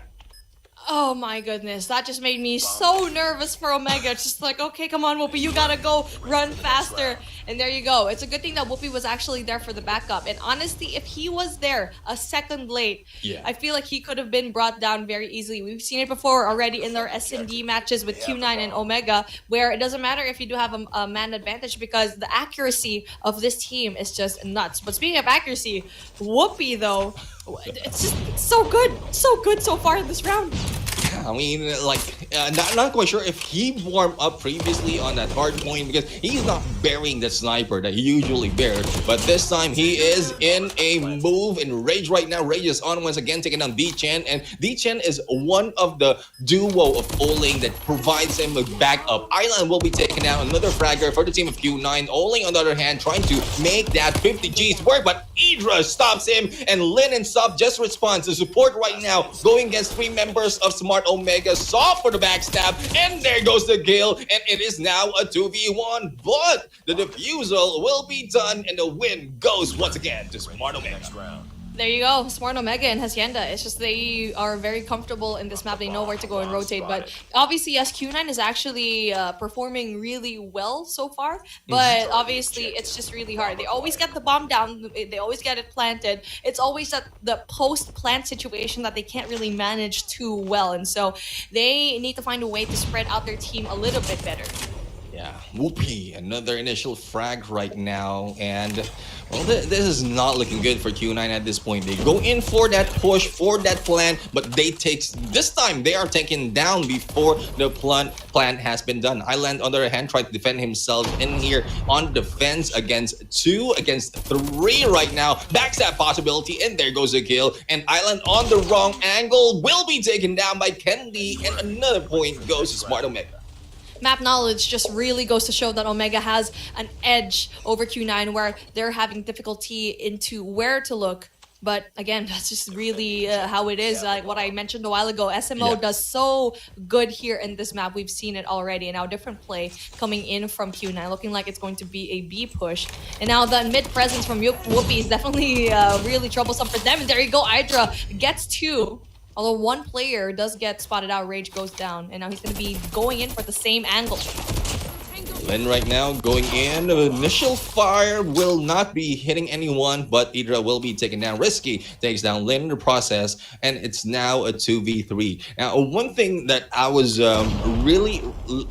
one thing that really proves in that CDM's good in other maps is because of how it played on the group stages. Not so much Hacienda has been played, thus giving advantage for those who have map knowledge. And I think this is a chance that Smart Omega really will be taken at this point. Even in the 2v1 situation, Oling usually has a better chance of switching that over, and that's what he did on Whoopi at this point. And there goes a hit, but Risky! Risk everything with only a few HP left. It's now a 1v2. 1v2 situation, and now for Soft only having that 2 gets spotted by Candy, and there you go with the Switch 9. Gets another round, and now a perfect 3 for Omega. And it was that mid presence that just Q9 just struggled to go and take, and they need to find a response. And Q9, I feel like they need to go and set in a sniper there to have a response up against Whoopi. And so far, I feel like they're probably not going to be going through mid. Yep, there you go. They're going through the bottom half of the map, but there's going to be 3 players that are going to be greeted him. They're going to be very aggressive here. Yeah, aggression really is one thing that you will need. There goes Kennedy right now, trapped in the corner. There's not really a lot of movement can be done in there. And Oling for the hit. That's what you're asking for, Beef. But there goes a grenade coming from Risky, taking on Oling. And it's now a 2v4 situation. Rage might be able to switch this over, but he will be taken on by Soft. And Risky is the only guy remaining. A good push for him. Might be able to bounce it off 1v2 right now against Island and the Chen. He just needs to be careful for this push. The enemy has the bomb. Now for Risky, he needs to be very careful because a 1v2 situation. Oh, D-Chen finally secures his team 1 round here in Search and Destroy. And now the game faces are on for this team because once they had a very comfortable 2-win lead is now down, even things up. And now they have to play this perfectly for this Hacienda Search and Destroy. And it looks like they don't want to do anything when it comes to that mid presence. And so far, they are going to be sending off 3 players here. Three players in mid, two will be staying ahead, and Oling starts it off against Whoopi, and they're slowing it down right now. Soft is the only one in there, will be taken down by Risky, but he's the only one in there going in really for a rush. The rest of the team just taking the perimeter and is trying to go in for the kill. Kendi right now going in for 50. Jeez, another dance against Rage, and he wins it. 8 frags already for Oling. Island just completely completing that bomb just to make sure that a lot of pressure will be taken by Smart Omega. Idra right now, good patience not to start off, and once he was able to get that hit, he will be dragged down by the rest of the teams and pushed out in there for the kill. But D-Chan, unfortunately, just waiting for him, a glimpse of his head while he was going in on the stairs, and that ends it. Another point goes in for Q9. Smart Omega really might be changing it up later on because they will be switching side. Hydra actually, his trigger discipline was good. He was getting that information like, okay, the one player is going to be dropping off here in mid. I saw one again in tiles. But then there you go. Unfortunately for him, the player, D-Chan, actually crossed his fingers and looked behind him. And there you go, D-Chan, speaking of the man himself, gets one. Goes in there for the repositioning. And now for the reposition as well, he gets that information to his team. And now everyone else from Q9 goes in there for the rotation. And Lin gets one, almost gets that second, not quite yet. Yeah, I mean, I'm really surprised on how much accuracy this team of Q9 has, especially with that Krieg 6 and Oling right now. I'm not quite sure what Whoopi was doing at that point. He was just looking up to nowhere. And now Hydra. He's going to be waiting here. 4 players up in his face. And now Lin.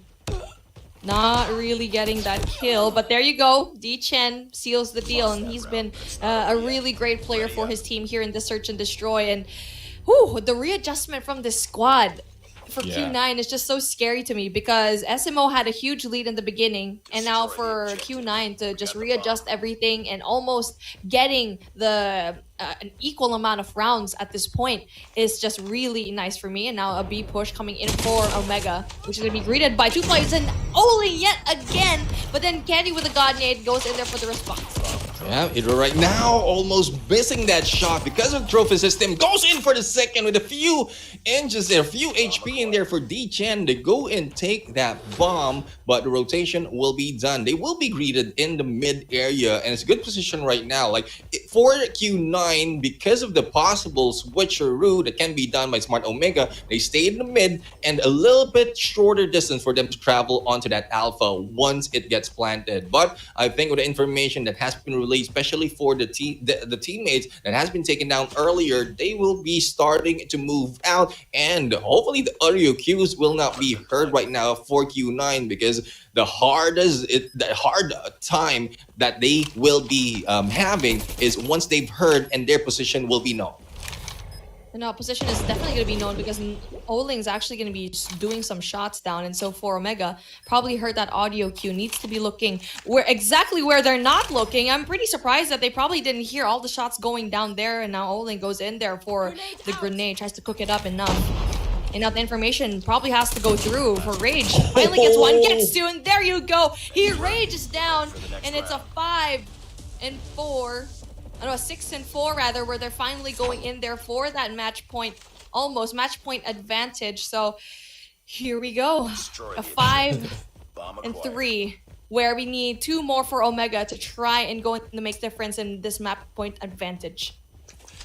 I love what Smart Omega is doing right now. I think they're just getting a few of the gameplays that's coming from Q9 or most of the CDM. They are going for that patience gameplay, even if they know that the bomb can be possibly planted. They just waited in there and just go for the backstab, but taking it not too risky, not too aggressive, and that is one thing that CDM has been known for. They have been waiting for a chance for that slay, and that is what we're seeing from this team. But there goes the balancer coming from Idra. Whoopi just takes advantage of that, bringing it in a 2v2 situation.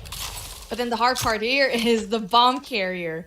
He died all the way up there, and so they have to go and retrieve the bomb. And for Q9, they actually, I'm not quite sure if they know where the bomb is at. And now for D-Chen, he's in a very good spot to go in there for the backstab. Oh. Spots Whoopi, but he's going to be very quiet.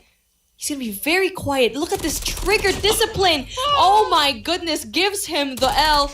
And now for one more player coming in from Hydra, he needs to be careful because he's gonna be sandwiched very much there. And finally, D-Chen puts that nail in the coffin. 5 and 4, and like what we heard a while ago, it's not over yet. Coming in from Q9.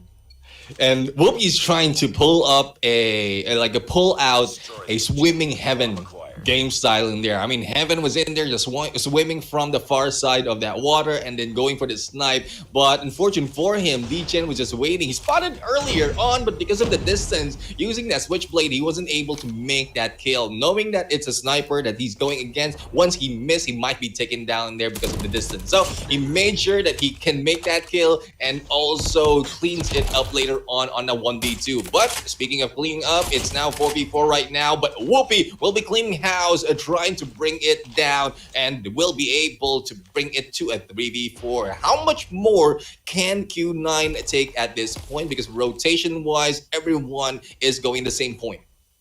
It's going to be easy though, because I mean, even though it's going to be a 2v4 situation, they can even things out. And speaking of D-Chen, definitely does that. Candy going to be in trouble. And there you go, Candy's going to be down, and now it's a 1v2 situation where we already saw Whoopi. He can definitely go and clutch this up, but as you can see here, D-Chen actually almost lost his life, but with Whoopi having that scope, both of them are down there.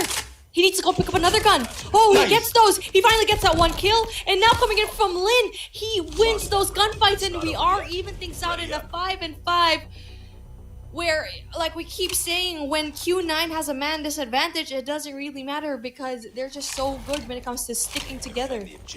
Exactly, and that was a very difficult position for Q9. Both of them fall off the water. It's very difficult to get up. You will be vaulting yourself in there. Huge chance for Whoopi to take you down, but that doesn't happen. Like, even if Whoopi was able to take one down, he was taken down there with a quick hit from the side. But we'll have to find out if that is still the case later on, because as we are balanced off 5-5, it gets more interesting at this point. And who's going to win, we'll have to find out, because later on they're going to switch side once again, and Smart Omega took advantage of that when they were on the defense.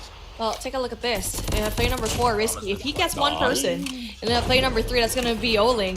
He doesn't. He actually doesn't. And now he finally goes down, and that Bravo push seems to be a little bit risky for Omega because they've been losing it 2 in a row. And now for Lin, he's going to be positioned in a really good spot. Finally doesn't get the kill. Candy and Idra actually get one apiece, so that's going to be really important kills for them as well. But then Oling gets Whoopi down. Idra gets one more.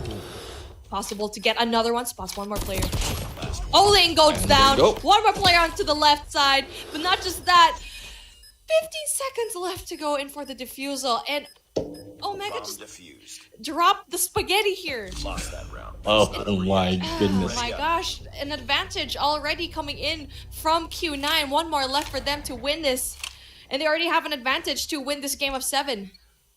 Yeah, I mean, that's one thing that we're expecting from CDM as well. Remember, they were brought down there 4-0, and they got back up, bringing it to the 5-5 on the score line. Now, they have match point, and Smart Omega really needs to be careful. They don't need to rush at this point, because we've seen how those positions that they were taking has been read off already by Q9, and they are being taken down one at a time. And hopefully this quick plant will be that turning point where in the pressure will be on Q9.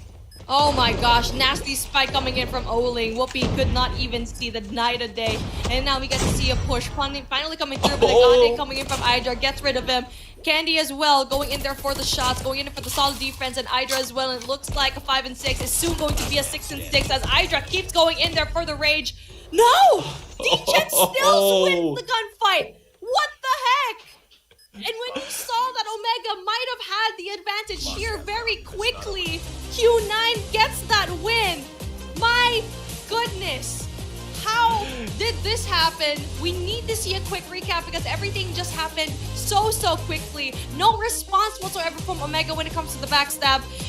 When you saw that Idra was actually getting a lot of these kills, you'd think that he might have the advantage. Yeah. One thing I would say is the patience. The patience really that is being brought out by Q9. I mean, most of the CDM team. usually once we see Smart Omega or those in Garena, they rush things, and especially in the final moment, that's the chance wherein you really don't want to rush.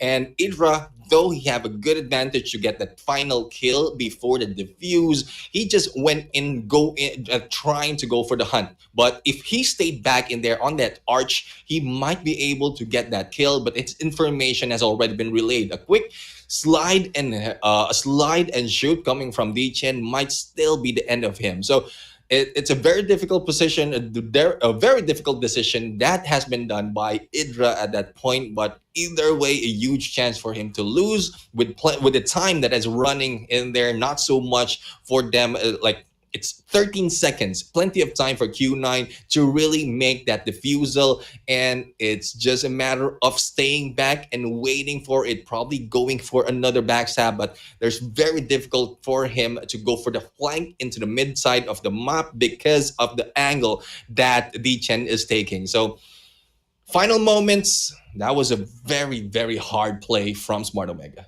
Man, Q9 is just so good when it comes to these SNDs. It's like there was no response from Q9 into the first half of that S&D because they kept losing over and over again when it comes to mid push up against Whoopi, getting those first bloods.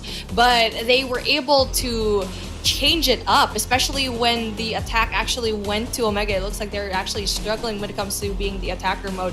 And it's just so good to see how well Q9 can actually play, especially with the 2 straight losses that they have, and now they do have an advantage, and one more Q9 can actually win this game 7. But I am confident that this will reach a game 7, especially since the next one is, hello, surprise, surprise, you're gonna have control in your matchup. And as we present once again, Oling is MVP, 14 on the kills, 131.33 on the ADR, and that was, if I'm not mistaken, that was a 2 or a 4 on the streak. But he is getting his 3rd MVP at that moment. Now, this is where Smart Omega really is popping off. And one thing about Q9, they at some point slow down the start of the game and they start reading off the tactics of Smart Omega. That might have been the chance for Q9 to get back into the game once they caught up with the tactics, with the rotation of Smart Omega, bringing it to the 5-6. But let's listen in to the final, or to one of the final moment in this game, round number 10. 爆点一个死角一个，断成保命断成，掉一个，还行，还有一个，狙，找打，打枪没见，抬2楼直接走，直接滑。This is a 1v2. 别跳，直接跳，来了。后面，你后面谁啊 Okay. 楼梯后面追，还在楼梯。 So, when I saw that once again, it's a good thing it has been shown right now. The initial jump that Q9 did on that waters, that was a miss from Whoopi. And if that was not the case, like he might have won that game. That hit on the left hand side, that is a good one, but he switched up on a nunchuck and then before going in for that snipe once again. So probably that delay, that was really the game changer for him. It really is the patience of Q9. We just really saw prevail in these S&D matches. And the thing is, they also know how to be aggressive as well. And with so much patience in their shoulder, but knowing when to flip a switch and go in for the aggression is definitely really impressive and important for me. Because when you are going in for an aggressive push, know very well and that you need to be for the backup once your teammate engages, or if your teammate just goes down, you can be there for the backup. But man, there's so much to talk about when that S&D matchup, especially in that last round, or the possible switch around. But whoo, oh my goodness, OMG is in deep trouble here, because one more win for Q9 and it's going to be bye for Smart Omega. This is definitely big shoes to fill, but good for them. It's going to be control for their next matchup. We already seen how great Omega actually performs in control, and not only that it's going to be in Summit, a map that they definitely love. Yeah, I mean, again, going back to what we've seen in Hardpoint, map knowledge might be the might be the winning factor for Smart Omega at this point. And with weaponry, I mean, we've seen both of them, both of the teams right now bearing that Krieg 6, and not so much of difference. Even if they're like, there's a little bit of difference in terms of that those SMG Switchblade as well as the PP19. The Krieg 6 at some point usually is a damager in terms of these teams. Most of that several kills that we've seen, I think that's from Idra as well as from Rage, is from that Krieg 9 or Krieg 6. So we'll have to see if that is the same case right now. Heart or Control at this point will be in Summit, and we'll have to check if it's still a game for Smart Omega, or probably Q9 is pulling our leg once again, because they've done that, especially on Hardpoint. And now let's see. Control, where a while ago in Raid, Omega absolutely dominated, but for Q9 and a map as small as this, let's see if they can go and outgun the boys of Omega. Let's see, as you can see over here, Chen is just blazing his way through, going in there for the early spawn trap already, but then Idra goes in there for the punish as well. Yeah, Edra right now going in for the hit. The slide will not work. Oling goes for the double, and Lin as well for the kill. Oling will start off once again to trigger that spawn trap, and all the bases are covered for Q9. They don't want to let Smart Omega take those points, but I think one was able to get away. Risker right now also has a chance to go and clear that off, and Oling just finished them off one at a time. 24-19, and the lives is in favor of Q9. It's not looking good for Smart Omega, even with the capture that they have. Hopefully they can do that same quick gameplay that we've seen earlier, just to give them that advantage. And now, speaking of the advantage, 15 and 23, that's not going to be very pretty, as you can see here. With Oling already has a very early score streak that we saw here. Under Killer Drone getting those two players, stopping that A push, and not just that, the cleanup finally ensues. And now 20 and 13, looks like Omega is going to be in huge trouble. Yeah, they were able to make those two ticks in there, but they need to save up on the points. Lin right now, the patience that this guy have. Candy in there, in his crosshair. Idra goes in for that kill, but with only a few HP. If there was a backup in there, Idra will have been taken down. And Idra right now just waiting for anyone to peek in. Bravo in the first tick, and Alpha also will have a chance to be recovered. 25 seconds remaining, and it's very difficult for Smart Omega to really make that push, but I think Alpha right now might be taken. Oling is in question as to where the player is, and once that is done, the time will be stopping. Oh my goodness, there's only one player all the way into Alpha. It was Oling, but Risky finally wins those. Solo captures Alpha. Now that is a really big deal for him. 12 and 4 though. Not only do they have to take care of their lives, but also go in for the objective for Bravo. And now for Whoopi, goes in for 1. It gets triggered by 2 more players. 2 lives to 11. You know, it's looking very closely more and more like a Q9 win, especially with Lin going in there for the absolute control. There you go. That is a big kill coming in from Rage, but with just 1 life left, it's looking very dire for Omega. Yeah, I mean, this is 20% of, 80% of the chance that one member from player from Smart Omega will be taken down. There you have it. Oling just cleans that off. And, well, as a quick game for Q9, a little bit slow in there for Smart Omega, especially with the capture. We're expecting them to go for the capture because of how they know and understand this map. But I think, again, it's more of Q9's adjustment that they've done, especially with the loss that they have on the previous control map. Yeah, but here's the thing. It's so hard to be the attack, especially in a map as small as Summit. And we keep saying that in every single map, but it's just especially harder when it comes to these smaller maps. And I feel like in Raid, it was a little bit more doable because you do have that space. But here, trying to go in for your lives and also for the objective is so difficult. But as we say that, Q9 actually has a 3-life advantage and already has some progress in both of these flags. Yeah, I think it's because of them being on the defense on the start of that game. They were able to invest on those core streaks and also the operator skills. We've seen the damage of the claw in there, what damage the claw has, especially in this enclosed space, and it can ricochet back into those hiding spots. And that is what these teams has been taking advantage of. As we can see, it's 18-24. It is Q9 on the attack, but it's Q9 on the attack. They are the ones who are dictating the pace of this game. Soft right now is in there a little too bold to rush in, but it's more of a distraction for them to get that first hit. And now for the side of Q9, we finally get to see the KRM in action, and Soft definitely has that. And we get to see the Q9 gang not really scoring the KRM, and now we finally get to see it. Again, a really good map to actually have the KRM. But here we go, Candy going in there for the spot trap with the Sparrow.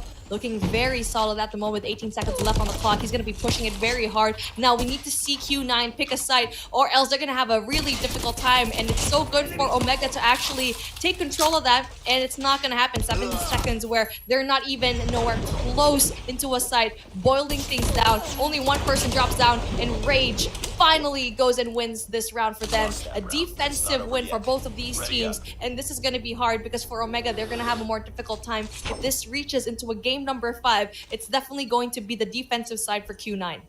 Exactly. I mean, if this pattern continues, the trade-off will be in favor of a Q9 because of how it is changing. So hopefully one of the teams will be able to change that pace, where in the defense will be a little bit stronger in this mode. Idra, on the other hand, was able to take down 2 already with the claw. Third one goes down and might be going for the 4th one, but unfortunately for him, Island in there with that switchblade on a long distance takes him down. It is now 25 to 27 in terms of life, and 2 life deficit right now favoring Smart Omega. Candy, on the other hand, going for the flank, goes for the double, and just brings those points down one at a time. 2 takes already from both sides, and good split coming from Smart Omega right now to distract Q9. And now we need to see control when it comes to 2F for Omega, and that's definitely not going to be easy because Q9 spawn is just literally right there, but then Hydra is going to be capping this A flag so well. Finally goes and captures it, goes in, and for the reset of the clock with 2 minutes, loses that gunfight up against Soft, and Candy goes down. And there you go. That's going to be really good stuff coming in from Omega, and not just that, the lives are actually pretty even.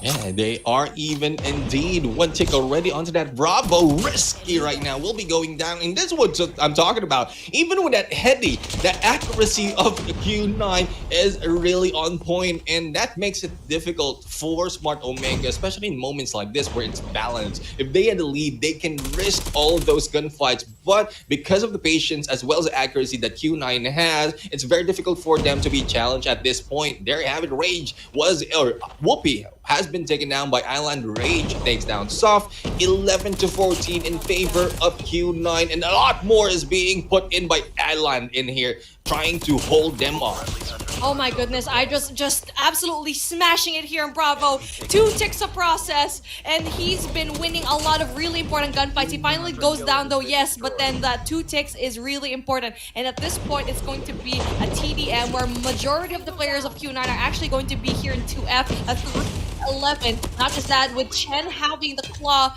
just secures them that second round here in a 3-round race in control. 1 round for Q9 to win this best of 7. And for Omega, you still have 2 more to go in race, but they are going to be on the defensive side. Now they have to win this. Not only that, they have to win an attacking round as well. Yeah, indeed. I mean, we've seen so far that the defense are like really taking the points. Even how strong the attack earlier that we've seen from Smart Omega has been taken down, has been switched over by Q9. So we'll have to see if those on the attack, like Q9, will be able to make this work already to their side, not waiting for a chance for Smart Omega to take it back. Similar to what we've seen earlier. And Rage right now, Rage is on with his Sparrow and trying to hold off this Bravo side. But no one's attempting to go for the Alpha because that is out in the open. A lot of angles that need to be considered. Thus, Bravo is the first choice that Q9 has. There you go. Candy goes down because they just don't have any presence whatsoever here in the top. Now Lin is going to be winning all of these engagements as well, and it really is the fight for the top part of this particular part here in control room, because you have sightline of A and B, and so far Q9 has been successful in engaging all of their fights here. And just like one person as well that's being so annoying in for the side of Omega is that player number 2, and that's going to be that one person, Chen, but he does go down though. Yeah, he does go down. Ogling goes in for the double. And there's one thing. This changes the game. The attack is on Q9 right now, and they're putting up a lot of fight, taking that life deficit already, and are taking the life advantage right now, and taking that Bravo as well. A good chance for Smart Omega to funnel in all the sides in there for the kills on that Alpha side, but it looking on the reverse. It is Smart Omega who's losing the lives. Finally, it has been balanced off right now. One tick remains for Q9 to go for the capture. Risky is in here on that 2F, risking everything with this claw. Oh my goodness, one tick is left for Q9 to go and win this matchup. But then SMO is definitely not going to be backing down very quickly here. And as I can see here, unfortunately, my screen is lagging, so I can't really see what's happening. So Neptune, fill me in. Yeah, I mean, it is the same thing, and we are looking forward to how this is going to end. And usually, once we experience that lag, it turns over to the advantage of the other team. This time, it's Smart Omega possibly taking that advantage, but as we return in here, it is a 5-8 onto that life deficit. Oling right now, good hold, and they are on the attack, but they are the ones going in for that spawn trap. And there we have it. Another kill has been done. 6-4 onto lives, and the slowly dwindling down. Oh, Soft! One more life coming in from Smart Omega. And oh my goodness, here we go. Q9 wins that control matchup in Summit. Bumps off Smart Omega. Q9 shows everyone who's boss. And that is the win that they definitely needed. You can see how hype Oling is, congratulating all of his teammates. A very important kill to show everyone how good of a team this control matchup just absolutely showed. That even though I feel like it was the map choice, that definitely was the blunder here. And when you give Q9 a small map, they can definitely go and deliver. Their shots are just so crispy. Congratulations, Q9. You are moving on. Yeah, I mean, Smart Omega right now will be saying an early goodbye after waiting for like close to a week, and they will be saying goodbye right now in this game. And this is just the start of the playoffs, and I'm pretty sure a lot of fans out there is disappointed. And it's more of how well Q9 has been playing this game from Hardpoint, the adjustment that they did, as well as some of the gameplay that we've seen from them, that it's expected that they are about to lose, but they just turned it around. So Q9 is really something else in terms of coming back from difficult situation. Yeah, a very difficult situation. I feel like the prelude to whatever happened here was the first two games that we saw. And it's just, we thought that Smart Omega could actually go and make a comeback, but it's just difficult because when it comes to getting the power positions, they just had such a hard time here in Summit. Obviously, top control room is essential to get, but you already know that players from Q9 just kept rushing and rushing. They were winning all of their gunfights all the time, and it looks like Garena has finally found their match. I mean, Omega has finally found their match, and Q9 is definitely a giant already, and we see how impressive they can actually play. And for me, I feel like it was those S&D matches that could have been the biggest difference, especially Hacienda. That could have been a different theme here. I feel like game 6 would have been possible if Omega actually fixed their Hacienda matchup. But let's take a look at our stats right now for our game number 6. I mean, for game number 6 here in Summit, 106 all the way to Q9 and 93 for Omega. I mean, all of these points going down, I at the end of the day, I just feel like Hacienda probably should have won to reach that game number 7. Yeah, I mean, I would agree. I mean, that search and destroy, it was a lot of instances wherein Smart Omega really had a chance for that win. They slowed down on that 5th point, and it's just Q9 taking over the reign when it was brought into a match point. Not quite sure, but probably a lot of pressure has been taken by Smart Omega at that point, especially in the final moment. It was a 1v1, a good chance for Smart Omega to really change turn the tides towards their favor and probably bring it to overtime. But well, it is what it is. It is what it is. They might have had a better chance as well to start off strong on that hard point. And I don't want to blame it on something that is really back into the past. But Hardpoint really is that game wherein it might have been a game 7 at this point, because if they didn't lose at Hardpoint on that standoff map, it might have been a better fight for Smart Omega at this point. I feel like I'd have to disagree with that. It was Hacienda, dude. Hacienda SD, where they had a 4-round lead and just Q9 flipped the switch when they were on the defense. That could have been that Omega win. They only had 3 rounds left to go and win that. And not just that, they had several rounds where they had the life advantage. But taking a look at our MVP to spearhead Q9's win, that is going to be Oling with 32 kills, a total damage of 3,351. But let me go back to that hardpoint matchup and standoff. I feel like once we did get that information that it is the weakest map of Omega, but at this point, it's like you should not have, you should always have a response. If you know that you're weak in this map, then you should go and have a response to it as well.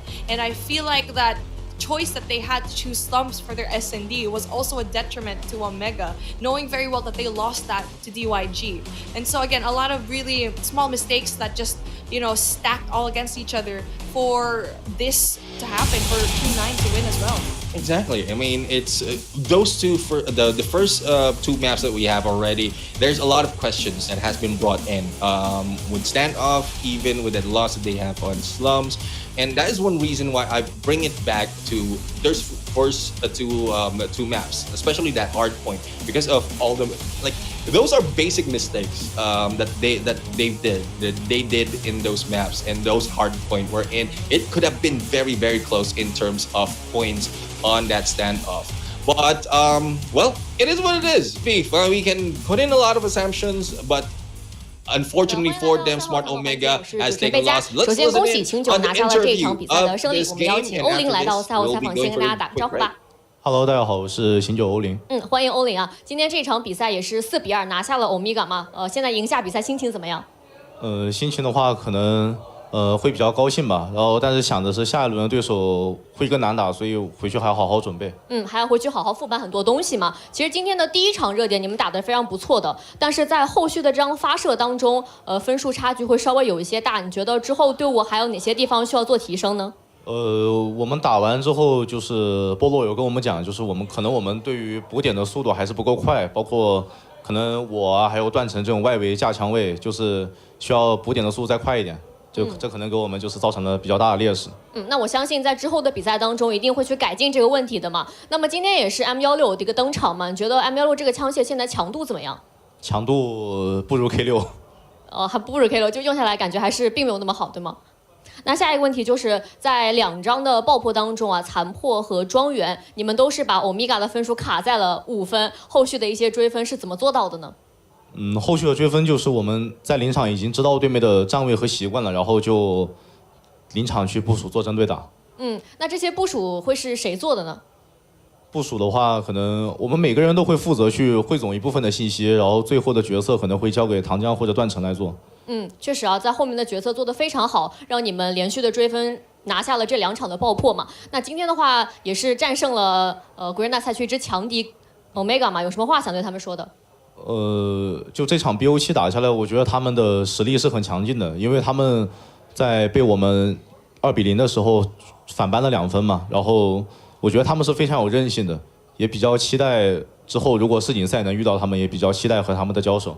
比较期待和他们之后的一个交手嘛。那说到之后的交手，欧林在一开始的时候也提到了，后面可能会遇到成都 A 级或者说是重庆狼队，有什么话想对他们2支队伍说吗？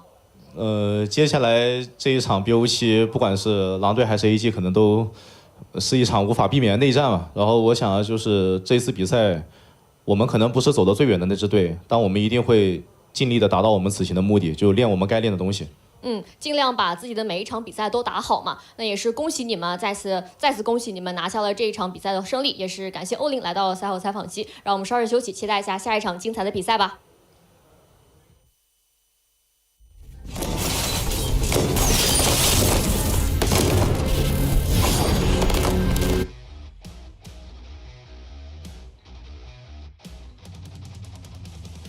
away from this hard point. Almighty, this could be time under their belt. Heaven already 22 kills to his name, gonna get taken down, and the game is still not over. We're moving Not into yet. the next rotation. It's a battle we go, for Callie. spawns, a battle for that P2. Yeah, here we go. 139 to 136. And again, Annihilator. What? Oh my Jesus Christ. Flip gets the second one. Gets the third one. Clove. They can just spawn on top. Make them go one way. Let Jeff Pro handle the one at the back. And this is what we're going to happen. 4 down. And so far, Jeff Pro, he spots another play. ZZ. He makes them spawn there. Another good play coming through from Almighty. Let's see if they can get all this time. But so far, back-to-back hills, Callie, just milking a lot of this time. I mean, Jeff Pro's doing a great job right now, dropping all these players as he takes his It's way. all We Almighty. also drop bodies in Oh the my game. God. Right now, this guy that they will take 2 players in the B flag and they will just get it 86 to 122. And for Divo Lady, they just need to get one more to just kind of have a chance to get this comeback happening through. And there we go, triple capture right now for Divo. But he spots one, gets the second, almost gets it, but the Thumper's gonna clean it up for him. Another one behind him, can he get the triple kill? Jabin gets it as well. Triple kill for Jabin. Can he make it 4? Yes, he can. Jabin on a quad feed. Can he keep on going? Blacklist International. Jabin making the plays for the team. Make it 5. He's gonna find one more player, hunts him down, but Kalo's Hunter Killer gonna drop him out. So the game continues, and PJ is gonna be slaying again and again and again. I mean, 18 kills to his name already.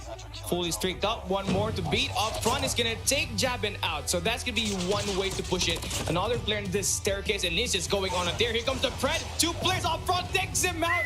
Him down, and even more with the gunfights, but now finally he gets shot down. The Hardpoint gonna belong to Dunya against Clove, lighting up the shots, and now they get full clearance. Pred. Here comes the Pred now. 2 players to beat up front. He's gonna take one. I'll take that any day. And now this guy already 6 in a row, and the guy is just scoring ever 7, higher. Now already got this extra one 8. to lock down. I mean, for Clove. But now the bomb's gonna get planted. Irfan J needs to win this gunfight. 1v1 is gonna win it. But the numbers, it's not gonna favor them. But here comes one more. He drops one. No, it's gonna get flanked. 1 player down, 1 more player to beat. He's gonna get the shot to connect, but not enough to get the kill just yet. 28 seconds. Oh my god. Oh my Irfan God. J clutch game. 1v1. 1v1. He wins it. Irfan J. And the game continues to move in through. Ferry gets the defense locked down as well. I mean, 5 kills right now. She needs to get involved more in the gunfight department. And now she's doing a great time with this hard point, by the way. 75 seconds, gets a knock. You gotta move fast, have to be very efficient with the way you kill the players and the way you defuse that bomb. Raph, all the way to the warehouse. This is gonna be the first kind of contest that he needs to win. Now number 4, all the way to the other end. Certi gets taken down. 1 more on the staircase. 1v1. Who's gonna win it? It's gonna be Raph, the MVP of Hardpoint, putting into use that shot into the killer flag. And now here comes the first contest, but 3 players to beat. That's gonna be pretty tough for him. That's 1. And PJ needs to get surrounded with Gets his 2. teammate. Drops 3 Oh, players. not it over. Not it over. It's not yet over. Inside the A side. Here comes the Fred. Who takes 1.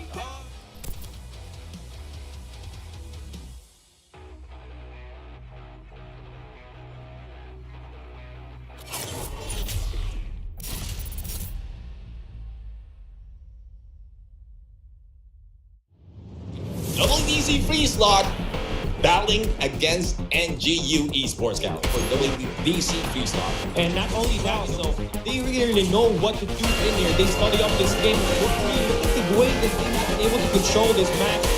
Now, they will continue to contest it, pushing up inside the point and spot the player on the barrels.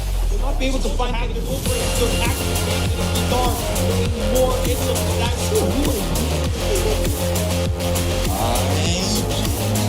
There has to be some explanation on that. Yeah, and they're going for the big access, and now he was able to take the black and low to deep. Backup is in there. Olsen is looking at pretty much the same from what we've seen for the first round.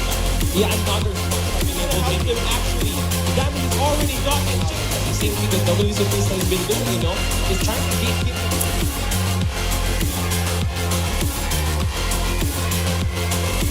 Things are about to go down here at group stage day number 2. Far away. 28 seconds, still a lot to contest for. But the players are looking Down Blackness International is working to have a great setup and a money hill involved. P5 already. Now Smarter Mega can go in for those rotations and focus on controlling that laundry side. And as you can see, 2 players pushing up already in run time. Look at WDC overextending into its donuts.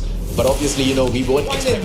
Attack into Anowin down He needs to realize this. The position's eliminating the biggest problem out there. It's a little bit risky. Just depending on the backup by any that spawn trap enabled, but it's a good thing that Omega was able to defuse the situation. But just be so equal on the side of the Degree punish the players, but it off. Manages to securing off those markers as we speak. A 1 life deficit for Smarter Mega, and just a little bit of a marker placed on.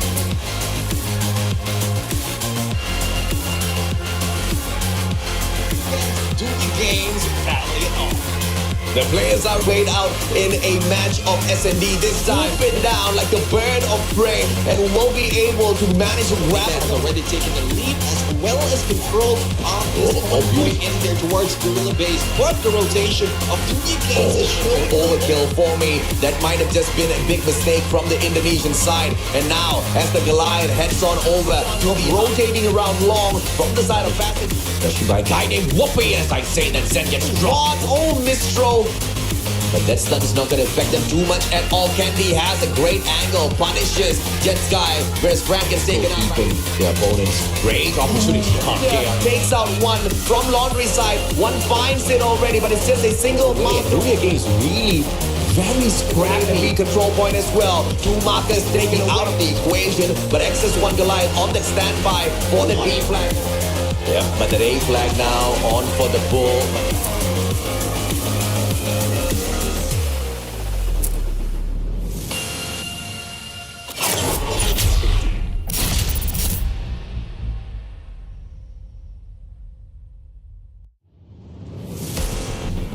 show in here. First game of the day, group stage day 4. Backs away slowly, wins the big gunfight. Fantastic play. Junior Games, they managed to hold on to this there. WDC Freeze Rock is moving into this game. A little time, but Leia will be in there as well. Perfect uses for Junior Games, but take a look at the spawns in here right now, the fountains. Bottom left side of that minimap, they are going to be ground, so they still have this advantage here. It's going to be very crucial. 2 players are making their way, and now we're on the flank gets one. What will be trades coming through? See what with the first blood. Engagements are just being won over by C1. Back and forth. That B control point almost completed already, able to take this away from the Indonesians, man. They're just controlling this map and running circles around the side players.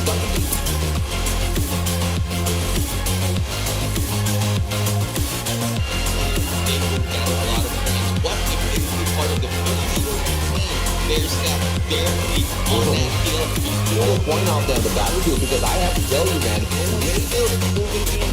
just into this hard point. Even out at Bakery, they cannot get past. Laundry spotting one. A bit more accurate. Smarter Mega winning on all of it. Secure the slay onto us. And, you know, that... Yeah, and mechanical skills, you know, that's absolutely understandable. Unfortunately, we are being left high and dry.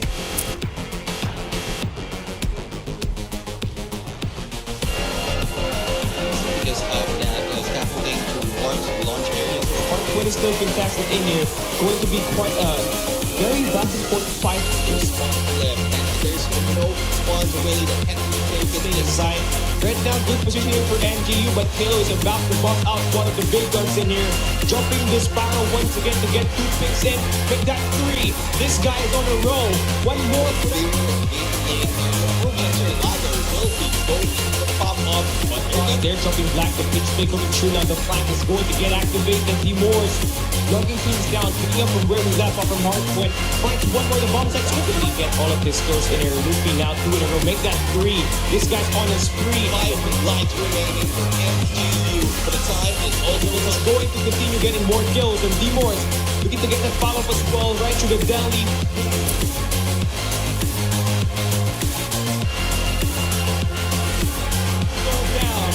take second themselves down there at the big side.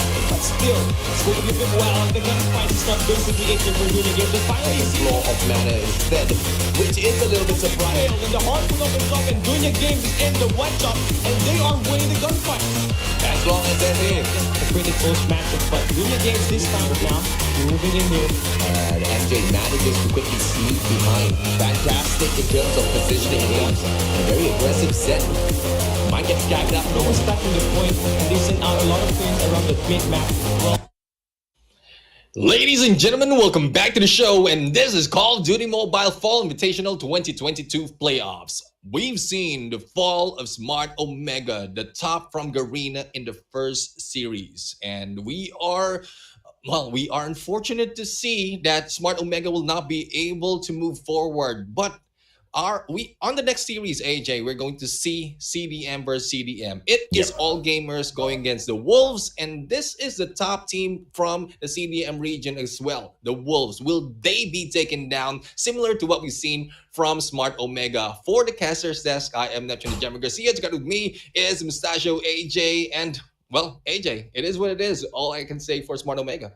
I mean, if you take the stats and you stack it up against Wolves and all gamers, it looks like Wolves might just take an L in the series, but they are number one in CDM for a reason, right? They are the most dominant Chinese team. It's just that they could not dominate the Singaporeans as much as they tried to, except for that Search and Destroy, where they did manage to win 7-5 at Hacienda, where Nian hit 15 eliminations. And you know, the one constant about the players of Wolves is every single SND, you will have at least one player hitting or exceeding 15 eliminations on their side, man. They just know how to circle around, and Nian is one of those deadly players. But on the side of all gamers, they're not too shabby as well. They've got some hard carries in the name of Mao Chi as well as Yang, who can get the job done. But as we look at our brackets, it is now confirmed that we will have at least one Chinese team in the grand finals. It's going to be either Q9 or the victor of the next potential match in there between AG and Wolves, Neptune. Yeah, and looking at history as well for AG, we've seen how much the CDM team usually fails the hard point, well, compared to what we've seen from the previous series, but it's only AG that has managed to take a win on hard point from all of the series that they went in, like going into the playoffs. So it might be an advantage that all gamers will be taking here on their battle against the Wolves, but that is yet to be seen because a lot of surprises might be offered right here, especially that we are in here at a special point of this tournament wherein those hidden strats might be moving up or moving out in here and pulled up by these teams. Yeah, I've got a question. Who in the chat thinks that there is a potential 4-0, you know, that's just a couple of inches away? Let us know in the comment section, because Wolves, I think they are going to go all out to annihilate. Once again, the numbers just don't stack up well between these two teams. Yes, all gamers may have had a perfect run at Hardpoint, but they didn't have Almighty and Dunya Games in their group, man. All gamers had it slightly easier than Wolves at the end of the day. Yeah, I mean, it's dependent on the opponent that you have, and I would agree with you, especially with the Wolves going against Almighty. And you mentioned, like, with most of those maps and their series that they had against the Almighty team, they only got 1 point in there. But as we are looking at the interview right now, I'm really, really excited to see on what the Wolves has to offer, because as we mentioned, they have the stats in there against them, but on their history, it's more of them being the strongest team. Imagine going in from the 5th to the 6th from the China Masters and then ending up as the champions. And you know, they did take the L to Almighty, but every single round in that 3-round match was very close, right? We saw standoff. That was a 194 to 250. They almost got it, but Almighty ran away with the match towards the very end. Search and Destroy, they managed to grab that victory right back, 7-5 on Hacienda. Still a close match. And then, of course, Control, they lost 2-3. That was a 5-round banger at Control.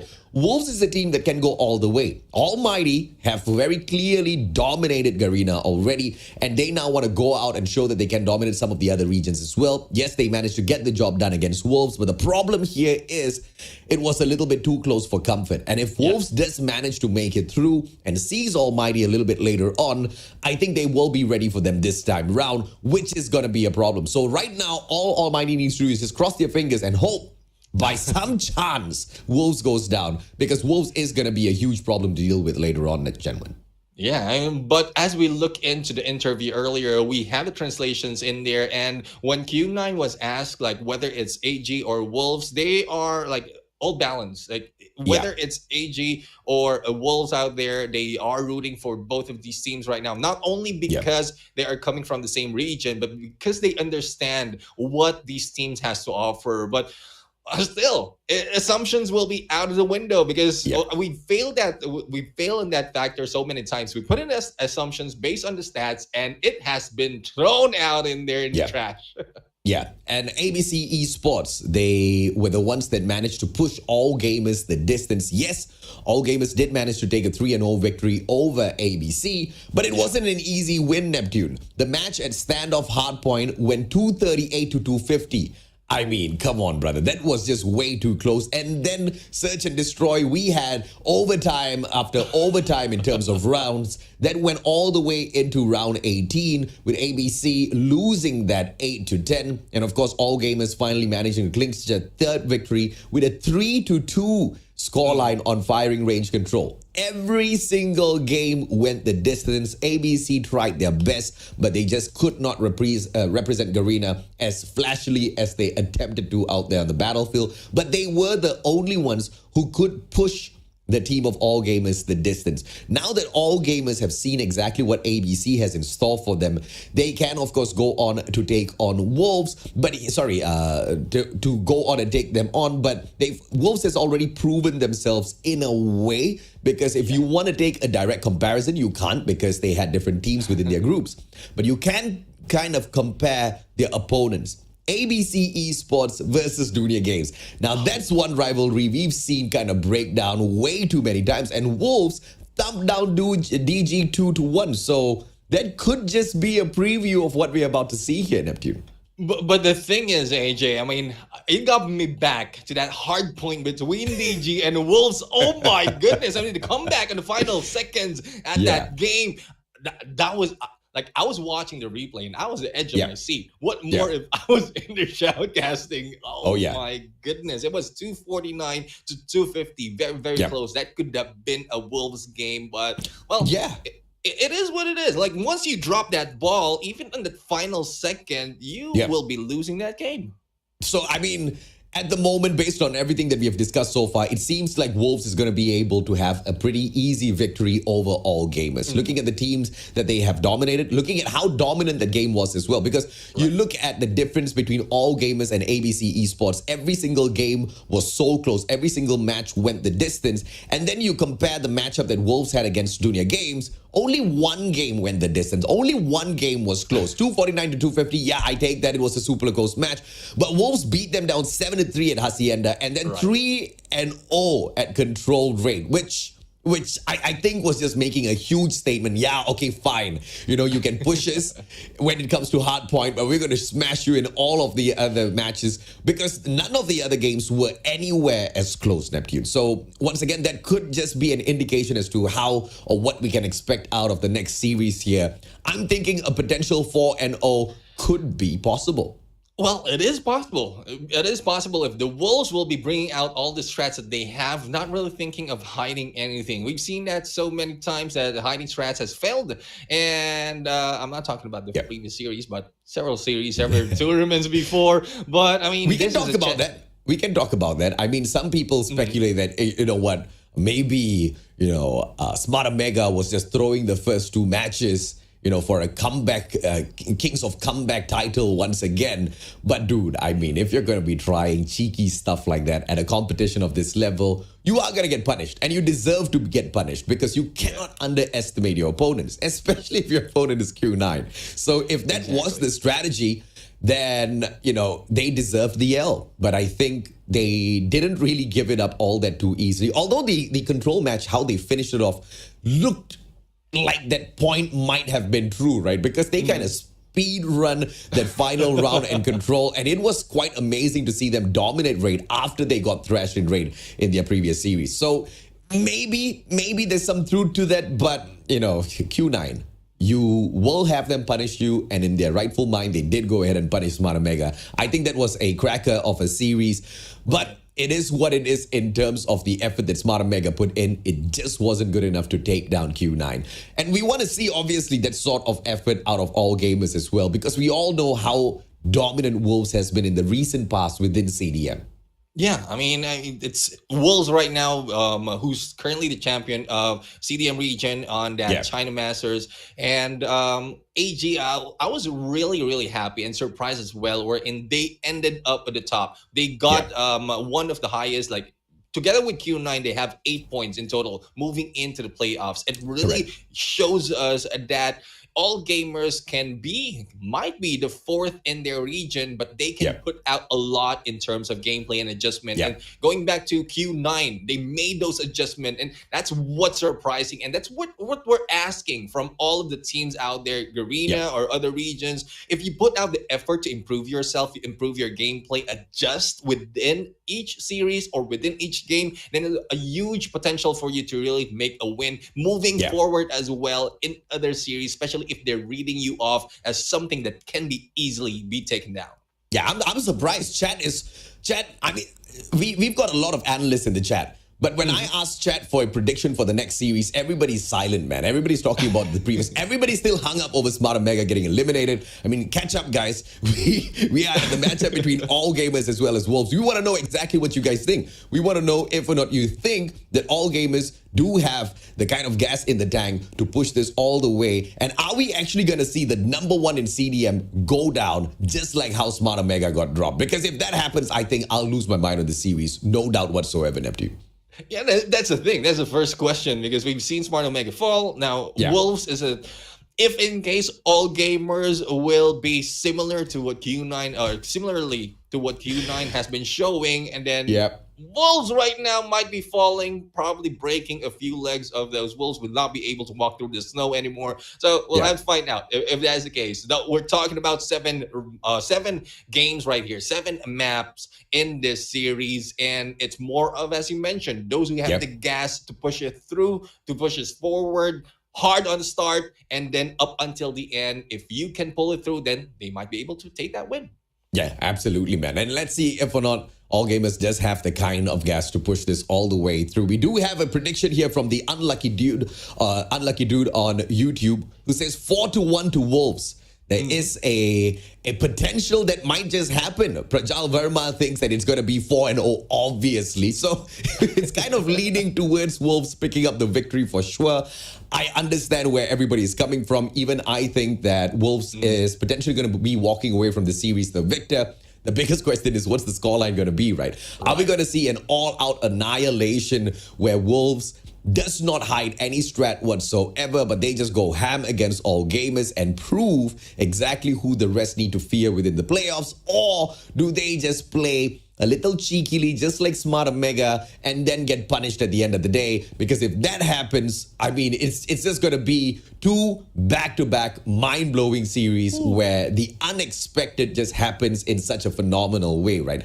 I mean, obviously, it was going to be quite the big potential for Q9 to walk away with a victory over the players of Smart Omega. But who would have thought it would be a scoreline of 4-2? I would have at the very least assumed that it would be a 7 matches series where it goes down all the way into Search and Destroy. And we also see Search and Destroys, especially for Smart Omega, pushed into overtime, but not a single overtime. That's, I think, the biggest shocker of the day for me. Yeah, I mean, I would agree. I mean, there's a lot of slip-ups in there on the Search and Destroy, and we were talking about that, not really arguing, but like thinking about, me and Beef Mami, thinking about which map really was the ball drop for Smart Omega, whether it's Hardpoint or the Search and Destroy in Hacienda. And either ways, I mean, if you really think about it, it doesn't look like for the first of the match, you're not seeing the full potential of a team. like Yeah. Smart Omega. And even on that Hacienda, wherein they have great advantage, yes, they started off strong, but towards the end, they're not bringing everything out. So I still don't know the answer to that. Hopefully, we'll be able to get that. I'll throw my opinions in Yeah. there. I think I kind of stand that Hardpoint could have been the difference maker, and here's my explanation as to why it wasn't that search and destroy. Search and destroy, you played on two different sides of the map, man. You play attacking, you play defensive, and that was the biggest game changer, right? We flipped the sides, and you saw instantaneously the advantage go over to the side of Q9 Club. You just got to be able to manage your risks in that way. And Q9 knew that they will be able to make a comeback. They just weren't hesitating a lot when right after we kind of the bomb switched hands, right? And that is exactly where, once again, you got to fear a team like Q9 Club, who's just so good and so confident with all of their map strategies as well as rotations. And Smart Omega, they just really did not see it coming. It's just that when you start winning, when you, just like in football, man, when you score a goal, that's exactly when you're most vulnerable, right? And when they were at their most vulnerable, they dropped the ball. And you saw Q9 smash them, take that 7-5 victory. And once you break the spirits of Smart Omega, getting yet another back-to-back victory at Control just didn't seem to be a huge problem for them whatsoever. But that Hardpoint, the way that Smart Omega played it could have been so much better. I didn't see a lot of mistakes in Hacienda as opposed to what we saw at Hardpoint. That was the biggest problem in the series, if you ask me. Exactly. And also, like, if we look at the stats, CDM really, they dominate search and destroy.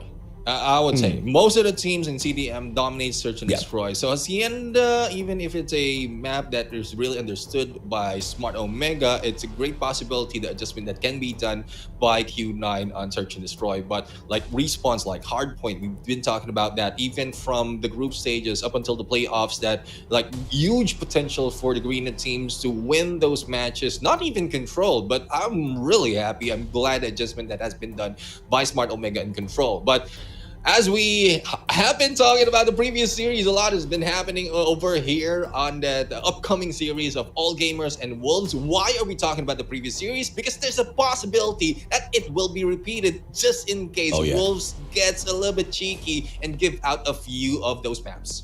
I mean, we've seen Wolves being cheeky before. We've seen them being cheeky against Dunia Games. They paid such a high price for it. We saw a little bit of cheekiness in the matchup against Almighty as well. They got punished severely for it. So there's a potential that they've already learned their lessons. There's a potential that they're not going to be cheeky anymore. They just want to go all out. And if that's the kind of Wolves we're going to get, all gamers better watch out, man. But taking a quick comparison of the guns that they usually use at Hardpoint here, the biggest difference being between the Rytech AMR as well as Switchblade. I don't know who brings a Rytech into a Hardpoint matchup, but it really is dependent on the map. You put it in takeoff, it can make the biggest of differences. We've always talked about that second floor of Aurora launch, which can be the difference maker. And there's also another position that you can hold on to the map if you do have a long-range combat weapon, and that is on the second floor of the control room. If you can get on top on that second floor of either one of those places, or even on scaffolding maybe not so much, because I mean it's been abused so much that, you know, that's the first place everybody looks at. But the other two power positions usually gets you a lot of frags. So the Rytech AMR could be the difference maker on the side of AG.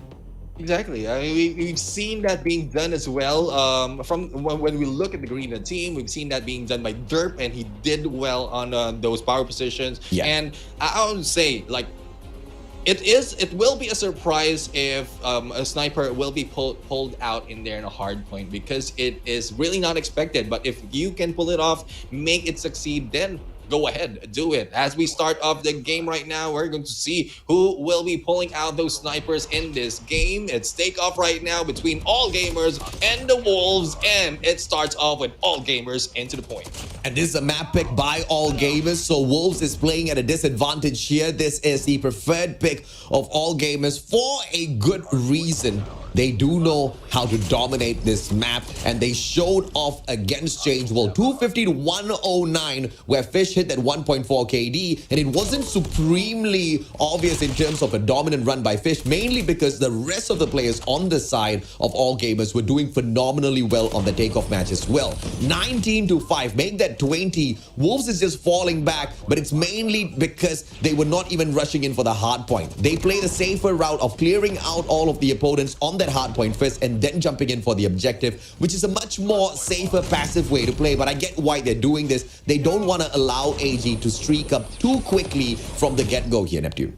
Exactly. I mean, once you miss this P1, and it's very, very close on that P2. Once you have all those streaks available on P2, there's only 3 openings, and one is very difficult. The scaffolding is very difficult to really get into, and it's more of the staircase that most of the team has to run into. That is where those streaks will be available and will be used greatly, and that is what they are trying to avoid. But as we step into here, All Gamers once again steps into those hard point into the hill right now, trying to take more of the points against the Wolves, and it's not looking good for the Wolves, especially with the rotation. It is a 1-4 split, and they are being taken down from the edges. Yeah, I really love the way All Gamers set that up. From scaffolding, they hop on in. But one final player still being super annoying is the one and only New God, finally taken out of the equation with a sticky. Wolves hop on in, but challenge for the hard point. Yang from the back, big five. Can he get it? Yes, he does. 3 back-to-back, and he gets traded out by King. But the damage had already been done. All Gamers, not only do they manage to hop on back there and challenge for that hard point, but they stop the bleeding. They don't allow Wolves to catch up as quickly, but now they are going to allow them to pick up all of those crab points as they go in for an early rotation, holding on to generators as well. All Gamers have had full map control so far, but the gods of RNG giving away 1 spawn towards player number 1 on the side of Wolves, who is quickly eliminated. But generator spawns taken over by Wolves. This is the part, if they can find a break, they might be able to get back into this matchup.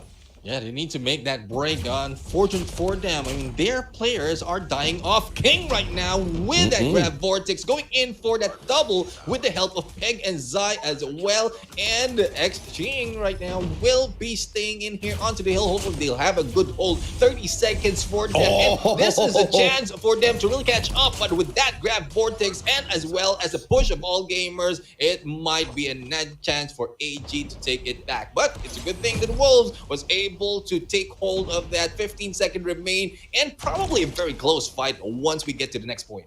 All Gamers cannot afford to go in for an early rotation, but that's exactly what they do. 20 seconds, a little bit too early for my liking, and Wolves are right back in the matchup. By the end of that hard point, that's just 6 points between the two teams. Early rotations for the side of All Gamers. Let's see how effective that is going to be, because one Preddy comes in, totally misses the players of All Gamers. Wolves now need to go in and win 2 big gunfights. First one has been won already, but Yuan holds on to the corner and strikes them down. All Gamers hold on to the hard point, but spawns from Cranes taken over by Wolves. This is going to be a little bit of a problem.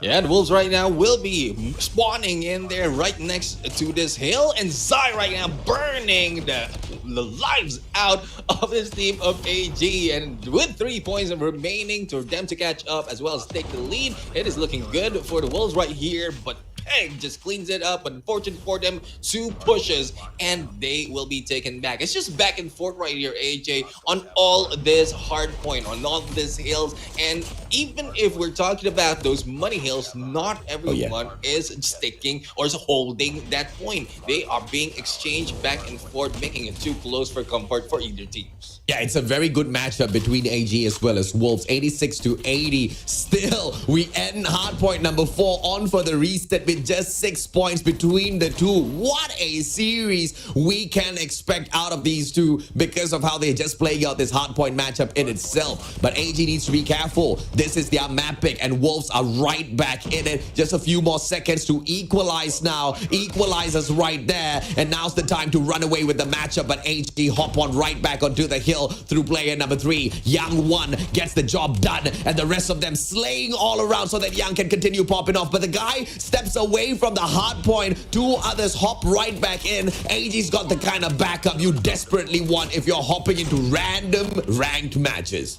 I love what AG is doing right now. They're taking all of the corners of this area, of this P1, and just clearing it out. And as you mentioned, they are stepping out of that hill, not really thinking about the points that they gather. It's more of how they can control the spawns to their favor. Thus, it is making them take a lot of points and also preparing for that P2. And that is what's important. Like chaining that P1 and P2, especially in how open P1 is, you need to take advantage already on how much point you can get on that P2, and you'll be able to win this game overall. But we'll have to find out. Grab Vortex coming from Fish right now. I think Fish will be dying out of that, but we'll have to see on how else the rest of the teams will be bringing it back. I hope Fish didn't go down, man. I mean, he just lagged just moments before he almost stepped into his own gravity vortex. Nian now whips it out. I don't like the play by Fish, mainly because the play on the gravity vortex was a few seconds too early, and they only managed to get one elimination through that. And we saw exactly how quickly Wolves took over that hardpoint right after. King from that backup. The rest of them already playing the objective, and now they play their own gravity vortex a second too late. But King does manage to slay one with the hunter-killer drone as well. So numbers-wise, Wolves are still in this.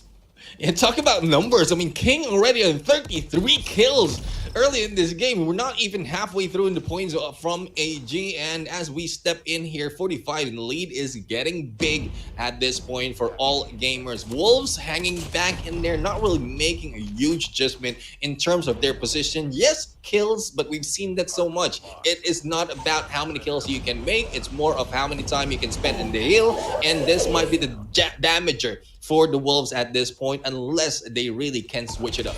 Yeah, 150 to 106. All gamers actually dominating this matchup, and they are not allowing Wolves to catch up at all. Now, Singh has got a purifier in hand. One pop manages to get it now for the break of the hill as well. 3 players in front of him. No matter. This guy is a king. He jumps on in. But Nugot from the back alongside Yangi. They trade out those 2 players. Preg from up top. He whips out his own purifier. These guys are just trying to burn down AG back to back. But look at the angle Fish is holding. Goes in for the challenge. Traded out. But that sort of a distraction gives them the advantage. And now all gamers are back on the hill. 2 players holding on to the objective. Long rotation around. Wolves for the early rotate into P4, but P3 scrap time goes for them as well. Fish tries to pull a couple of points back, but fails. And Wolves, this next hard point is a crucial one for them to get back into the game. If AG breaks this, there's a big potential they run away with this match. Well, there is a great potential that AG will be able to break this, though there is a huge capacity or possibility for Wolves in there to go in for the slays and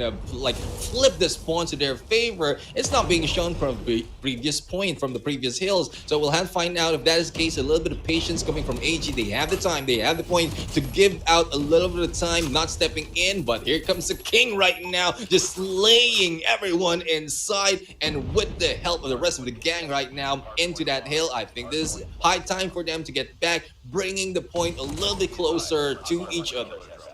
This is pressure time, man. All gamers, they find the break, but the players on the side of Wolves are spawning right from the side of generators, and they hop right back into the hill. 16 seconds to go if all gamers do not take them out of the equation. 1 kill for that Preddy is not gonna be the best of use for that score streak, but it doesn't really matter. Wolves is desperately trying to catch back up with all gamers, and they're doing a phenomenal job. Now, about less than 30 points between the 2 teams. All gamers need to hold on for their dear lives as we once again reset those hard points. This first hard point, the one that has been dominated mostly by all gamers, Wolves looking to change that right now, Neptune. Yeah, I mean, they were able to clear out that P1 and also clear out the perimeter, but there goes the takedown by C1, and I think the rest of the gang of AG might be able to step into play as the rest of Wolves right now still struggling to take the power position. And even with the claw, it makes it difficult for the Wolves to step in. Mao Chi, on the other hand, will be able to have that sight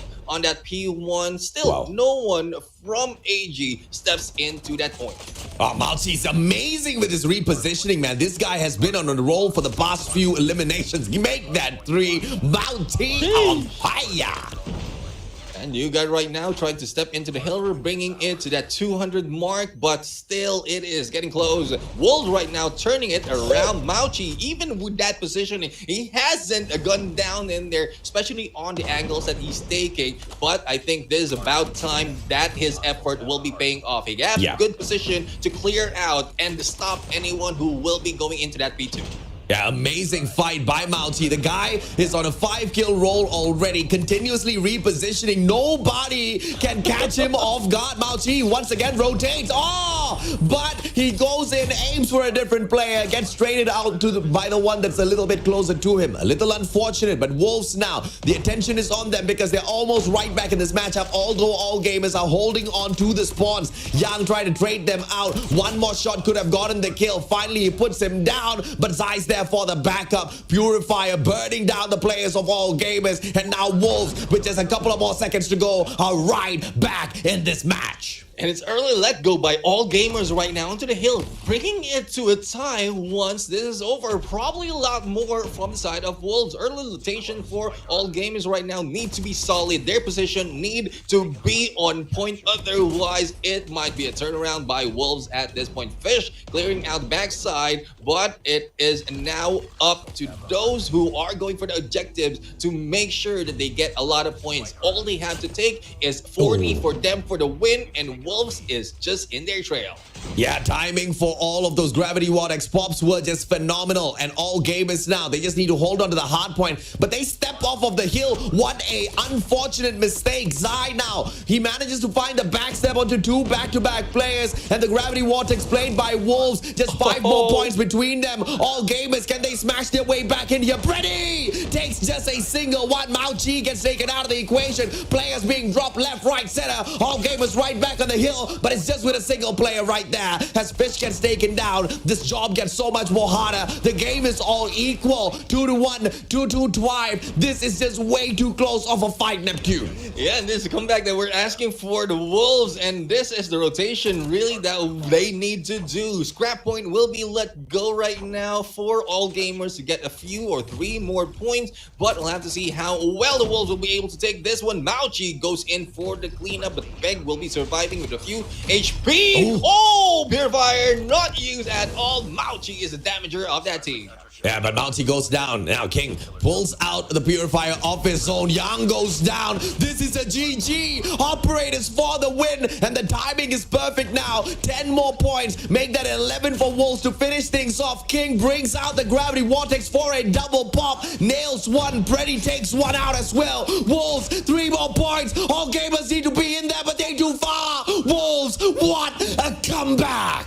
And the Wolves right now just bringing the game to an end. And when we're expecting all gamers had advantage, it's just the Wolves pulling our leg and just bringing the game to their favor. For the final 2 hills, that's where they get a lot of points. And early rotations of all gamers is really not applicable at that point because of the streaks as well as the operator skills that has been pulled out in there by the Wolves, especially when they are trying to take over and break those spawns.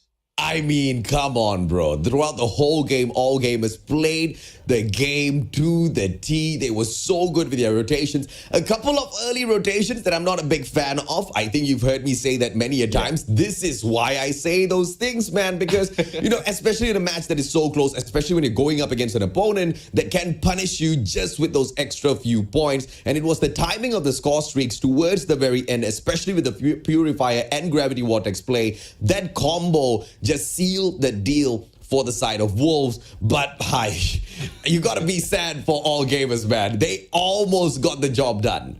Yeah, they put a lot of effort, especially in the start of the game, thinking probably that might be a ruse that the Wolves has just pulled out.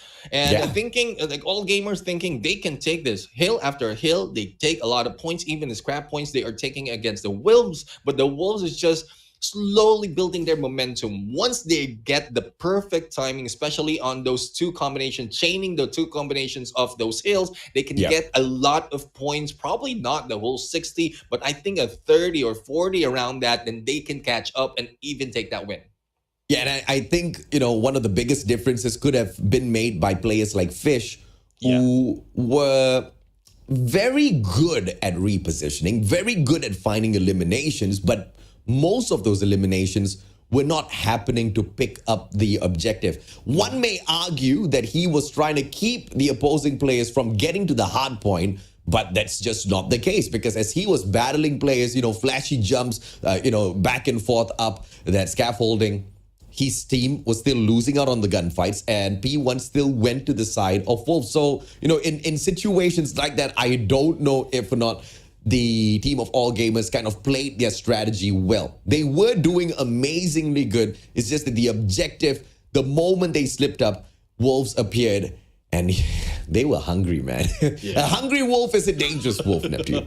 Yeah, it will even bite the master. Right? I don't know who the master is at this point and who will they be biting, but I'm pretty sure they will be winning a lot more of this gunfight, a lot more of this battle. And that was a very, very close, I would say. But again, at some point, it might have been intentional for the side of the Wolves. And what really questions me is there's like, from the most of the tournament, especially in Hardpoint, there's only a few instances wherein we've seen the hill being opened up. But this time, I think AG has opened up that hill so many times, losing that capture. Even the contention will not be made and taken back. And I think that is where they lost that game.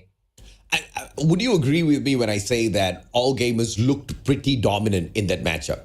With the way they were controlling the map, with the way they were rotating and always opening up that hard point, they looked like they were about to pull the win, right? But Wolves, bro, they just muscled over a victory for themselves. Look at the number of eliminations that stands between these two teams. Close to 50 in terms of eliminations, so around 40 in terms of eliminations difference. And you've got the assists here, where there's 27 more on the side of Wolves. They were slaying left, right, center, also getting those important kills at the hills, and 4 minutes 15 seconds versus 3 minutes 51 seconds. This is where the difference that I was talking about, right? Yeah. If only we had players like Fish. Look at the guy, KD 1.3, 48 eliminations. If only players like Fish had spent their time to rotate and play that hard point a little bit more, we would have seen Wolves take the L in the very first game.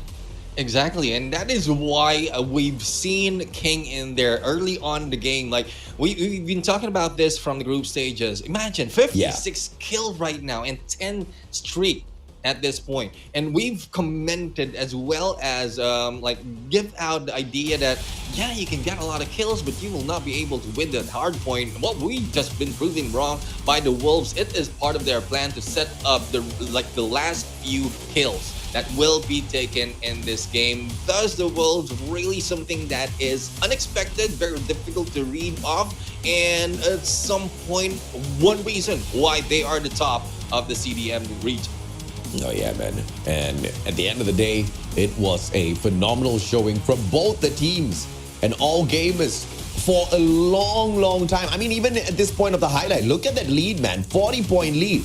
And I just cannot believe my eyes. That comeback made by Wolves was just way too good. And this is the kind of Call of Duty Mobile golden moments I strive for when I'm shoutcasting, man. But let's take a quick peek into the comms here for the team as they made that comeback. 交战我们的，交战我们的。还有一个单，哎，门口还有一个，门口还有一个。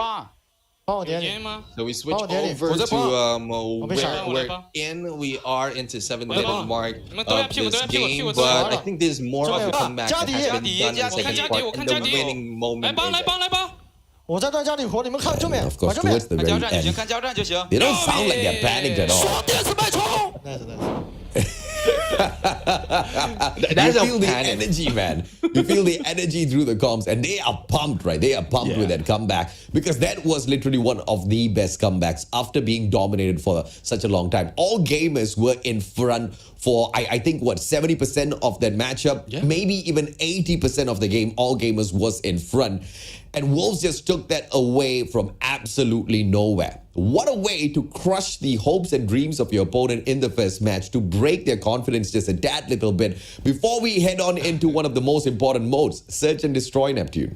Yeah, Search and Destroy. I'm really excited to see how both of these teams, because we've already commented that Search and Destroy is a CDM region. Both of these teams are coming from CDM, and it gives us more of an idea on how to battle them. But if it will be similar to how Hardpoint has been played by the Wolves, it might be another ruse, probably losing the first part, or I don't know. It's again, the Wolves is giving me like astounded on how they change what we are assuming. When we are Yeah. expecting them to lose, they are winning. When they are in there already in the lead, slowly dwindling down, making it balance, and then just get back up. So I guess that's one thing that we've seen from other teams, but this time from the CDM region, the Wolves. I mean, if you cannot predict exactly what's going to happen against them, all you need to do on your own side is make sure you are on your A game no matter what at all times. And this is just something that's just easier said than done sometimes, because Wolves is the kind of team that even though you are being more dominant,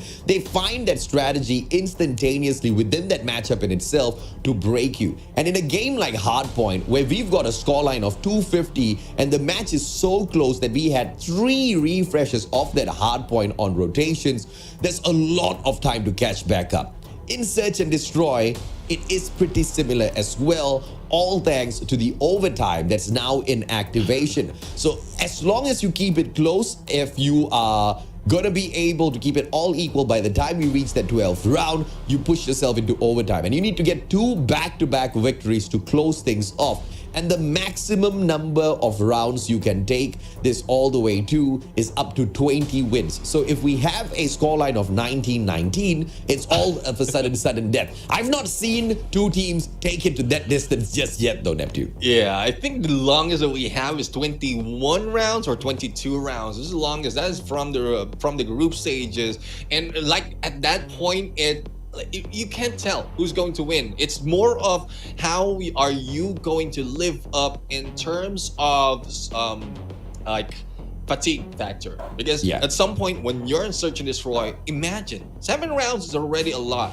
Winning 7 rounds is already a lot. What more if you have been brought in to that 22 rounds? It's more of the pressure that's in you. Probably some of the members are already getting headaches because of them winning and losing alternately. So as we go into that review, 225 to 250, and we're going to stand into firing range. The selection of Wolves for the Search and Destroy. The first team to reach 4 map victories will win the series. The biggest question, of course, right now is if Wolves is gonna be able to complete this 4-0 dominant run, or will all gamers find their way back into the matchup. All gamers, they start off on the defense, and it is a very basic 1-1-3 split as they stack up that A side. Yeah, and a 1-4 split right now for the Wolves at this point. Just getting information. Ching is the one taking the lead with that bomb, as the rest of the team's just getting some information, or probably those initial frags, but no one is budging an inch. They don't want to be spotted by the snipers, even let go of this information. So it's more of a waiting game, and I think once that 1 minute mark has been reached, that is when the Wolves will be pushing through. That 1-1-3 defense set up by all gamers looks like it's pretty strong. All angles covered. New God with their pre-aim already, waiting for someone to step into the white warehouse. Zai's not going to catch anyone off just yet because all gamers are showing full-on discipline. Now, a couple of shots Zai's throwing towards the warehouse number 4.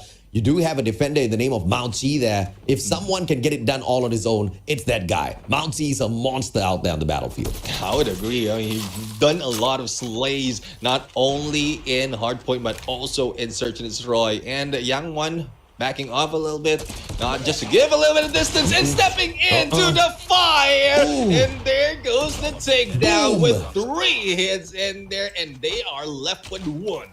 Amen, brother. What a double snipe. I mean, 2 kills taken away from C1. And C1 looking for the 3rd one. He strikes it. What a snipe. This guy's on fire, and all gamers, they look hot for this next matchup. Yeah, indeed. I mean, on fire. He's like special C1s. He sees one and he takes him down. That is what C1 does. But going into round number 2, hopefully this will be a little bit quicker. Neon, and they're not waiting anymore. Goes in for that initial frag. Hey, that's a good first blood here because he took out the most annoying player on the side of all gamers, the one that ran away with those 3 eliminations earlier. King, can he get this grenade? Trophy systems played? Yes, no, we'll find out in a few seconds. No.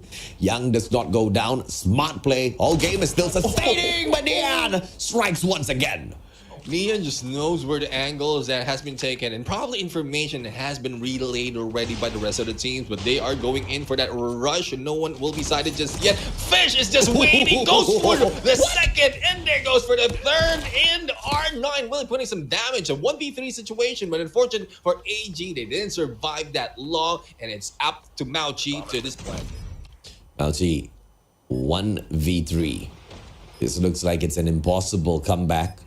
Guy's got to retake that site, but needs to deal with King first. Quick 6 in hand, and King takes him down a little too prematurely, and Wolves are right back in it. I wonder who's surprised. Well, the Wolves will really want to get a lot more in here. Probably a quickness in terms of those pushes, but they don't want to risk it. Even if they understand that it is more of the position that Bravo has been taken, and they might be doing that exact thing. But Mauchi will not be letting them. Yeah, good shots on Tupek.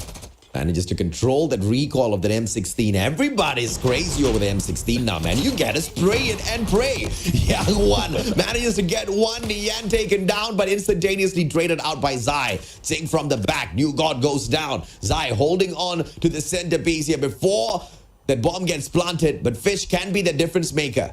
With that hopper in hand, one steps on out. Yuan gets Zai right with a headshot, but Fish was traded out seconds before that. It's a 1v2 Neptune. This looks like it's gonna be a little tough for C1.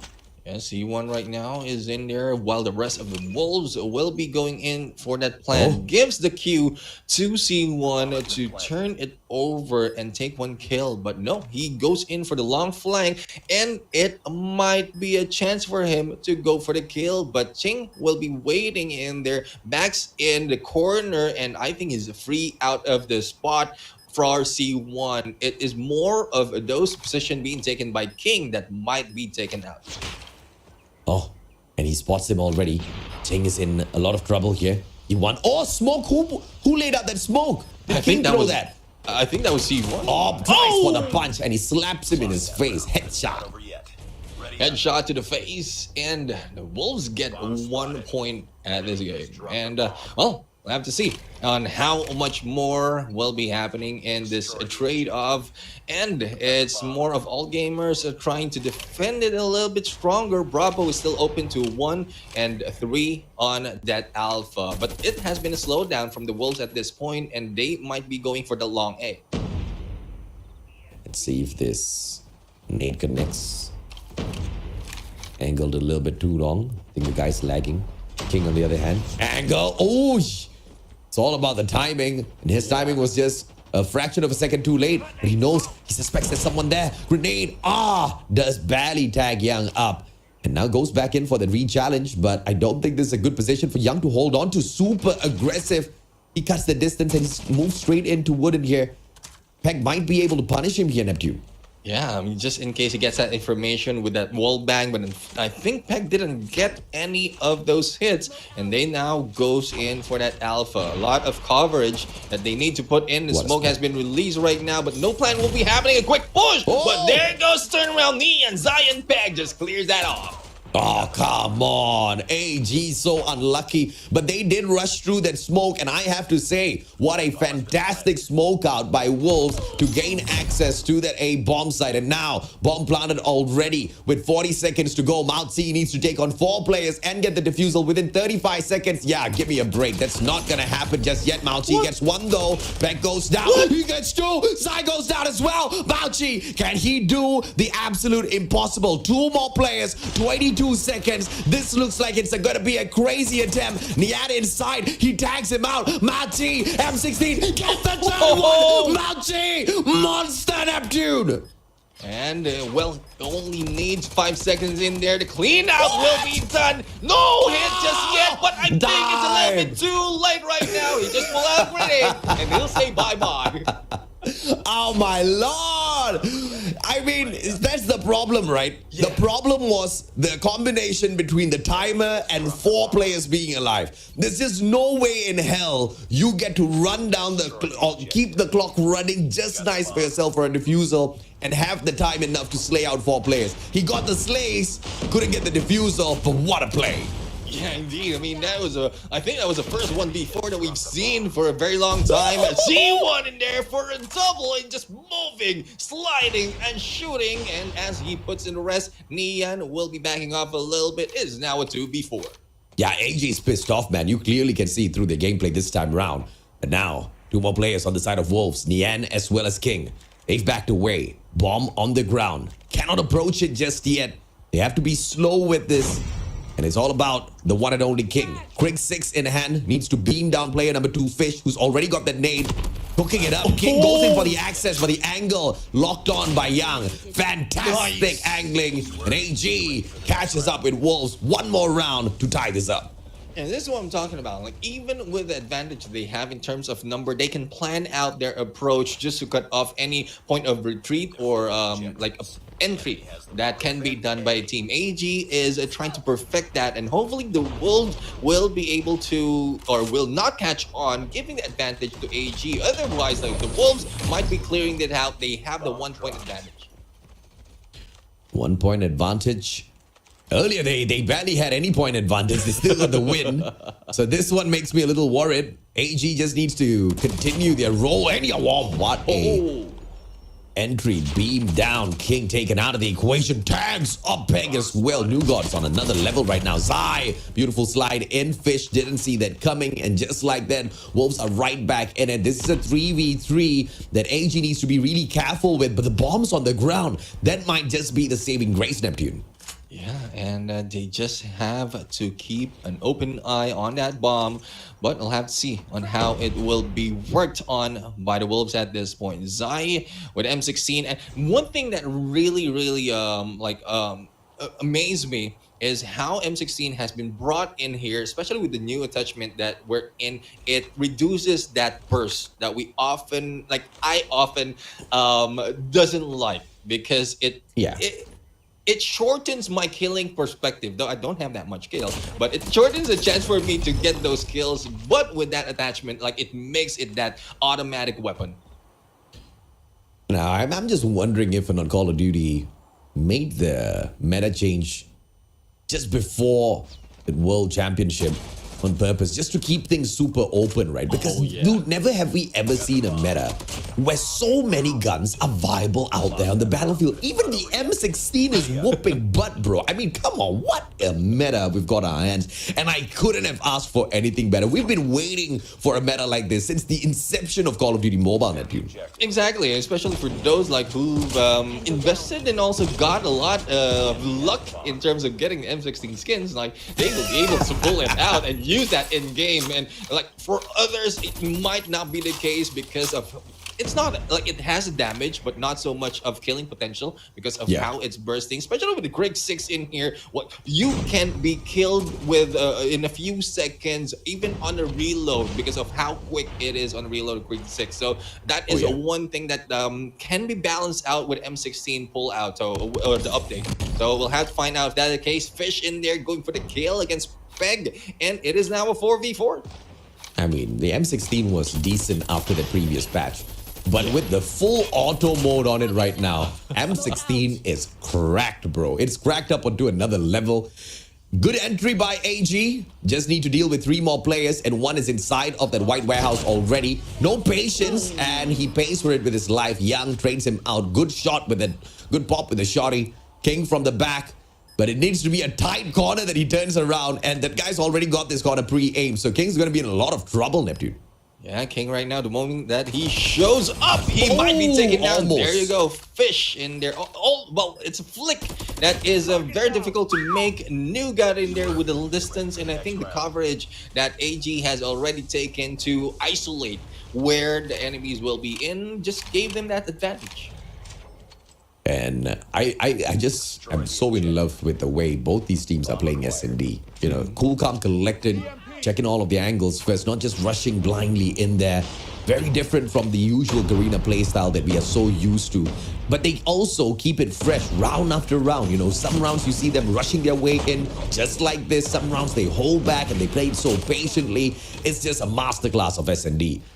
Exactly, like it's like several pace in one game. They go fast, they go slow, and then they go fast again. And this is what's happening. That is one reason why not a lot is surviving in those in the melee weapons already in this, because of how slow they can bring it, and it's more of the aggressiveness of going in, like punching gloves or the melee weapon that is given for those aggressive team. But on this 1v1, Nian just needs to be patient and goes in to hit against New God. Plenty of time for him for the defuse, and the Wolves takes back a point.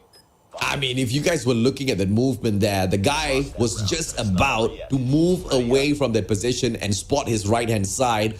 But the moment after he decided to move away, that head popped up.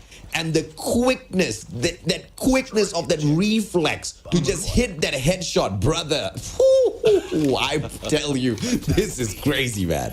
Exactly. I mean, Nian really is something else in terms of the side. And that was just one of the snipers in this team. We've seen Sai in there, as we mentioned, not really a sniper main, but he goes in taking the sniper, king of sniper title. So we'll have to see what more this team has to offer. They are now close to that match point and end for this map. But we'll have to find out. New guy right now going in, spraying, praying, getting that information, but it has not been relayed just yet. Yeah, just because you've got God in your name doesn't mean all of your prayers whilst you spray is going to come true, man. But you know, he goes for it either way. Trick 6. It's not like he's going to run out of bullets anytime soon. Yang, on the other hand, trades out Zai the moment Fish gets dropped. That's a good trade back. But now has to be careful as they do see that B bomb side getting stacked by players from the side of Wolves. I love this setup, AG. They make a lot of noise. They quickly rotate right back around to that A side. But there's going to be a problem here because Peg is still holding down the side at this white warehouse. And Mauzi has to be tasked to get rid of him. Because if Mauzi loses this, that's enough time for Wolves to rotate around. But even before that engagement happens, Wolves is already right back in it. They leave King to take care of the side. Nian gets Yang. This guy is a game changer. Yes, indeed. I mean, he's changing the game right now. And like, I was just surprised of AG. They went in for that push on Alpha, but slowed down in the wrong moment, wherein the rest of the teams have a chance to go in for that push. Mauchi, on the other hand, another sniper, and his name, and he was able to take down Nian. But it's King, Peg, and Ching that he needs to take down. And with a snipe, it might be that difficult.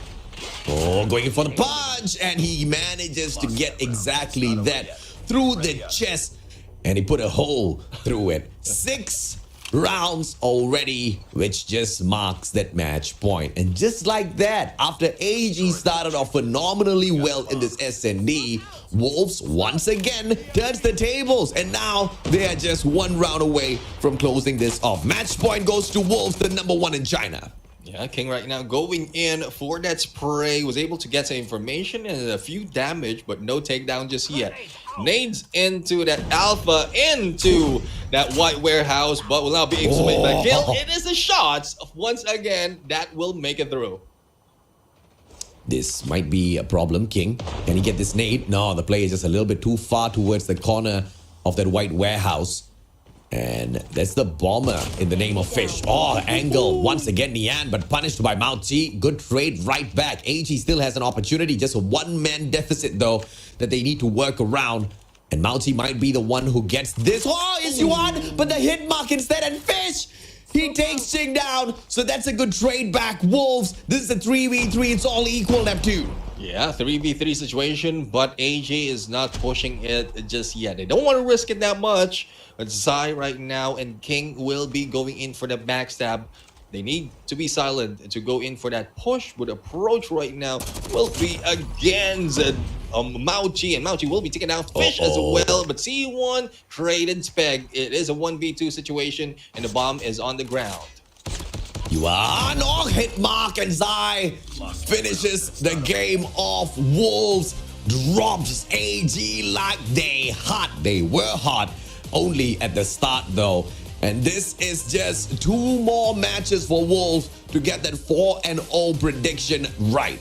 Yeah, I mean, it's getting close to that, and I think Wolves is only pulling, they're holding back into the maps, not really into the whole series. They just want to get these points early into this game, but once we, every time, from hardpoint takeoff, search and destroy firing range, they are not pulling that much in terms of the early start of the game. They just want to be in there, composed and collected towards the final of that moment. And I think it goes back to some of the tactics that we've seen, especially with the interview. Yes. They just read the situation first before they go in and pull out the play. And I think that is why these teams are being successful.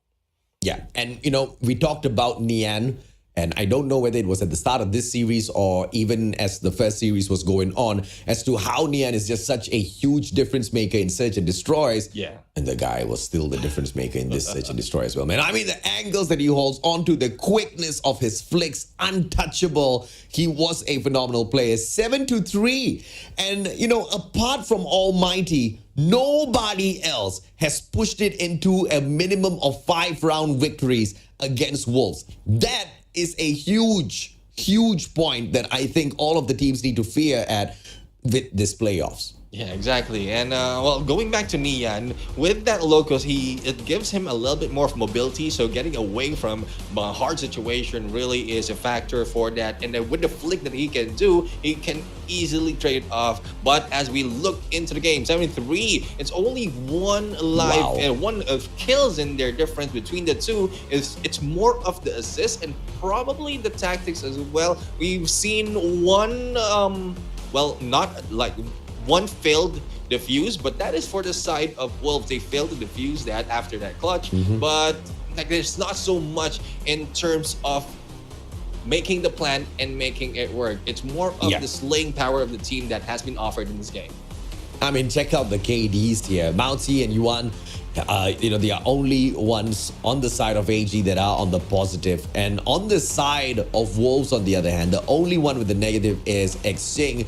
Everybody else is on a positive, and Nian, the guy, hits a 10er. This is potentially one of the first few games where Wolves has not gotten 15 kills out of a single player, but that's also potentially because not just one guy was shining through. Right. Zai stepped up for the team this time around, and King alongside Peg on their own accord stepped up as well when King Singh could not pull off those strikes, man. He just struggled in this matchup, dropping his life 7 times, only getting 3 eliminations, but Nian picks up the well-deserved MVP title.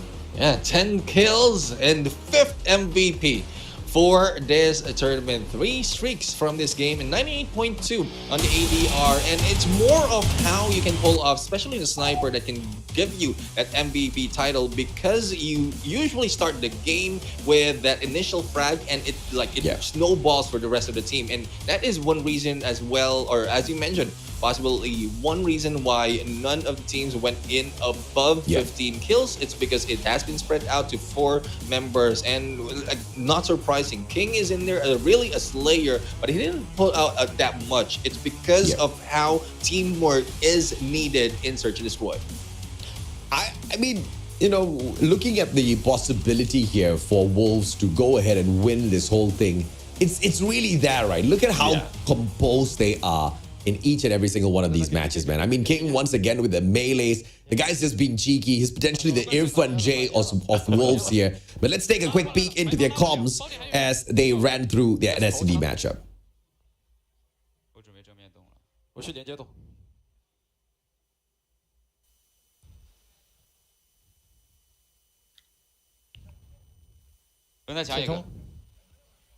No unnecessary comms at all, man, dude. I mean, you gotta love that, man.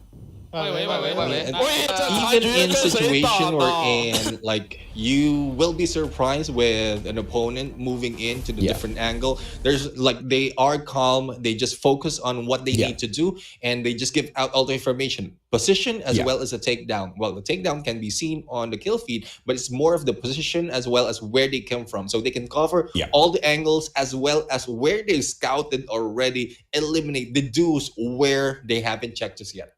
Yeah, and the one thing that I have been noticing about the Chinese players is they don't get angry with each other when one of their players mess up or one of their players don't really get the job done at the end of the day, which is something that you really have to admire because it's not a quality that every single pro team within the Garena circuit actually has on their squad. If there's one thing that they can learn from the Chinese side is that teamwork. Hopefully, that is one of the lessons picked up here going up against CDM overall. And a lot of people clearly are upset. Even until now, people are hopping into the chat and like, where's Smart Omega? Smart Omega's gone. They got eliminated. But it's better being eliminated now rather than being eliminated early in stage 5. Because, there can be a potential of overconfidence here as well, Neptune. But if you get a slap on your face and woken up at CDFI, the potential of you not slacking off at stage 5 just greatly increases. So it could just be a potential overall win for the Philippines. And they might just have to turn around and thank you, Nine, for that a little bit later on. But whether or not that happens still, of course, we have to wait and see. But going back to the series between All Gamers and Wolves, we keep seeing signs of life from AG. But Wolves always finds a way to turn it around. And the moment they start playing and going hard, there's just no comeback from the side of All Gamers. Exactly. It reminds me from the Garena side, ABC Esports. I mean, they start strong from the start of each of the map and then just falter towards the end. We still don't know the reason. Well, I don't know the reason why that's happening, but it's just similar to what AG is doing. And hopefully it's not more of the fatigue or probably communication or like little things that might affect the game all throughout the end because it really damages your gameplay, especially if you're not closing it well.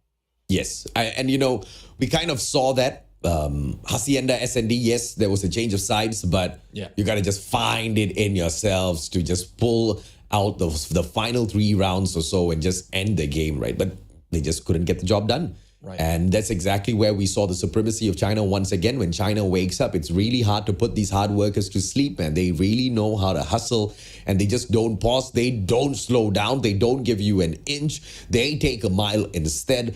And it's pretty much exactly what we see here in the series between All Gamers and Wolves. That first Hardpoint match was a real fun one to watch. It was a real fun one to shoutcast as well because of how it went back and forth and how both teams played it so well down to the very end.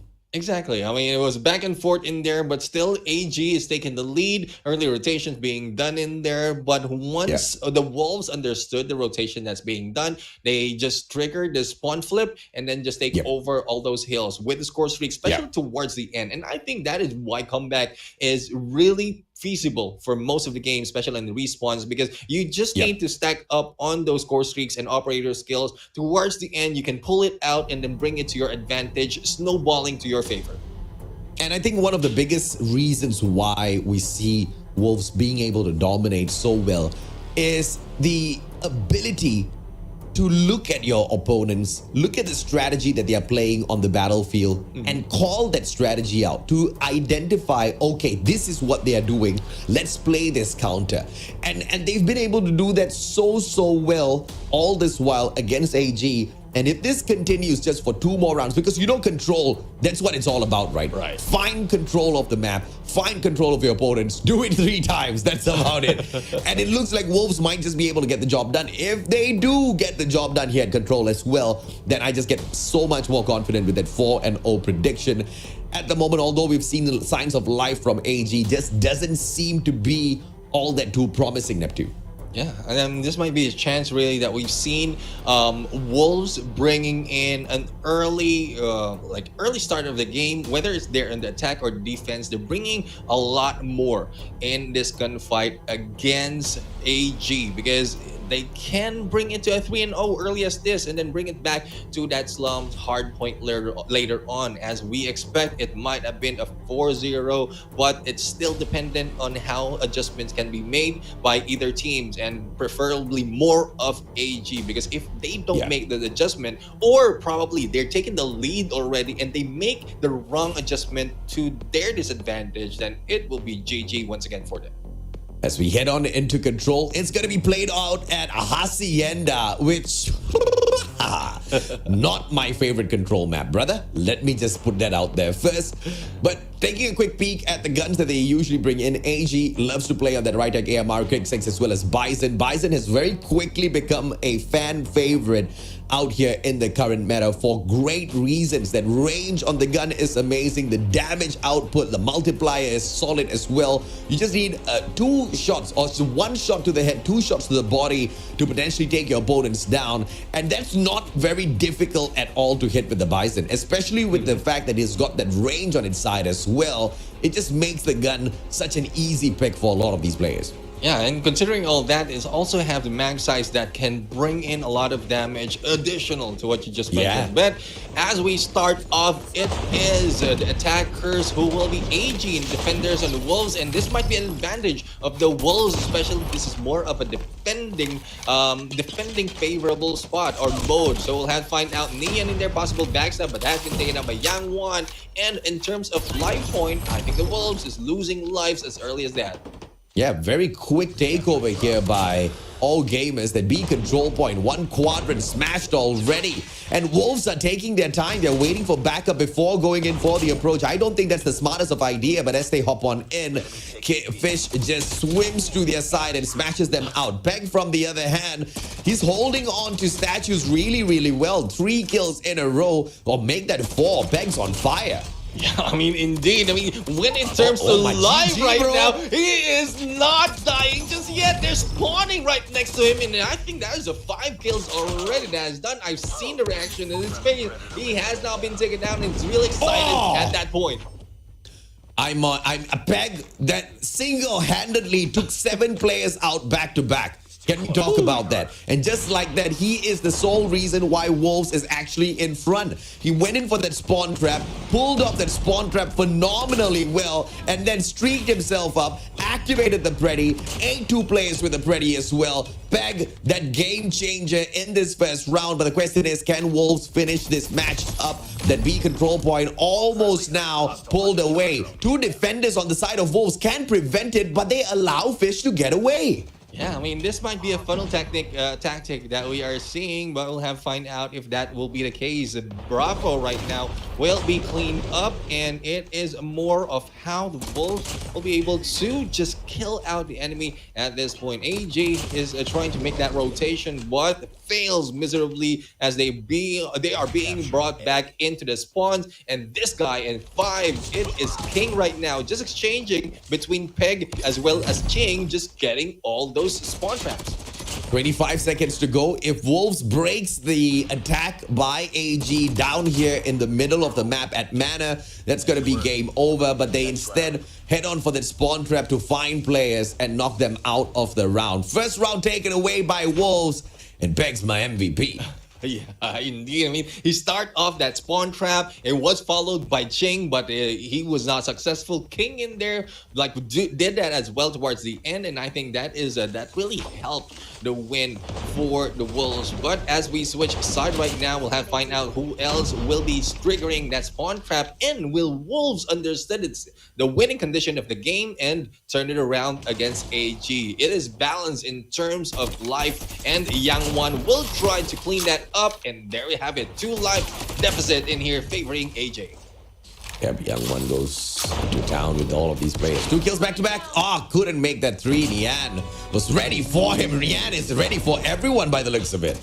Yeah, everywhere he turns, he can get a kill, and it's just up to the information as well as the position is taken. Nian right now, 50 Gs, just being a little bit cautious right now. He don't want to be spotted that early and lose those lives. It is 23-24 in terms of lives, but here comes the Wolves trying to go in for that Bravo push, and it will not be taken that easily as AG goes in, but the punch has been prevented by the grab vortex. It has been prevented indeed, but Wolves now from the back, they're stacking their players in backyard, and 2 of them heading on into Mana as well. They're going in for a split push. They need to win out these gunfights, but that's purely distraction in the backyard. They win out those gunfights, but at the same time, that A control point is under attack. They rotate around the top floor of Mana. This is just craziness out of Wolves. They're teasing all gamers right now. 1 life deficit for all gamers. 17 seconds to go, but the clock is paused as both sides get attacked at the same time.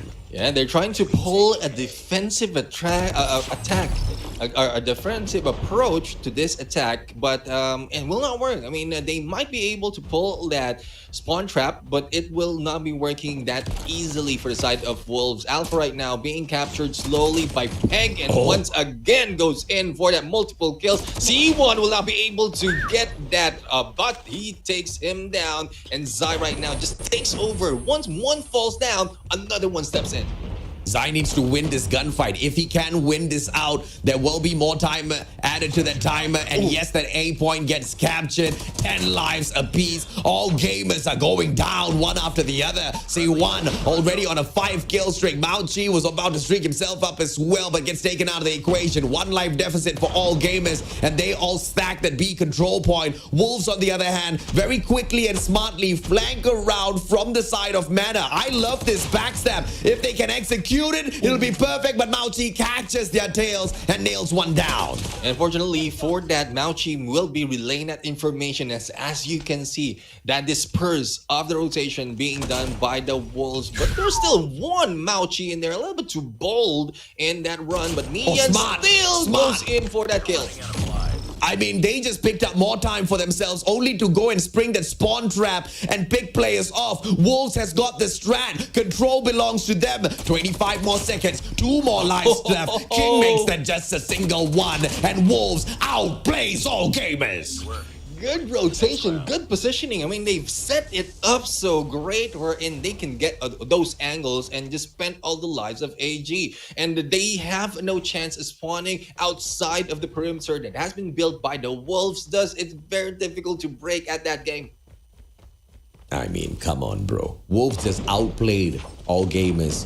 And just when all gamers thought that they've got the dub already by just locking down that B control point, Wolves just circled around and said, hey, I think I've got a different idea here. What an idea that was. I love that. And right now going in, Claw will be wasted at that point because of Fish and AG. Good potential for them, but again, this is not the first time that we've seen AG take a lead. And with Wolves on the defense, they have good control of the situation. Zai right now, unexpected hit in, goes in for the dance. A little bit of cha-cha coming from Zai in there, trying to survive that fight. But this hold down will be advantageous for him. Purifier, but the spawn will not be held at that point. And this might just be a 3-0, 3-0. 3-0 at control and 3-0 overall in the series. If Wolves can wrap this up, 5-kill deficit, make that 6. King wants to make it 7. Let's go. King right now, I mean, the real Slayer, King Slayer for this team of the Wolves. We'll have to find out. Fish right now will be fishing everyone out, but King still goes in for the kill against Mao Chi. Peg, on the other hand, goes in against Nuga. Everyone else from the Wolves is killing the AG team, and Fish is the only one trying to fish out the ones in the water. King finally went down. I think he was on an 8-kill streak. That's just insane, man. With 8 more seconds to go, all gamers have not managed to pull away a single control point. This is just a timer on the tick. All gamers, you need to play the objective, but I believe it's gonna be way too late as Wolves wraps it up 3-0 to take a 3-0 in the best of 7. And this is the Wolves just giving out all the winning conditions. They go in for those kills, and then later on goes in for the time, and then later on goes in for the capture of, no, not the capture, but elimination on the attack. Now, the second one really is the most difficult, I would say, because most of the attackers usually they just go for the capture or probably for the lives. But with you controlling the spawn as the attacker, it is not that easy, and I commend the Wolves for doing that.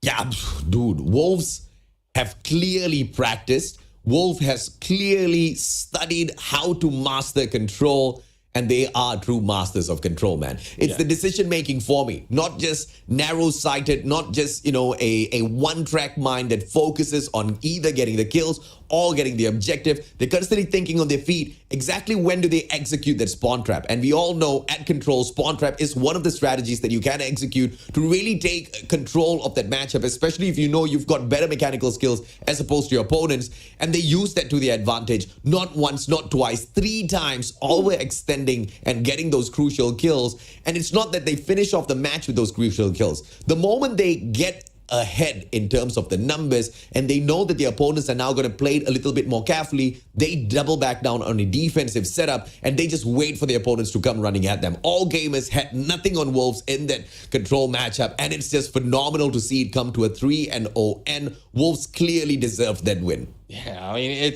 this time the AG didn't put up that game from the start. It was just Wolves all the way. And, well, there's really no chance. The Wolves really want to finish this off early, 3-0 in there, on a 3-0 for the series. And we're just waiting for that final game that the Wolves will be winning to bring it to the 4-0. And we are going back to Hardpoint. But before that, let's check out the team stats for both teams.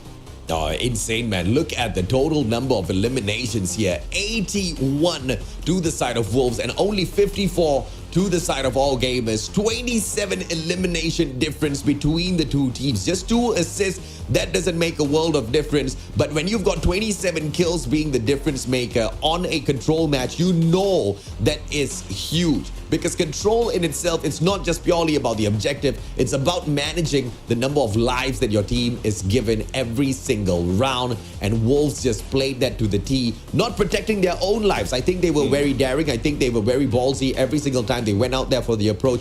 They were out in the open, but their aggressiveness of finding the AG squad and taking them out of the equation was just a thing of beauty, Neptune.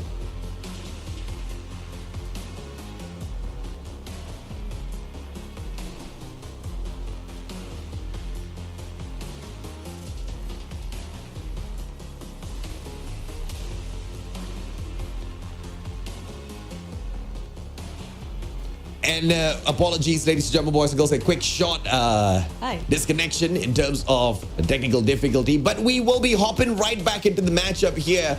We've got Beef Mommy joining us for the next 3 games. Oh, hi. Am I finally back yet? Hello there.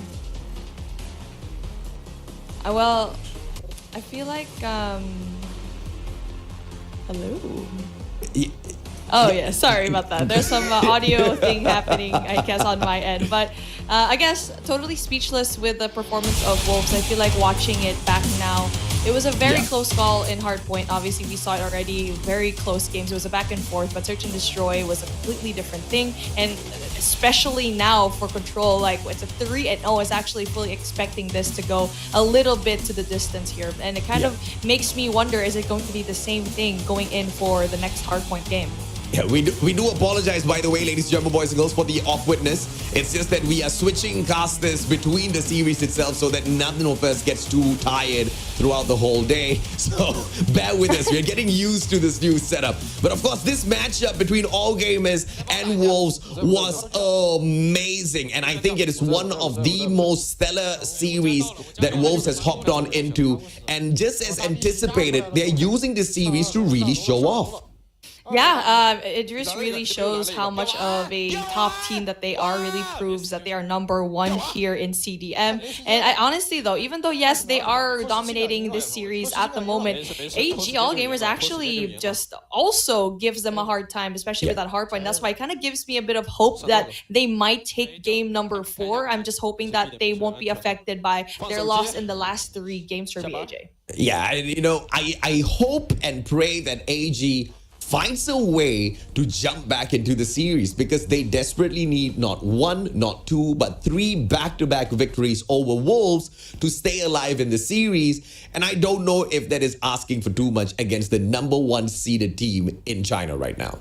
Oh, yeah. I mean, it just makes me really happy that Wolves is actually showing everyone how dominant that they are. I mean, no questions asked. But with that Control matchup, like talking about, I was expecting it to go the distance, like what I said a while ago. But I feel like it's also possibly the map pick that actually happened.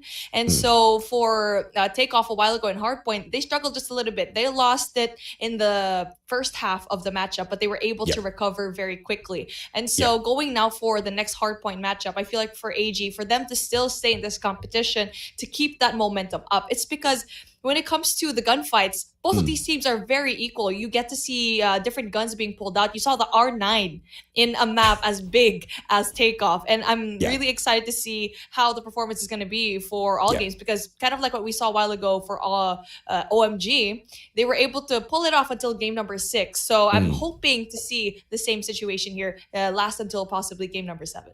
Yeah, the thing that I'm worried about most is the point that you brought up. It's the map picks, right? Because all gamers won the coin toss and they picked Takeoff. They picked Hacienda. They took the L on both of the maps that they have chosen already. And this just makes the situation so much more worse because Wolves is playing against the maps that they are not entirely comfortable with. But it is what we expect out of a top pro team, to master every single map and game mode out there. It's pretty much what we were expecting out of the players of Smart Omega as well from the Garena side. But we didn't see that being played to perfection like what Wolves just showed us. And as we move on into the next map, after winning 2 maps away from AG, now this next one, Slums Hardpoint, is a pick of Wolves. If you can win your opponent's picks, the probability of you winning your own pick is a little bit higher. That's your comfort pick. What are your thoughts? Do you think in any way possible AG can squeeze their way back in here, Beef?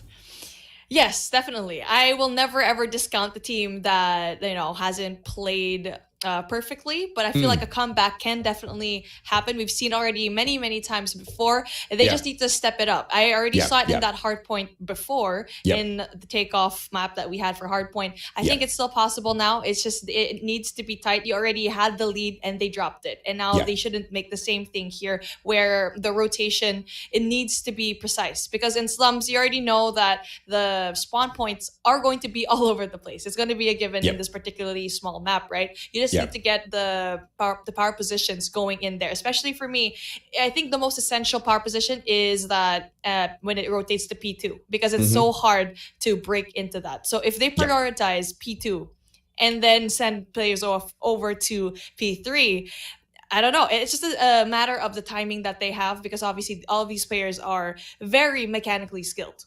Yeah, and when you play Hardpoint, it can't just be a simple thing of, okay, I'm going to pick the second Hardpoint to dominate, or I'm going to pick the third Hardpoint to dominate. You got to try and you got to give your best in each and every single one of those Hardpoints. And what makes it a little complicated is managing the spawns, the point that you just brought up. You get annihilated, they take you off of your spawns. If you want to string yourself in from P1 into P2, it's so important to hold on to the right spawns. And the spawns that we are talking about is just at that Special Forces base, right? It's all about the timing as well. Because you go in a little bit too early, it doesn't fare all that too well. You can't go in last minute as well, because the distance between archers as well as that Special Forces base where you've got a huge wall in front of you, there's quite a bit of distance. So if someone's already hiding there, that just brings me back to the point of timing. You gotta really play it well. A little bit of luck is mixed into the whole equation as well, and you need a little bit of teamwork. You can't just have one anchor holding down to these spawn spots in Slums. You gotta commit 2, but that's exactly where the game of balance happens. If you're going to be committing 2 anchor players, how many do you have on the roam? How many do you have playing the objectives itself on such a small, narrow map, which, swings back and forth on both sides? This is going to be one of those crucial maps that shows us if or not Wolves is going to be the biggest threat over later in the playoffs. So far, it kind of looks like it. Yeah, I mean, with the performance that we see here, it's a pretty clean 3-0 so far. Yeah. But again, like going back to your point, it is very important to get into those positions right on time. I feel like one of those points is actually in P3 when you need to have control of Fountain, because it's right there. You need to see everyone coming else, especially when you have to rotate going into P4. That's still a power position that you need to get. So even though, yes, map is small, but you need to get a hold of those positions early on. I mean, we've seen it already, not too early, right at this very nice point in time where you give your teammates a little bit of leeway as an anchor to really just get into position and control those spots. Final 10 seconds off the hill, that's the sweet spot for me personally for that early rotation in for that second hill or the third hill or whatsoever. Thanks for bringing up P3 and the hold at Fountain, because it's been just mind-boggling to think, why would teams not really focus on that spawn at Fountains, right? We've seen so many teams so far in the competition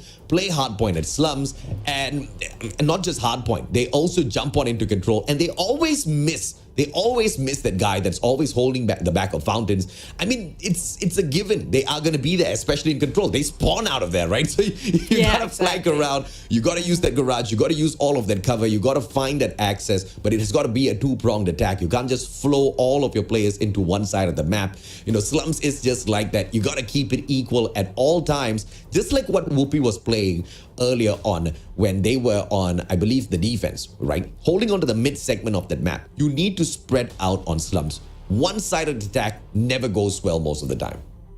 Yep, exactly. You need to spread it out, or else one whole of the map is definitely going to be flooded by a lot of those players. We've seen it time and time again. Every time, every angle, if you miss it, it's definitely going to be really difficult to go and recover. And speaking of trying to hold in an angle, you need to have the proper weapon to have it as well. And so far, you have all gamers spotting the Krig 6, the right tech AMR, and the Holger. And taking a look at the right side, you have a little bit of a difference here, as the Switchblade is definitely going to be a part of the play here. So, I mean, the Holger 26, time and time again, will be good for all those wallbang spots if you can. And obviously the mag sizes is really important, especially if you want to be an anchor to your team, especially with that early rotation. But for me, I feel like the right tech AMR for Hardpoint, not quite sure if that's going to be the best weapon of choice here for a map like Summit in a game mode like Hardpoint. Control, yes, maybe that could be a good pick.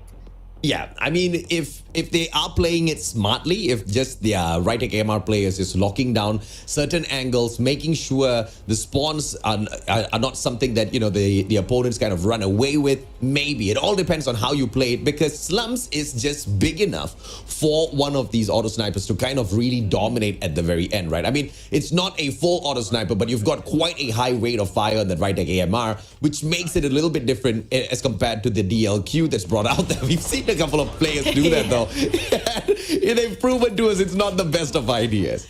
Yeah, I mean, it works out if it works out, if you get it. But then taking a look at that King having already immediately four kills, and it hasn't even been like a complete 20 seconds already here in this matchup. Early rotation, early gunfights being won right now by AG though. They're able to secure that first hard point, and yes, we get to see King having those big 4 opening picks, but does get rid of that power position.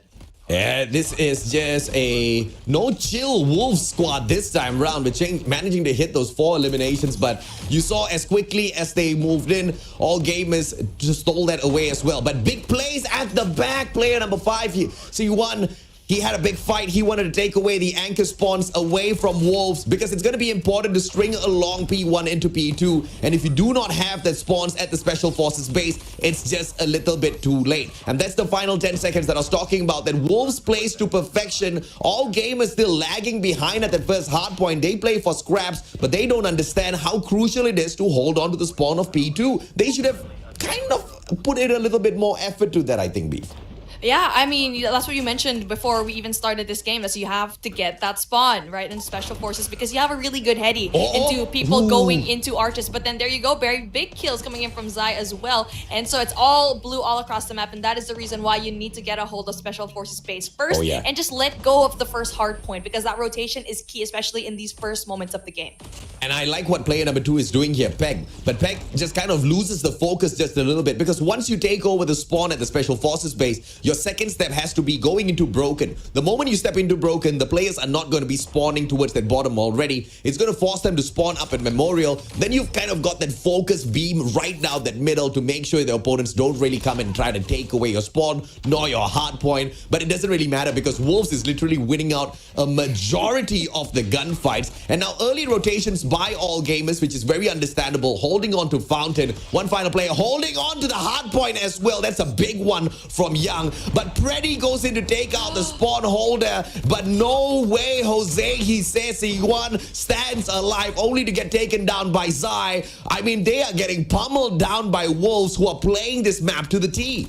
Yeah, they are. I mean, they already know that Fountain is going to be a power position, so they send in 2 players to get rid. Not only that, just a Predator missile as well, but unfortunately for them, Preddy didn't really get anyone. But there you go. It's really the battle of this power position in Fountain, because you already set up for P3 and for P4 as well. But there you go. Gravity Vortex already being pulled out, and the fight for that power position is definitely still going on.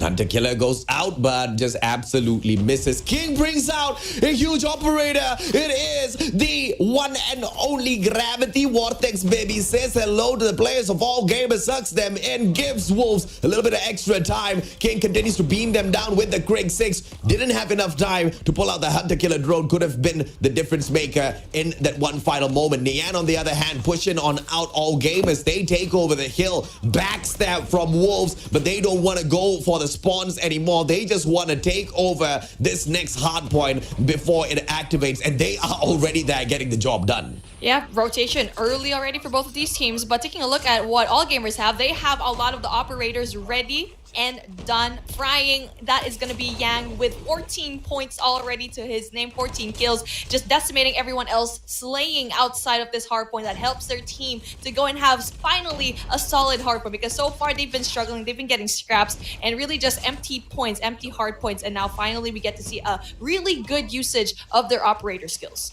And you see the weakness of Wolves here, because they're not flanking around from Junkyard as well as Church to get that backstab onto Fountain, take that spawn away. Instead, they are playing it as rudimentary as ever, just rushing on in, pulling out their operators, winning it through gun skills purely. I mean, come on, that was an insane play, Wolves. All Gamers didn't see that coming. They still had the favorable spawns, but they lose out on that hill. That's insane, as Wolves now puts about 60 points between them. All Gamers are desperate to catch up, but this next hardpoint, if it goes the way of Wolves again, All Gamers gonna be in a lot of trouble.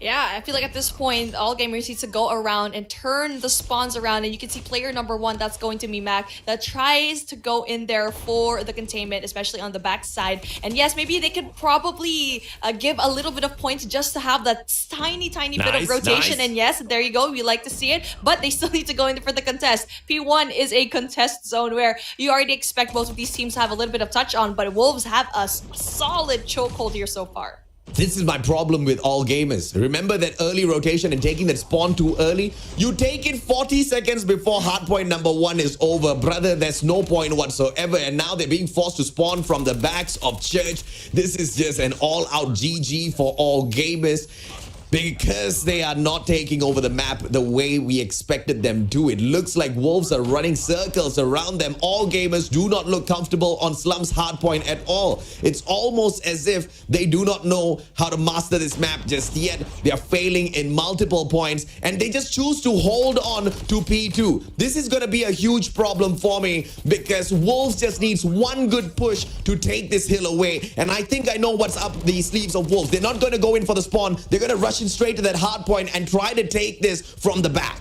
And there you go. They're trying to go in there for those 2 entry points that we'd like to see. But so far, AG's actually doing such a good job at having solid defense here, just getting rid of every single one of the players that are trying to go in here. So I guess they tried to go in there for that early rotation. I actually agree with you. It was a little bit too early, but they were trying to set up here so fast, and hopefully it doesn't really bite them back in the butt later on. And there you go. Speaking of, Wolf still manages to actually go in there for the contest, and even though there's still some AG players going in there for the hard point. So this is the really bad part, right? They focused too much on P2 that they weren't able to contest P1 and also even rotate early enough to go into that P3. That was redemption time for AG, and redeem themselves they did. You go in for a super early rotation. You want to play on your luck. You best make sure you pick up every single point available. They did exactly that. Wolves came in for a little bit of a prevention to sneak away a couple of points. They got punished, and AG's right back in this. They just need to find a way to break the spawn. It's going to be a fight between both the player number 5, King versus C1. C1 desperately needs to win this. He calls for backup. Yang goes in as well. 1v2. They get the spawns, and I think all game. No! Nian prevents, and there is a backstab as well, and Zai is the guy that gets it done. But the gods of RNG give the spawn right back to AG. AG has got the hill as well. We've got a fight on our hands. Wolves isn't gonna finish this off just yet. There you go. Beautiful comeback coming in from AG, and that was just so unfortunate to see for Wolves to go and let go at the very last moment. Not only that, it just looks like they're set up as well for that next hard point, trying to go in there for that fountain control, but unfortunately, God does go down. And there's going to be player after player going in for the funnel into that next hard point. Not only that, it's going to be scrap points as well for them. But Wolves does get a little bit of that slice of that pie. And boom! That's a perfect one coming through from Fish, because he took Nian out of the equation. Now the spawn is going to be stolen away from C1. C1, is he going to be able to trigger it for them? And yes, All Gamers, they've got the hill, they've got the spawn. All they need to do is just hold on to the points. 50 seconds, jump on it, Fish. Fish just playing it patiently, trying to bait out the players of Wolves instead, but he fails. Banu got from the back, Young as well with the switchblade. Everybody winning their gunfights, and All Gamers just so close to getting themselves themselves right back into this matchup. But Wolves are so close to finishing off the game as well. 41 points more to the end line. All gamers cannot drop a single beat. And now, speaking of not dropping a single beat, they're definitely going in for the kill, because so far, everyone else from Wolves is actually funneling into one little area. They did try to go in there for the backstab all the way to the rotation from P3, but then they did lose that gunfight. And now this is where you get to see all of their operators finally come out, but then of no use because they're still not able to go in there for the contest. And just like that, we are only a few points away from each other, 209 and 181. And you can see here, all gamers already into a perfect position where P1 is already there. Not only that, they also have sights over into arches.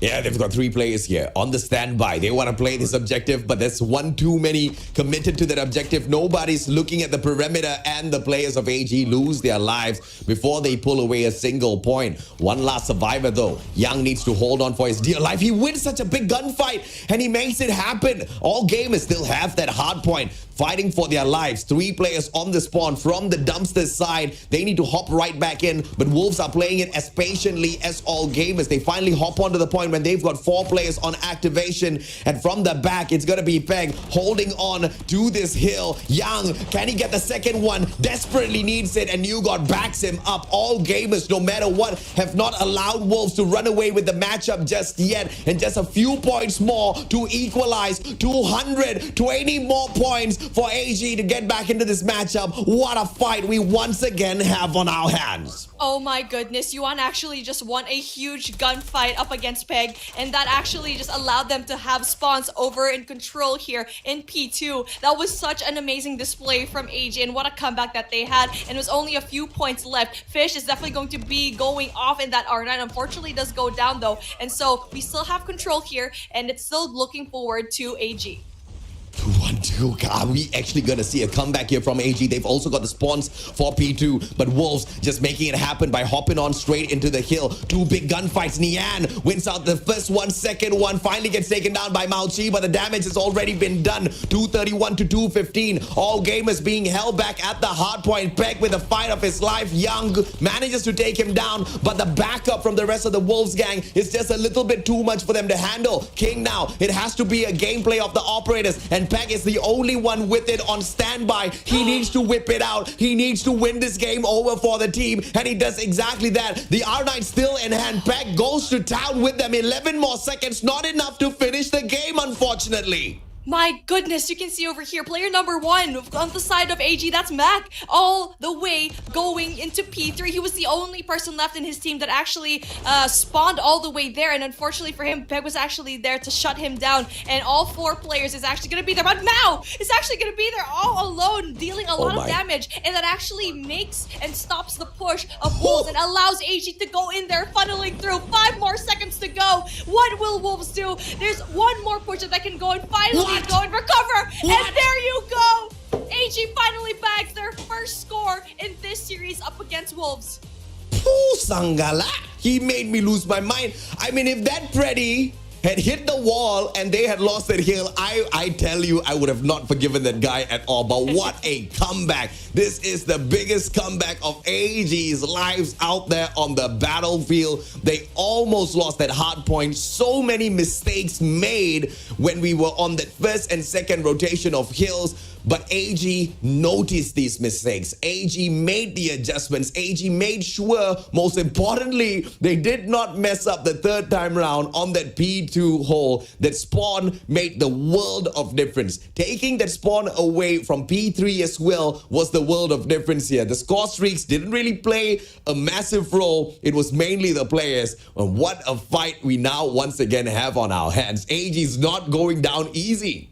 It was the gods of RNG that spawned Mao near P3, where he was greeted. That didn't even happen once. It happened twice. He lost that 1v1 against Peg, and I thought, okay, he's probably going to be spawning all the way back into P2 again. But no, he spawned at the same spot. But yes, greeted by 4 players, but he was still able to kind of stop the push all to himself, and that allowed that few seconds that he did winning those gunfights allowed his teammates to funnel through into P3 and getting all those fire positions done, and that is done and dusted. Whew, you should not discount a team even though they're about to lose. Maybe that's just the fire that they needed to keep going. Oh, absolutely right. And they were so close to losing that. And it was the biggest fight of their lives, mainly because they were so low in terms of points. And the Wolves squad was so close to closing it off as well. And they've been really just dominating the map and dominating the spawns all around on slums. We discussed this at length before starting off that matchup as to how important it is to manage those spawns at slums because of what a small map it can be. And once you kind of get to control the pacing of the spawns, you really know one thing which gives you the win automatically. Where your opponents are going to spawn out from, where you have to look, beam them down, game over. But AG just had this phenomenal fight in them where even in the most difficult of situations, they fought their way back. And it's not like they were the more dominant team in terms of gunfight throughout the whole series. They have been a couple of steps behind Wolves. And look at how close this is. 167 to 164 kills. Wolves still gets a little bit more. Yes, the assist may be higher on the side of all gamers, but that means absolutely nothing. 3 kill difference, and Wolves still loses it to all gamers because of just extra 14 seconds on the hill. And it's just really, it's those last moment things. Both of these teams did not waste any seconds. And even, yes, I feel like in that last P1 that we had, I would just like to commend Wolves that they didn't step on the hard point because they knew that they weren't in position yet. And you were shoutcasting that. It's like the patience of this team just really paid off. But if you're fighting up against a team that wants to win and is giving their all, you should definitely watch out for that as well. And we saw it, and it paid off eventually. And again, another player from AG that I just wanted to commend is actually Yang. 41 to his name. And yes, there's a close number going up against Wolves, but this guy has been slaying. I mean, I wish this whole series could have been back and forth, but it was only this Hardpoint matchup that was back and forth, which once again shows us that Wolves can be exploited in hardpoint matches. This is not the first one, but it is the 3rd loss overall in the competition for Wolves at a hardpoint game. They lost to Almighty at Standoff. They lost to Dunia Games at Slums. And now, once again, they lose at Slums, this time to the side of All Gamers. And these type of weaknesses exposed early on might not fare well for the team towards the very end, as well as later stages as they continue their journey in Call of Duty Mobile. Yes, and this was the Wolves pick. This is their map pick, and we're going finally up next to Standoff, where, again, this is the AG pick at this point. And so hopefully this is the momentum that this team needs to finally show off, because obviously with that firing range S&D that we saw, it was just the Wolves were on a league of their own. And so I feel like for Standoff, since this is the pick of AG, I am hoping that they perform way better in this non-respawn game mode. And now that they have the momentum, it's definitely hard, yes, because they have to win all games from now on, which is not an easy task going up against the #1 of CDF. But hey, what's their name? All Gamers. So maybe they might just win all games. You never know. This is like a preview as to what's to happen. Oh, I love that. Yes, all gamers. They're going to win all games today. Oh, I'm going to bet on that, AJ. If they do win all games, I'm going to print out their logo on my shirt, my next cast, and I'm going to show it off to the street. You better keep your promise. I think I will. You know I will, my dude. Out of all the casters that you've done it with, you know I will. But okay. The probability of that happening is really low though, because now they've pissed Wolves off. And Wolves had a good chance of closing the game off, but for some weird reason, they were jumping off of their spawns. They were rushing at the players of All Gamers. They wanted to go ham against them, but I think that was the gravest mistake that was made by Wolves. Underestimating All Gamers, underestimating them to a point where they thought that if they just rushed in looking for a couple of kills, they can get the hill, but they were severely punished. Question is, can All Gamers actually manage to punish them yet again? As we head on into Standoff S&D, the last time we saw a Search and Destroy, Nian put on a fantastic show. If Nian puts on another great show, it's going to be a problem. Oh, yeah. It's definitely going to be a huge problem once this guy absolutely just pops off, right? So I'm having like a little bit of a pickle here because obviously Standoff, It's a classic game mode, yes, but it's so reliant on your snipers to get those sightlines, to get those opening picks. And for AG, we need to see the performance as well, because obviously Wolves has a little bit of an edge having such indomitable sniper presence on their team. We do apologize for the stuttery broadcast, ladies and gentlemen, boys and girls. We'll try to get that fixed as quickly as possible. Before we head on into our Search and Destroy matchup, at Standoff S&D, we have seen, moments of moments of brilliance from all gamers in Search and Destroy. But very specifically at Standoff, they have not played this map just yet. We've seen them shine at Slums. We've seen them shine definitely at Summit against Change World 7-0. And we've also seen them steal away the victory from ABC Esports in the 18-round cracker at Raid. But Standoff, a map that they have not played yet so far, this might just be a problem. The saving grace here is they are the ones who invited us into this map. So maybe they've got something that, Wolves just does not know what to expect just yet. But we did see Wolves play this map in the past against a very, very good S&D team, Weibo, but Weibo literally got blown away by Zai. Yeah, I mean, it's just really a matter of a cocktail, right? Maybe that certain team that you're up against, maybe they're your kryptonite. It just really depends on what kind of situation that you're in. You could be really strong in this map, but up against a certain team, maybe you're not. And that's why it's so interesting to see from the group stage, seeing all of them for the first time here in Knockout Day 1, and just really see how well all of these teams play together. Like a while ago when we saw Omega go up against Q9, I feel like that was such a close game. And if it was a different team, it could have been a story. It could have been a 4-0. But here, it's just like, I'm not looking very positive for the side of this matchup, especially for the side of our team that we saw a while ago just do so well in Hardpoint, because you've casted the past few days. So obviously, when it comes to your statistics, how is it looking like when it comes to AG, when it comes to this map, or this game mode rather? 75% win rate, which is not bad, right? I mean, 75% is still good. 75%, you get it, and you don't fail your tests in school. But the problem here is Wolves has got a 100% win rate on S&D. And what makes the win rate of that 100% even worse is no team has been able to get more than 5-round wins against Wolves. Not even Almighty. So that might just be that secret sauce in the hands of Wolves right now. All gamers need to give their all. They need to give every single bit of themselves in this S&D matchup. They cannot afford any mistakes whatsoever. I mean, thank the Lord it is the map pick of AG at Standoff S&D, because they desperately need some sort of advantage against Wolves, who have been phenomenal at Search and Destroy so far in CDFI. Yeah, maybe this is the turnaround that they needed. Kind of like a trick of the hat. Because so far they haven't played in this particular map yet. And so, I don't know, with a performance that any of these maps can actually be good for Wolves, because what you said is 100% win rate for S&D, especially up against a #1 team of Garena like Almighty, who has been one of the best S&D teams in recent years. It's a really tough, tall thing to perform here in this particular matchup, especially since the pressure is high. But it looks like that all gamers are actually good under pressure. Similar to, I feel like, Omega, because it could have been an easy 4-0 up against Q9 a while ago. But for here, they did not give up. Maybe a reverse sweep is in order, but again, it's going to be very difficult, especially since we need players to pop off, the snipers to pop off and get all of those long angles. Well, Anupam Srivastava thinks that it's going to be a 4-1 to Wolves. Let us know exactly what you think. Whether or not all gamers can fight their way back against the #1 Chinese team.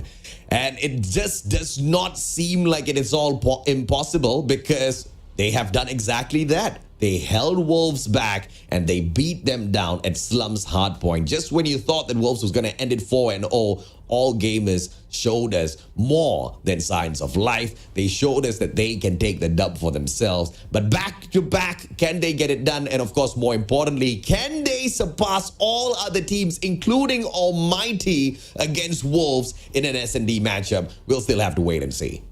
And I'm excited to finally see what All Gamers is all about, especially with their S&Ds. And we already know it. I'm very excited because, I mean, obviously we've seen teams not perform their very best, but it just really depends on the circumstances that they are presented upon. Because for me, we've seen teams not have the best statistics, but still shock us at the very end of the day. And will it be this game? We're still going to look forward to it. Obviously, we possibly have a game number 7 still in the midst because the fight is definitely still on here for All Gamers. They did give us a little bit of a fight, an amazing fight into Hardpoint Slums, where very well it was the map choice of Wolves. They could have ended it there in our map up number 4, but we are going in finally for our search and destroy, where you need the best weapons to go and perform. And taking a look at what we have for All Gamers, we do have the Krig 6. As per usual, both of these teams, or all of the teams rather, will get this gun because it is definitely cracked. And for the both of these teams, I feel like it's just the difference of which sniper you're going to use. So again, very similar when it comes to the gun choices here. Very, very similar. And of course, you can expect the double snipe setup on this search and destroy standoff. It is the map pick of All Gamers as they fight for their lives, as they fight to stay in the competition. If you drop the match, if you drop the ball, you get kicked out. The winner moves on to the next round, moves on to the next stage. And you know you desperately want that for yourselves. Question is, who's going to be able to earn that spot to go up against Q9 tomorrow? We'll just have to wait and see. Sorry, day after tomorrow, I have to say, because tomorrow we still have got qualifier rounds. No You Gaming takes on Blacklist International Ultimate, and Almighty takes on the Indonesian Giants of ABC. And there you go. Starting off our S&D here in standoff, we do have a 3-2 split for AG. 3 people stacking A and 2 people right here in back alley, which is going to be a really good deal because that is the default setup that we have here. But taking a look at Zai, had a very cheeky spot where he's going to be prone there. But see, Yuan actually got a very nice kill off of Nian. Now that's definitely going to leave a hole into the mix-up of Wolves right now. Let's see if that man advantage can help them secure this victory. They're on the defense and they don't need to rush this. Just need to hold on to their horses and allow Wolves to run at them and take that victory. Trophy system played perfectly well. Yuan doesn't need to back away and he manages to strike yet another one down, but Zai trades him out. Zai gets a double, only for Young to find him once again. And that man advantage to the side of All Gamers, and they continue that advantage. King, the final player left. Bomb's going to be down, so it's going to be very difficult right now for Wolves to actually go and retrieve, and Mao gets those wins, gets that gunfight, a really huge one for them, and that is definitely confidence that they needed to keep up in this search and destroy. And that was really good. They waited. They were very patient when it comes to their defense, which you should. When it comes to the defense, you shouldn't over-aggress because who detects the pace of the game, that's going to be our attackers, which is Wolves. And so a different kind of play right now, a rush going in through Grannies. Now that's going to be really big. That player number 2 coming in from the side of Wolves is going to be in trouble. That's going to be Peg. Right in Hotel, Fish overextending and punishes Peg. Unfortunate for Wolves, it was just a little bit too aggressive. And that finisher from Fish was just way too good. And now, once again, the pace gets slowed down by Wolves after losing a guy. The bomb out in the open. Zai's just trying to control the pace by spraying down Mao T, but Mao T just gets tagged a tad little bit and backs away. Safe place by AG. Should save them a lot of time. But now, Tsing on the bomb side already. No nades to stagger them. Yuan in here for the flash first. And my lord, God nade onto New God himself. Yes, as if they knew that there was going to be 2 people there. And this is one thing that I really recommend with all of these teams playing here so far is that they definitely know how to cook up a nade. And now Siwan gets one more. And it really just puts that icing on the cake right now for AG. And it looks like the confidence is back, especially knowing that this is their map pick. They know this map at the back of their hand, and it really shows. And it shows that they've got not just the confidence, but the map mastery of standoff. S&D has been quite solid for AG so far. Wolves have been a little slow on the attack. This is a little bit of a surprising maneuver from them. But I think this is where the rush comes through. But 2 players already on standby for the defense. Young beams one down. Fish takes out the other. And AG are once again in control. My lord, blind shot from King, and it connects. Ah, that was a beautiful shot off the smoke. And now we're slowing things down yet again as bomb is going to go down, which is going to leave Wolves in a very tricky situation because AG knows where the bomb is. And now they need to move as a group. They need to move as a unit because at this point, when one gets picked off, they're going to have a very hard time to recover. And so a good deal for AG right now to just stay put because there's no need to over-aggress. 2-0, all gamers. Can they take this all the way through? Yuan finds King. And the play is just breaking down for Wolves. Inch by inch. It's 4v2. Looks impossible for a comeback in this round alone. And Mauzi finds Nian as well. It's all over. Zai, 1v4. And he is on the attack. Bomb on the ground. This is a little unfortunate. Two players circling around. And Zai gets caught out. My lord. AG running circles around Wolves. Yeah, there needs to be a different response coming in from Wolves. There needs to be a 5-stack all the way into one bomb site. But obviously, it's going to be that A bomb site that you kind of want to go for. Because usually, if you want to go for Bravo, that's like the last-ditch effort that you might have to go to. But it doesn't seem that way. They're going in there very slowly. And that allows AG to go in very deep. One into the gas station here. But then moves away. See, got nade maybe. Goes in for the toss. No, oh, manages to connect. Just keeps the play a tad bit. Yeah, wild wall bangs coming through. Doesn't get the shot, but bang, good slide in. Finds Young, who does not check his corner. Gets a little trigger happy and pays for it with his dear life. And the bomb gets planted at the same time as well. Wolves have got the advantage. This might just be the first round that they pull back. AG needs to watch out because Wolves can make that comeback from a mile away. This is way too close. Ah, it is way too close. And now you get to see a 5v3 situation made into a 3v2. Still very doable for an AG clutch. But with King getting that kill, it's just looking like it's not going to be that easy. But you see Yuan. If he gets that kill, everyone else is actually so far. He can go and defuse this bomb if he really wanted to. But he looks like he wants to get that one more kill off of King right now. Goes in there, aggresses, spots him, doesn't really quite get the shots. There you go, gets the shots. But then with 6 seconds left, he still needs to go in there for the defusal. And no. Oh my goodness, he could have gotten the defuse if he actually stayed there, but he went for the kills instead. This looks like a blast from the past, eh? It looks like reminiscent of a round that I saw earlier on, which was the exact same situation. Got the snipes, got that clutch in terms of eliminations, but could not save the bomb. Time was just not on his side. Way too unfortunate of a round. But it's all right. Let's see exactly what else Wolves has got in store for us, because all gamers, they do have a 2-round advantage here. That's quite a bit to play with.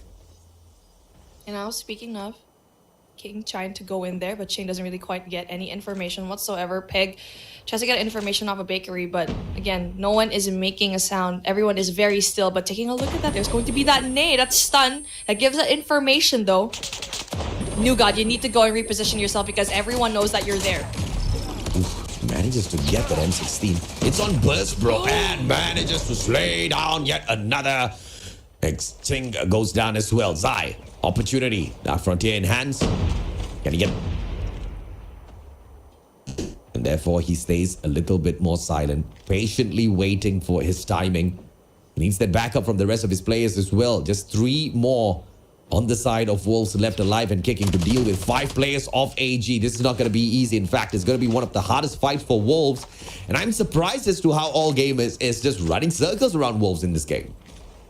You're absolutely right. Not just that, they have to pick up the bomb that is going to be stuck in B. Then it's a good thing that Mao actually just chills out, doesn't really want to go in and force because he knows that some player from Wolves is actually on hot on his tail. There you go. Very good time to go and pull out that stun. Finally gets Zai, and it's going to be a very difficult 1v4 situation, but King does get that kill. Needs to go in for 3 more. 1v3, make that 1v2. Can he get yet another wall bang? Doesn't connect perfectly. It's all about the timing here. Player's going to rush him. Footsteps and Mauzi manages to pull the team forward a little bit more. 4-1. And all gamers are proving themselves against Wolves. What a play. What a series. Wolves needs to go in harder. They need to be very aggressive. Now they're all into the last few rounds of their attacking round. And now it's still going to be the same thing.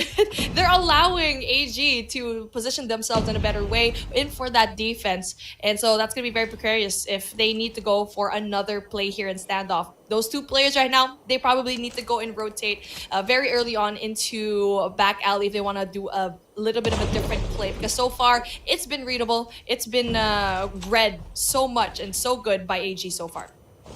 Nian hasn't been hitting those snipes like he was in the previous matches. The timing's all off for this guy. And the patience play from Xing instead. Pace off Craig 6, beams through the wall. Can he get yet another? All play slides right in, punished by Yuan. Has got the secondary for the pop. Zai on the other hand with a shorty, but gets beamed down by the M16. New God, still the God who's continues circling around. Nian, Locust in hand. Can he pull this right back for the squad? Wolves has been struggling all throughout this matchup. And one more round here before we do manage to see a little bit of a difference potentially from Wolves. I love how patient all gamers are. They don't have to move at all. And their positioning is just really good. They know where the bomb is at. And for Nian, probably needs to switch out his gun really quick. And Peg is going to be in a world of hurt because one person is going to be greeting him. That's going to be Mauchi. There you go. On the defense later, Wolves might be able to make that comeback. This was pretty much a little reminiscent of that game that Smart Mega kind of dropped the ball on at Hacienda. Might just happen to AG. One just has to hope and pray that it's not the case, because look at the scoreline here. We've got a 2-4 at the switch of sides. It seems a little too awkwardly close to that Smart Mega. I know. Oh no. I'm having war flashbacks right now, AJ. I'm just like, okay. Now we're finally switching it off where on the defense it's going to be on Wolves. And there you go. They're wrecking havoc right now, Zai. Yep. I can't say I didn't see this one coming, man. King takes down Yuan. One final player, New God. Can your M16 save you now, my boy? Circles around, bomb on the ground. Can't find anybody just yet, but he needs to deal with all 5 players on the side of Wolves and get the bomb planted within the next 1 minute, 27 seconds. Man's on a mission impossible. I don't know whether it is going to be possible for him to get anything out of this. But then the information does come through because you can see timing. 2 players might actually, could have been a collab. Could have easily been a collab. But then there you go. That just allows Wolves little by little inching through a 4-3 right now. 1 round in between them.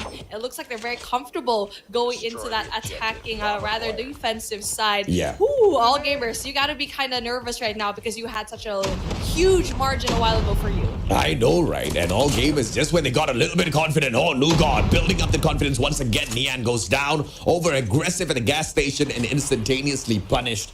And the rest of the attacking side, they double down in towards that hotel yard. Are we going to see a B bomb plant coming through as King shuts down Yang? I think that will hold them off for just a little bit. Bomb might just head on over to that A bomb site as usual, but it's all about that setup. 2 players on the defense already. The one and only Xing as well as Spec. They can't get the job done. Mauchi with the teaser shots out of the M16, but Yuan with a backup. What a play! And Wolves lose those 2 defensive players. Bomb site all open. Oh, I love that play coming in from AG. They wanted to check their corners, and they absolutely did. The patience finally pushes through as Fish and Mauchi is so good when it comes to that bait and switch situation that happened over there. And now it's all up to 2 players coming in from Wolves. That's going to be Zai and King, which have been the top performers of this S&D matchup. A pretty good, solid retribution on their end because they do have that snipe. But then look at here. It's going to be Mauchi with the M16 waiting for them, both being prone. It's all about the luck. It's all about the timing. What a shot, King. That flick is just too good. And now, 2v3. What a quick shot once again. King on fire. Zai shuts down Fish. It's a 1v2 all of a sudden. Mauchi holds onto the corner. What a slide in. King, my lord, slices his gut open. And all gamers, they still manage to get the job done. It is a phenomenal matchup, no doubt whatsoever.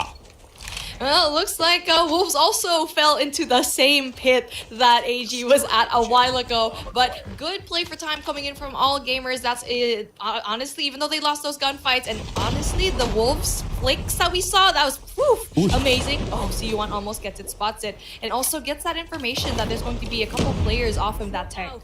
Good defensive slide right behind the tank. It's going to be blocking off all of those shots. You can't wall bang through that guy. Yang, on the other hand, circles around. Hotel's going to be the play, but nobody else is at Hotel yet. Everybody else is stacked up against Granny's house here. Everyone's waiting for that welcome to be thrown out. Malti spots out Nian, punishes instantaneously, and all gamers have the advantage once again. That was such a good redirection from AG because they gave that information. Yes, we're probably going to go in for that back alley push, but that just played Wolves. They made a really heavy stack going into the back end of the map. And very, very good kills coming in from Fish, getting that double piece. So that just gives them a little bit of leeway when it comes to having that rotation and giving Mauchi actually really important shots. But King, with a beautiful kill, possibly, I don't know if he can go for this 1v5, but hey, this guy's absolutely killer when it comes to the snipes. Well, he gets hit marked and Mauzi finishes him off. Dirty plays, and now all gamers match point on this S&D matchup. Their pick and standoff seems to be the greatest blessing they've got right now.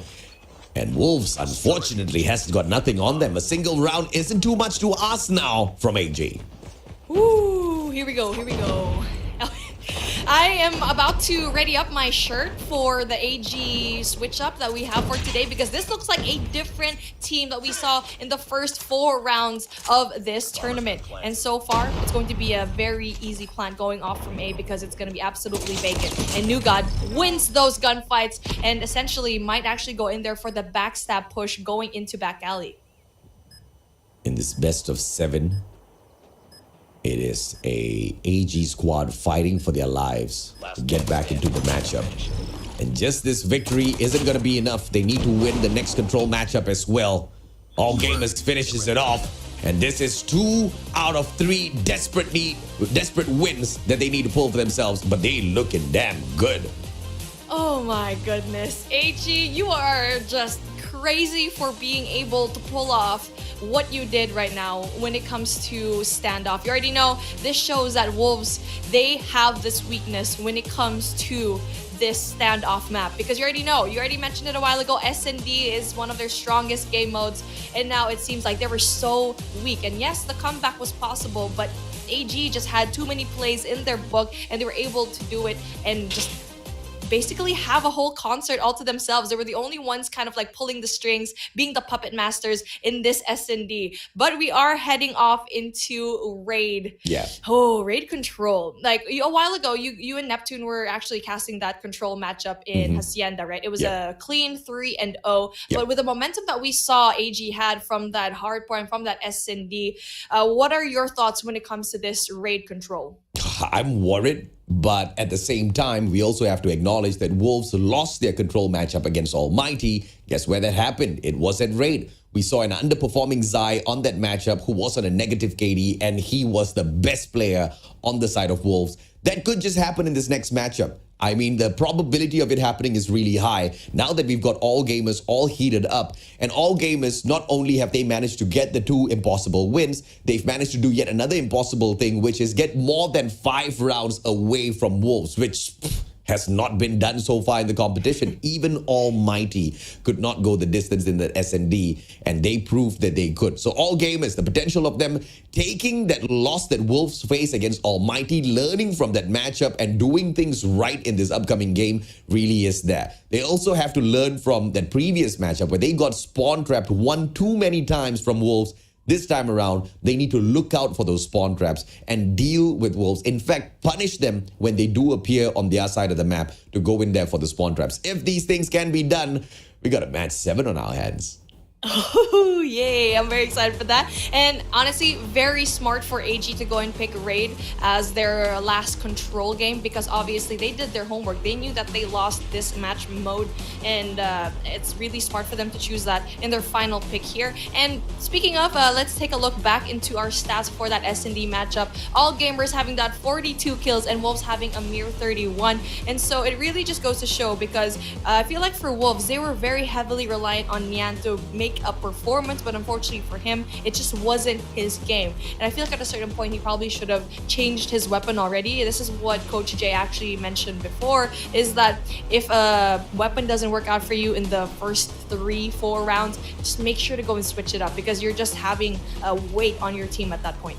Yeah, especially if you are still hunting for your own comfort pick in this season, because so many viable guns out there on the battlefield, you are spoiled for choice.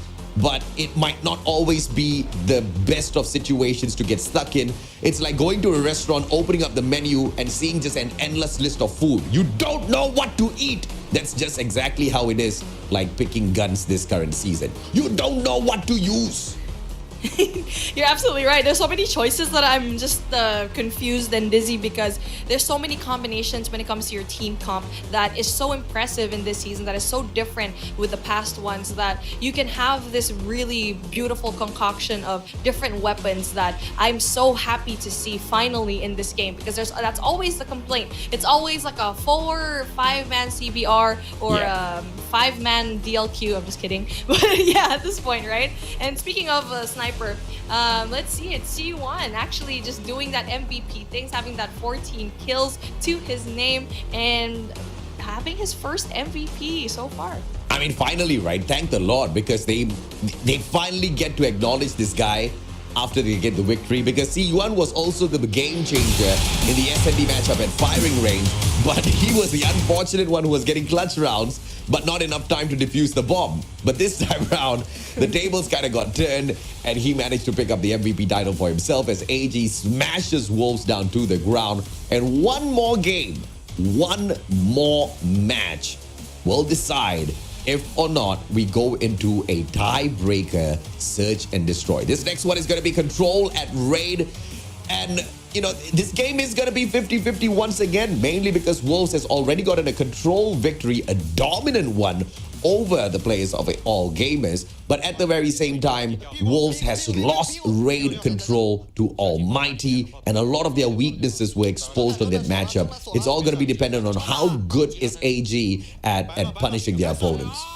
Let's see if the Giants of today will keep struggling in raid control, because in our game number 1, we got to see Omega definitely having such a great time in this map, and obviously they were down a lot, and so that was the map that turned things around for them. And like what you mentioned, Wolves did have a very hard time in this map as well, and that also for AG, they probably knew that as well. And so for them to choose this as their control matchup for today is definitely going to be very key to that success, to bring things into that summit hard point that we love and would probably expect to see.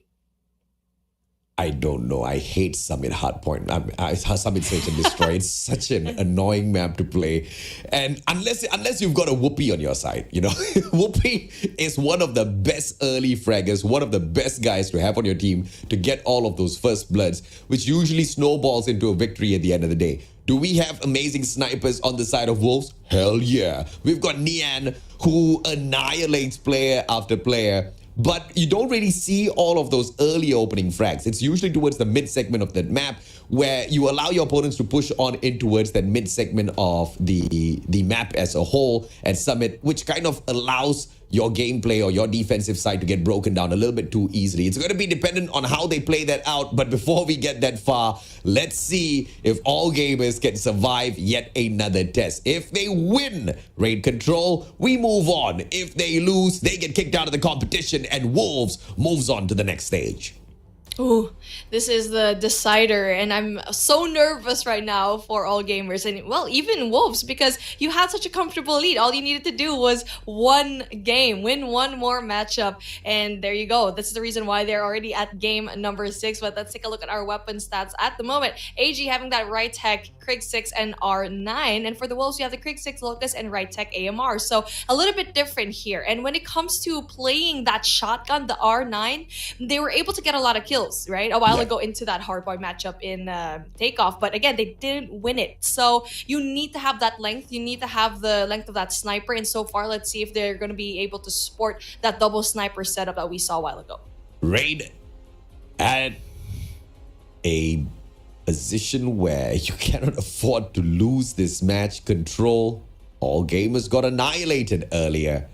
They have to annihilate this time round. At the very best, they have to push this to a 5-round banger and get the victory somehow or rather. New God opens things up with a first blood. That could just be a little bit of a preview of how this match ends up. Will all gamers end up in front? At the moment, they are in front when it comes to the number of lives out there on the battlefield, but they are on the defense, so they can't allow Wolves to continuously trade out their players one after the other. It's going to get a little bit more complicated towards the end, Beef. Oh, Machi, though, is going to be in a very tricky spot. And Yan gets that one kill, spots out, doesn't really spot that one player, jumps over him. So that's going to be a really big kill coming in from Fish. So again, they're still pretty even when it comes to the points. And so far, no tactic whatsoever, no progression whatsoever. But we finally get to see our first few points, first few takes coming in from Alpha, and no response coming in from the side of AG. Yeah, I mean, you know, just when you thought that there was going to be one dominant Chinese team, you realize that all these guys are cracked, bro. What a play. All gamers really proving their worth against Wolves. But a 2-life deficit, though, acceptable since they almost get that 1 quadrant away for that A control point. They still do need to put in a little bit more hustle. Are we going to see a clearance? No, that 1 quadrant did get secured. And now that B control point has that first quadrant secured as well. All gamers seem to be losing their slack here, losing their hold on this defensive side because they started off well, but now Wolves is really running away with this. Yeah, you're definitely right. As B is finally going to be captured just by a little bit. And there you go. You need to see AG just pump up the gas at the moment. And so far, they are in a pretty good position to go in there for that defense. But as you can see here, it's going to be a funnel all the way through down a staircase where Zai is going to be spotted by one player, but then with the right tech. Can he make that shot? Yes, he can. On a 5-kill streak, Zai's on fire for sure. New God from the back deals with Zai. That's the perfect backstab that they were looking for. 5-life deficit for the defending side. And this is what I told all gamers that they need to watch out for. They need to watch their lives because you're on the defensive. You have to be the one with the life advantage because all you need to do is just lock down your angles and wait for Wolves to run at you and beam them down. Get those Krig 6 out there on the battlefield. That's all you need to do. But now with a 6-life deficit, make that 7. All gamers are struggling against Wolves, and this round is about to come to an end very, very shortly. It looks like all gamers, this is not their forte. It just looks like the control matchup they're just not used to because like what you said, they need to be in more of an advantage here. They keep pushing, and now for Wolves, they definitely know that. And there you go, Peg, just even things out. I mean, he just shuts them down, and that's not going to be a good sign because yes, they did have the advantage, all gamers, from being on the defense, but if they can't even handle the defense, what more on the attack? So I'm pretty curious to see how they're going to treat this attacking round and possibly get more points. Need to be able to handle the defense, no doubt at all. But now, Wolves wanting to put on a masterclass as to how to get this done. C1 popping off early on. 3 kills. Make that 4 back-to-back. Can he get the God Nade as well? Repositions. Place the trophy fist from the window. That one more shot could have connected. But Yang shuts down Zai instead. This is just an all-out annihilation. All gamers this time around, they've woken up and they are going ham against Wolves. Look at those 2 quadrants sneaked away at that B control point. And it looks like Wolves has got no answer for this at all. They're not even putting up a fight. Yeah, you're absolutely right. B is finally going to get captured. Not just that, the life advantage to them as well. But it's still very doable for Wolves to go and catch up. And so for Yang right now, spots King. Doesn't really quite get the kill finally. There you go. But right behind him is going to be Ching as well. And so they're doing such an amazing job at going in for the attack. But then just as I said that, the lives are finally dwindling down very evenly as it's slowly going to be a TDM at this point. Let's see if they can turn it into a TDM and win it out as well. All gamers 4 life deficit. Mount G brings out the claw. It all bounces left, right, center. Doesn't hit anybody. Wolf still alive. Hey, Pusagala, get it. Yes, he does. Gets the 2 kill. Can he flick around? Yes, he does. Gets the 3rd one. 4th one as well. Mount G. The damage has been done. Wolves, they are on a 9 life deficit. It doesn't look good at all. Can we get a double on the Pretty? Yes, we do. Fantastic kill by Mao Chi. Once again, this guy is on fire within this round. That was such an amazing claw kill, and yes, that's why you want to bring it out for the spawn trap, because it'll definitely help you funnel down all of the kills. But here we go, Peg trying to go in there for that control, gets that beautiful 3, and possibly to get another kill onto his name. And so far, it's just no one's trying to go in for the touch-up of A. It's just a solid defense coming in from Wolves, and just as I said, that's going to be very difficult. It's going to be a 7 life advantage coming in from all gamers, and so far, they're kind of wasting it at this moment. Kind of wasting it, but they don't really have a choice because they have to run at Wolves. Unless all gamers can just really lock down these angles and just play for trades, play this as a team deathmatch, but they don't even have the time. They need to get this job done within the next 35 seconds. With 5 more lives left, it looks like they are trying their very best to hold on. Wolves, 4 more lives on the defense. Now they have to back away. They don't have a choice. All gamers have a 6 life advantage. 21 seconds paused on the clock already. Mao Zi goes down. Zai, Xping as well. Peg gets a slay. Final life. Can they survive? 17 seconds. Peck gets the backstab. This might just be all over. The players of AG way too far away. Oh my goodness, it's that fighting kitchen. It's all up to you. Zai needs to win this gunfight. Oh my goodness, 6 seconds left on the clock, and it's going to be one more person that tries to go and make a difference. No, 6. What? Oh my goodness. What? All gamers drops the spaghetti, loses all their gunfights, had so much advantage when it comes to the lives, and yet still dropped it. A 2-0 right now in one.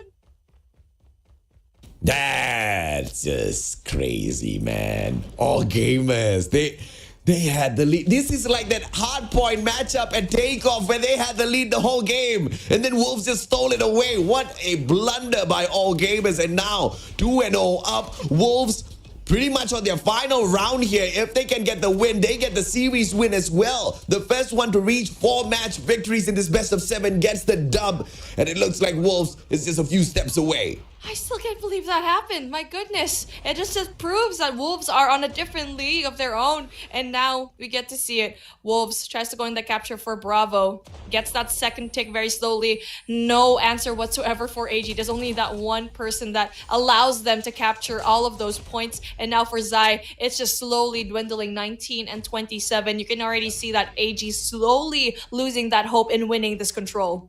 Yeah, they want to go in this time for the spawn trap. Zai gets just a single one before getting traded out.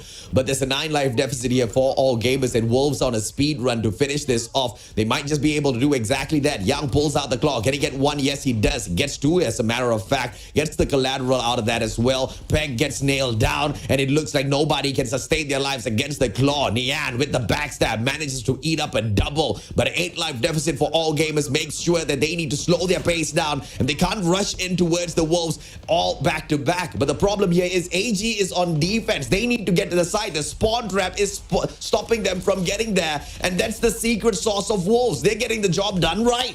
They're definitely getting all of these rounds right as well. And now it looks like they want to go in there for the finisher of a 3-0, a perfect control game. And this is going to be very difficult because they're just doing that spawn trap coming in from AG. 4 to 15 lives. Yes, we've seen Wolves have a beautiful comeback, but for AG, it looks like their hopes are just crushed at this moment. And now for King, he's going to be crawling all the way up into staircase and just having one more kill to finish it off. Wow.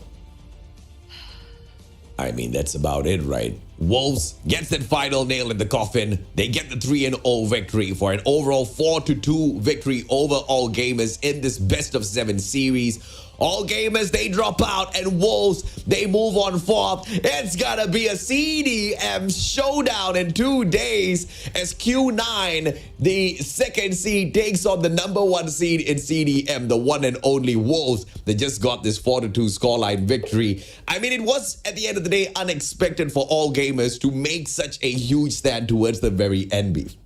My palms are sweaty, my dude. That matchup, especially that second round, I was so livid when AG just dropped the spaghetti all over the floor. And after that third one, they just slipped on that spaghetti. And so it's just, okay, that's making me hungry just a tiny bit. Again, valiant effort for AG to make it this far though, because we expected this to be a 4-0, picked it back up in slums and standoff, and we were expecting them to possibly finish it off as well in raid, but Wolves just woke up. It doesn't matter if they lost this before in the same game mode, but it's just how well they proved to themselves that even though they were so close to losing that round number 2 with just 1 life left versus 7, it doesn't matter. They still perform under pressure like diamonds. I mean, all gamers dropped the ball in that round for sure, right? They had one job, one kill, and they messed that up.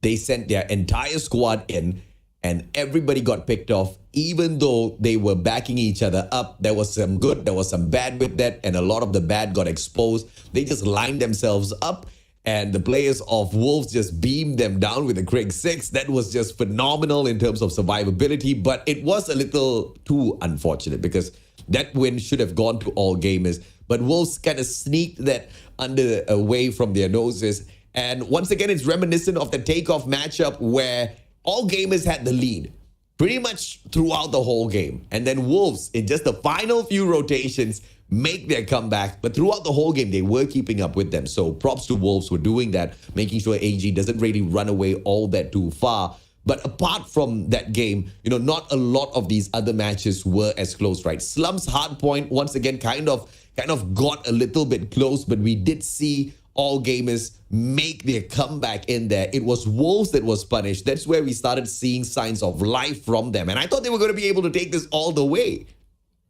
Me too. I mean, I was looking forward to an S&D and Summit, but they just proved that control is just so good for them. A clean 3-0, no marks whatsoever on their very, very nice piece of paper when it comes to that control matchup. So, oh my goodness, we said goodbye to two teams. We said goodbye to Omega. We said goodbye to right now all gamers. And it just goes to show that Q9 and Wolves, the number 1 and 2 for CDM, just proves why they are 1 and 2 right now. Yeah, but here's the heartbreaker, right? Because the number 1 and 2 got to go up against each other 2 days from now. And that will pretty much set up the grand finals too, because one of them is going to be playing for the number 1 spot. The other is going to be playing for the 3rd and 4th placement, which is crazy. One would have expected both of these teams to be in that grand finals at the end of the day if you're a CDM fan fighting it out. Just to recap the day, when we started things off, it was Q9 against Smart Omega. They got smashed down as well. That was a shocker. And with all gamers dropping the ball towards the very end, it's a shocker as well. I would have loved to see a little bit more signs of life from them. But a close to 24 in terms of difference in kills coming through from this control matchup makes the biggest of difference, Beef. Oh yeah, it definitely piles up at the very end, and at some certain point we thought that this was going to be a closer matchup just because of what happened in the past where Wolves actually lost this matchup against Almighty. Was it that they lost this raid? So again, AG, they fought till the very end. I just really want to commend them because they did something that I didn't think was actually going to happen. That they took that slums, they took that search and destroy standoff in such a dominating fashion. And I'm looking forward to this team right now. I have my eyes on this team because they definitely have the makings of a really great matchup. Yeah, kudos to Team All Gamers. They tried to go the distance, but unfortunately, Wolves was just that kind of opponent where it's a little too difficult to take down. Zai clearly gets the MVP title this time round. Guy only goes down 13 times. And I believe that's one of the lowest as compared to all of the rest. The only one that does slightly better than him in terms of a lower number of death is King, who only went down 12 times. But Zai also got 28 eliminations, which was double of what King got. Clearly the MVP of this matchup, picking up 3,310 points overall as he played those objectives at the very same time. Zai was doing everything. Oh yeah, he was the reason why they won that second round. He was the only one in kitchen where everyone else from AG was actually funneling through there trying to get that one last kill, and yet he got so many kills playing off such great movement and showing everyone how accurate he is. You know what, I'm gonna call him a bot because he seems like the bots in Garena that just take out everyone that probably has that pinpoint accuracy, and that's the reason why he has a 2.2 KD. That is just absolutely great. That is triple positives for him. Bots only take you out in Garena if you're a noob. Which is why they kill me all the time. The bots are crazy, man. You know, at the end of the day, Wolves, they stepped on out. They wanted to dominate, but all gamers did not allow them to do that. So you got to be proud of AG for exactly that reason. It is a little heartbreaking that they weren't able to push this all the way through. But overall, out of 2 best of 7s, we've gotten 6 matches out of both of them. So it's a good day. It's an absolutely great day. I didn't want this to be a short broadcast, of course. It's my first time here in CDFI. We needed to give them a little bit of a show, right? Yeah, absolutely right. And we, of course, are waiting for the highlights of this final matchup. And then later, we've got the interview segment coming up once again with one of the players from the side of Wolves. We will get to hear exactly what they say and take a quick peek into tomorrow's brackets as well, so we know exactly what to expect. The heartbreak of the day is 2 eliminations, all gamers and Smart Omega getting taken out of the equation. The ones to get the job done, Q9, and of course the ones you see in front of you, Wolves. Zai, as anticipated, picks up the MVP title. 28 kills, 1,044 on the ADR, 11 streaks in this control matchup, and 3 MVP counts so far. This guy got 3 MVP counts. He played 3 matches. He played 4 matches overall where they did manage to get the win. So it does say a lot in terms of how good he is out there on the battlefield. Most definitely. Very similar to the performance a while ago of Q9's Oling, right? And it's just, these players, they just really perform. They're very scary when you go up against them in the battlefield because they just deliver time and time again. But taking a look at the highlights, again, this is the heartbreaker that we see here. See, you can see over there. They almost had it down to the T. It's actually Ching that gets those kills, not Zai, but still, it's just really amazing to see it. But today, speaking of Zai, he will get interviewed right now by our lovely Lucia. 来到赛后采访环节，我是主持人贝佳。首先恭喜队拿下了本场比赛的胜利。我们邀请安仔来到赛后采访席，先跟大家打个招呼吧。大家好，我是重庆狼队的安仔。欢迎安仔啊！今天的比赛打得非常的精彩啊！想问一下，打完这么多局之后，现在心情怎么样？心情还是比较平静的吧，因为我觉得就是让对方连扳2分，我觉得就是不应该，心情也还是比较偏差一点吧。稍微平静一点，也是慢慢的平复自己的一个情绪嘛。其实今天这场比赛上演了非常多的一些绝地翻盘啊。其实一开始第一局的发射的基地就一开始的时候你们的分数是比较接近的嘛，后面到200多分才开始翻盘，最后是做了什么样的决定呢？就是在最后我们就是想着就是使劲往点里拼嘛，然后再加上我们拉边，还有我们的技能也都刷出来了。我和 King 都相当于就是刷2套电磁脉冲，还有各种空对地嘛，然后相当于把点给拼下来了。那你觉得前期的时候分数比较接近的原因是什么？就是有点不敢拼点了，然后后边我们在中间调整了一下，就是说使劲拼点嘛，然后我们后点想办法帮你们拉到优势边嘛。其实你们的调整还是非常非常快的。与此同时的话，今天有2场的控制都是非常的精彩。首先第一场的控制是在庄园当中，皮蛋是打出了一个7连杀，当时他是怎么跟队伍做交流的？就当时他已经刷出7连杀嘛，现在就是他连杀起来了，他就要给队伍带来气势嘛，他就在那喊说我7杀我7杀我7杀，然后我在旁边也看着也挺开心的吧，然后气势就一下子上来了。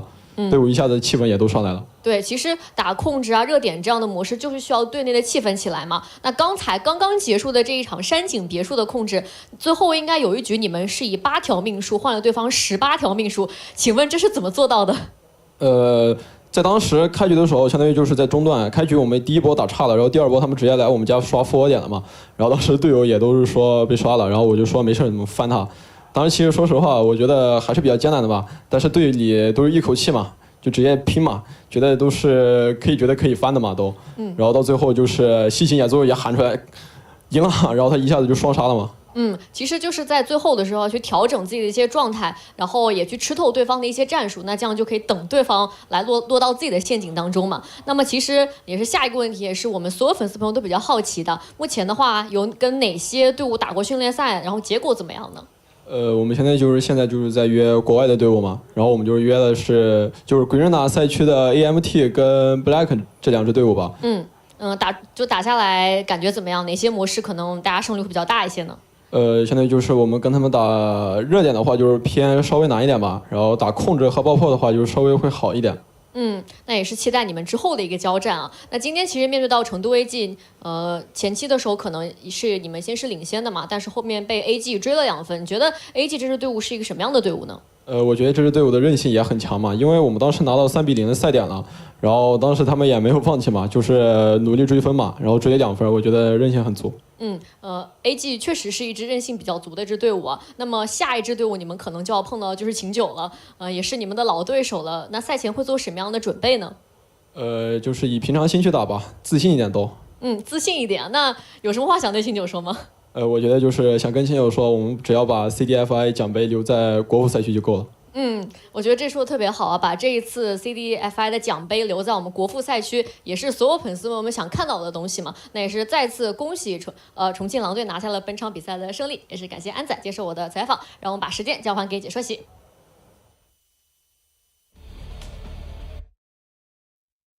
I hope for those of you guys who speak in Mandarin, that was a very insightful interview. I mean, honestly, every time I see the interviews, I just get so excited. I feel like we need Lucia to make an appearance in stage 5 as well. So she does such a good job at making the interviewees so comfortable at explaining what they need to do. But yeah. But of course, let's take a quick peek and see exactly what we can expect for tomorrow. Today's breakdown, Q9 smashed Smart Mega 4-2 to get the qualifier through its net match 5, and Wolves just earned that spot as well as they beat down all gamers in the exact same scoreline 4-2. Tomorrow, we see Doyu Gaming take on yet another Filipino team in the name of Blackness International Ultimate, and later on, the Kings of Garena Almighty meets ABC, and that Garena showdown will determine exactly who goes up against who for day number 3 of the playoffs. This will be the schedule for the day. Yet again, 2 series, both will be best of 7s. Yes, the best of 7 format is definitely just so exciting for me to see, just because of how lengthy it can be and for the amount of time that you can actually go in for the comeback. So yeah, looking forward to what we have for tomorrow, because DYG versus Blacklist International is going to be one big deal, but obviously it's going to be a Garena versus Garena for that game number 2. Oh man, Almighty versus ABC. What a treat to have. I mean, you know, we might be able to guess how that game's going to go, because we've seen those two teams kind of dance this dance one too many times in the past already. But maybe ABC has got something up their sleeves that we have not identified this time around, and they're waiting to spring a surprise on Almighty. Y'all have to wait for tomorrow to find out if or not that is going to happen. But Beef, it has been amazing having you back on the shoutcasting desk. Honestly, it's been an amazing knockout stage day 1, and we've seen multiple game number 6s, and obviously I missed casting with you, AJ, and also with Neptune a while ago. So it's been a great day so far here in the CDFI. Well, ladies and gentlemen, boys and girls, on that note, we will catch you guys tomorrow. Everybody, have a good night. You guys have a good time. This is the Call of Duty Mobile CDFI. The Fall Invitational has been amazing, but it's only going to get ever so greater from here on in. Have a nice day.